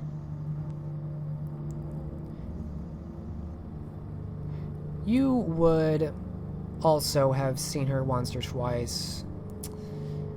As you enter, you hear a voice. As you start looking around, when it becomes clear that you are looking for someone, you hear a voice from adjacent to you from some corner.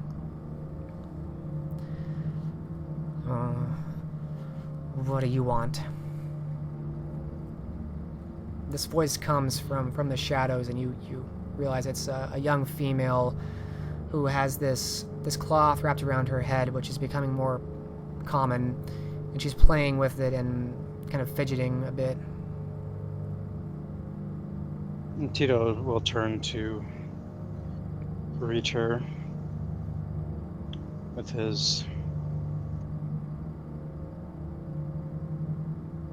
bestial appearance.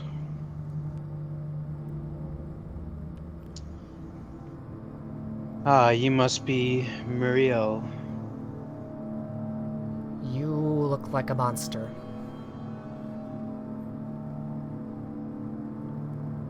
She just blurts out as she brings her hands up to her face and touches her cheek.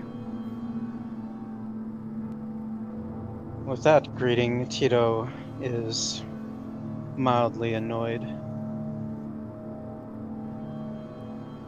He responds, I'm sure we all are deep inside.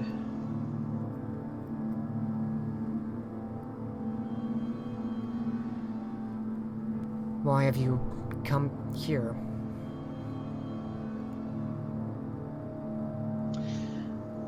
I seek your master, your sire.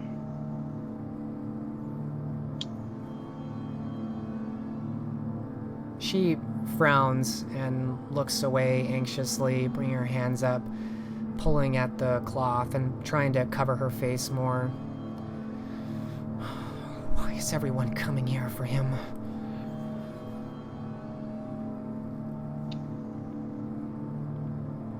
Well, he is quite the skilled man, I hear.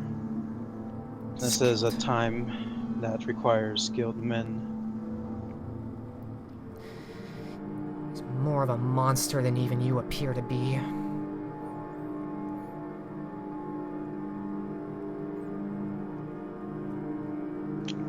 Oh, your sire is?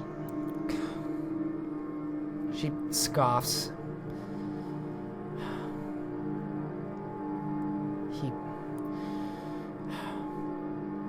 You're not the first to look for him in the last few nights.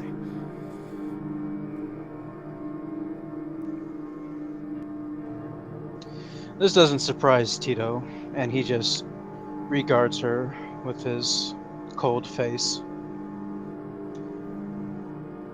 Then you must know where he is, correct? The corners of her mouth pull upward, almost like in a smile, but you realize it's more of the expression that precedes crying. It's an intense frown. Yes, I do.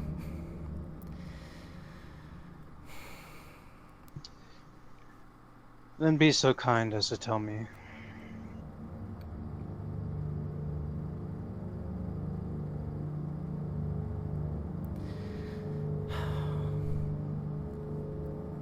It's downstairs, she says, looking down at her feet, looking dejected, perhaps regretful. In this very building. She nods quietly. Why must everyone see him? Why is everyone so eager to meet this man? Tell me, who was the last to seek your sire? She looks up, her eyes just fly open. Why? Am I in trouble? No, you just keep mentioning everyone is seeking your sire. I am curious to know who was the last.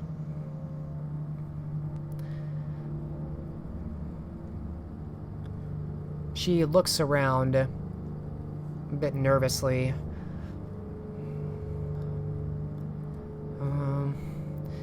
He was... well...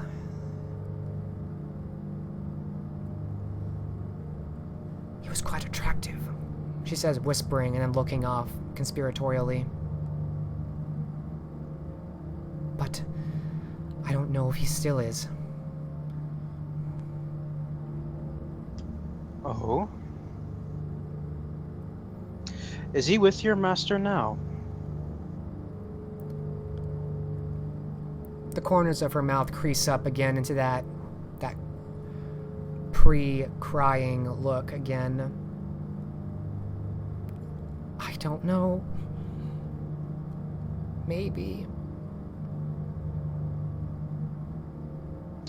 Maybe. He was a liar, but he didn't. No one deserves that. No one deserves that. She begins muttering to herself. I see. Tell me, is your master busy at the moment? I don't know. I don't know if he's busy or not. Her hands go up, pulling again at the cloth and pulling at the hair beneath. At this point, Tito's eye is just slightly twitching. Obviously annoyed at this whole conversation. Well, you've been most helpful. I must take my leave now. That is good. That is good. She nods.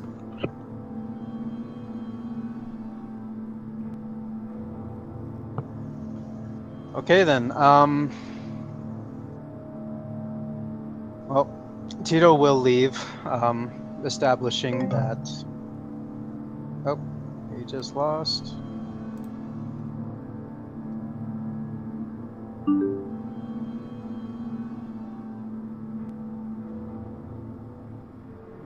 Everyone's here. Alright, he has established that something terrible has happened to Tristan, from her conversation at least, however useful that is. He is not about to investigate the bottom of this inn by himself. So he will opt for reporting his suspicions to Bella Matea. Perhaps she can muster up a force to look into this herself. That's an idea. All right.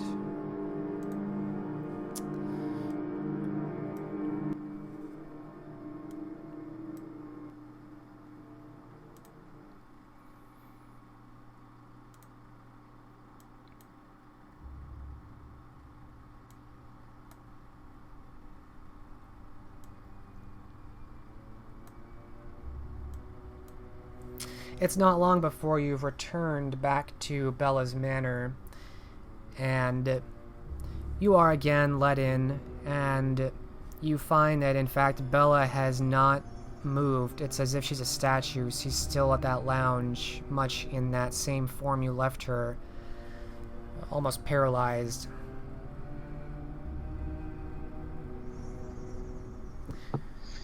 And Tito will step in, clearly with urgency. Bella Matea, I fear Yes. for the safety of Tristan. Tell me, are you able to get a force together, perhaps to rescue him?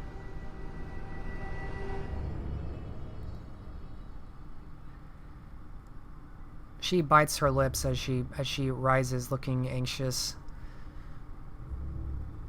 He is in danger. What do you know, Vega? Well, apparently, from the helpful Muriel. Yes?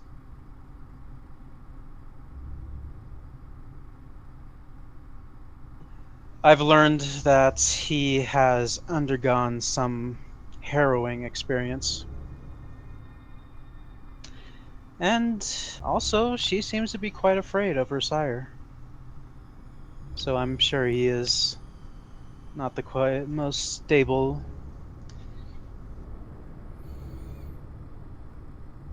benefactor. She brings a hand up to her mouth, looking as anxious as she can. This is my fault. I knew it was a bad idea to speak up. Yes, I do know a few Canaanites who might be able to do something about this.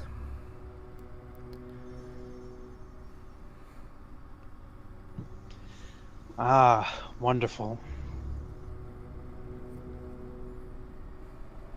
Give me a moment to dress. I'll be back in a few minutes, and you will come with me. Of course. Tito will wait patiently. And she briskly walks past you and disappears, going upstairs somewhere.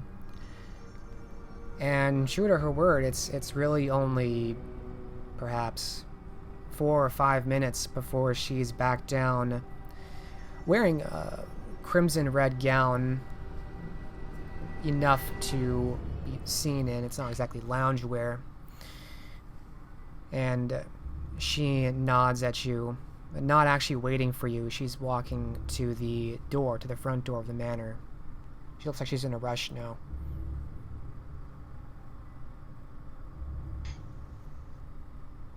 Tito will follow behind her. Not really interested, but for now, he will comply. Alright. The two of you make your way out of her manor into the streets, and you see that she's leading the two of you back to Elysium, actually, back into Pop Lolly's, and in no time at all. You struggle to keep up with her, actually. There are a few times where she slows down to make sure you're behind her, and the two of you continue until you're both at Elysium, and you both enter through the screen. Give me one moment.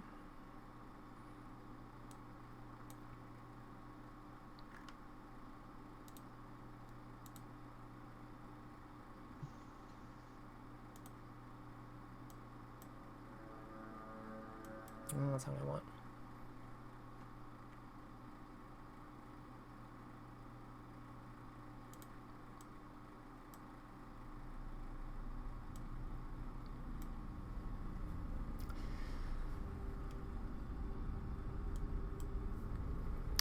The two of you enter into Elysium, passing through the cloth screen. The man there steps aside for both of you, recognizing each. And you see Bella step into this crowd who, initially, you can see their faces light up to see her presence, to see her return to Elysium, and they initially attempt to begin speaking to her, smiles all abright and all around. Neonates, along with, you see Rebecca Godfrey is also there, and most of the rest of the crowd seems to be neonates. And their smiles turn to more serious expressions as she seems to be speaking with them, and she seems to be discussing something of some grave importance. We turn to Tito as he has entered Elysium, and Bella seems to be wasting no time here. What is Tito doing at this point?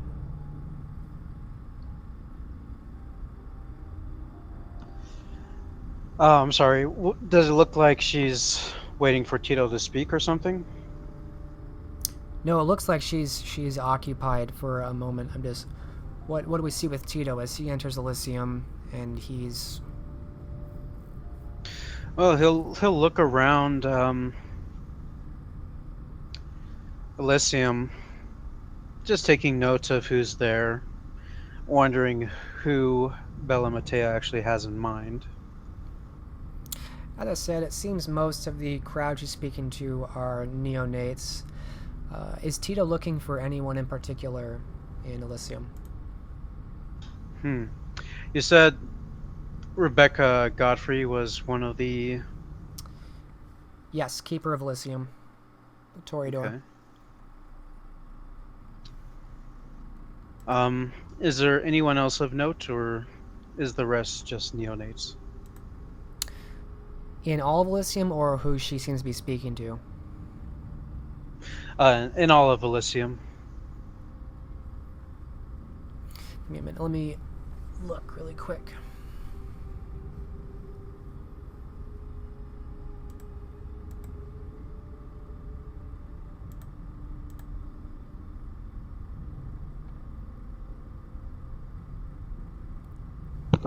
Ellen Alice looks like she's nearby. She's not amidst this crowd that Rebecca is speaking to, but she's in Elysium.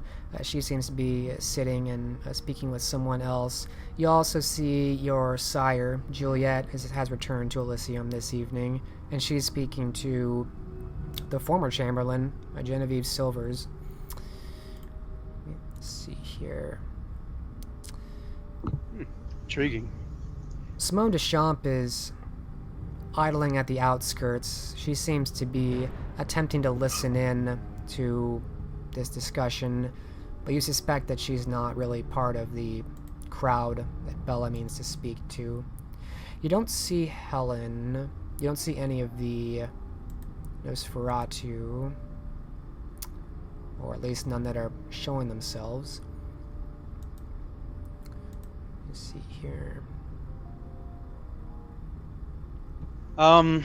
Does it look like Bella Matea will take a while?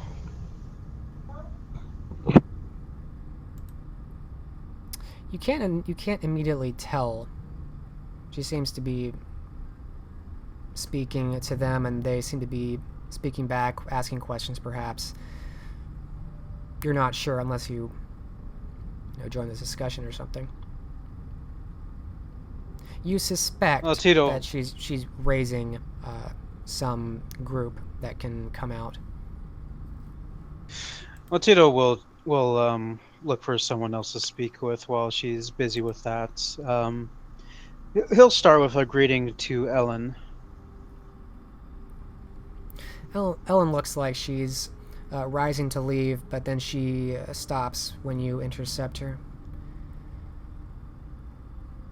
Ah, good evening. Tito, Tito, you do not look very well. What has been happening these past few nights?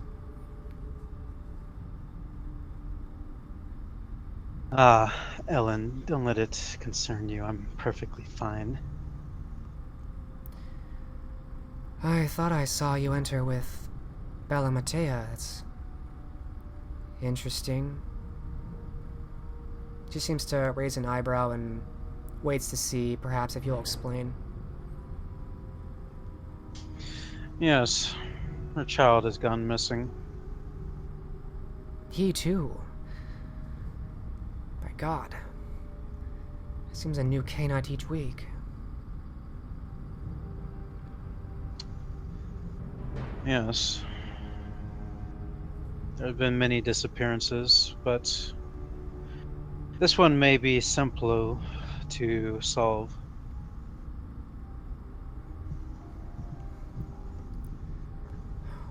I hope so.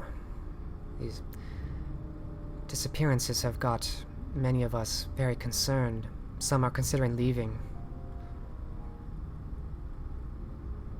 Truly, leaving the city. Things are so dangerous here.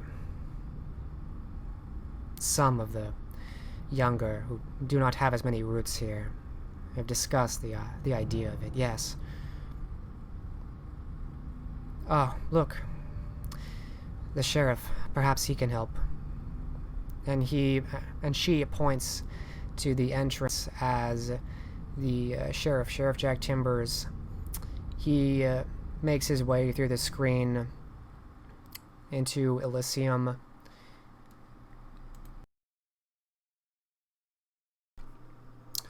So this is a post-session note I've added. The session ends right here, right after the sheriff enters. I was alerted, and rightfully so, that you can in fact make an attack and take another action, even without celerity. I was mistaken, I was thinking of something else. And we were going to end here so that we could retcon the tower scene and see how that played out differently if Grey Rat had successfully dodged the sheriff's first attack. But then Grey Rat's player, Daniel, unfortunately ended up quitting, so we couldn't. And so in the absence of a retcon, we're going to go forward with the defeat and capture of Grey Rat and Simon. And the next session picks up with the sheriff entering Elysium.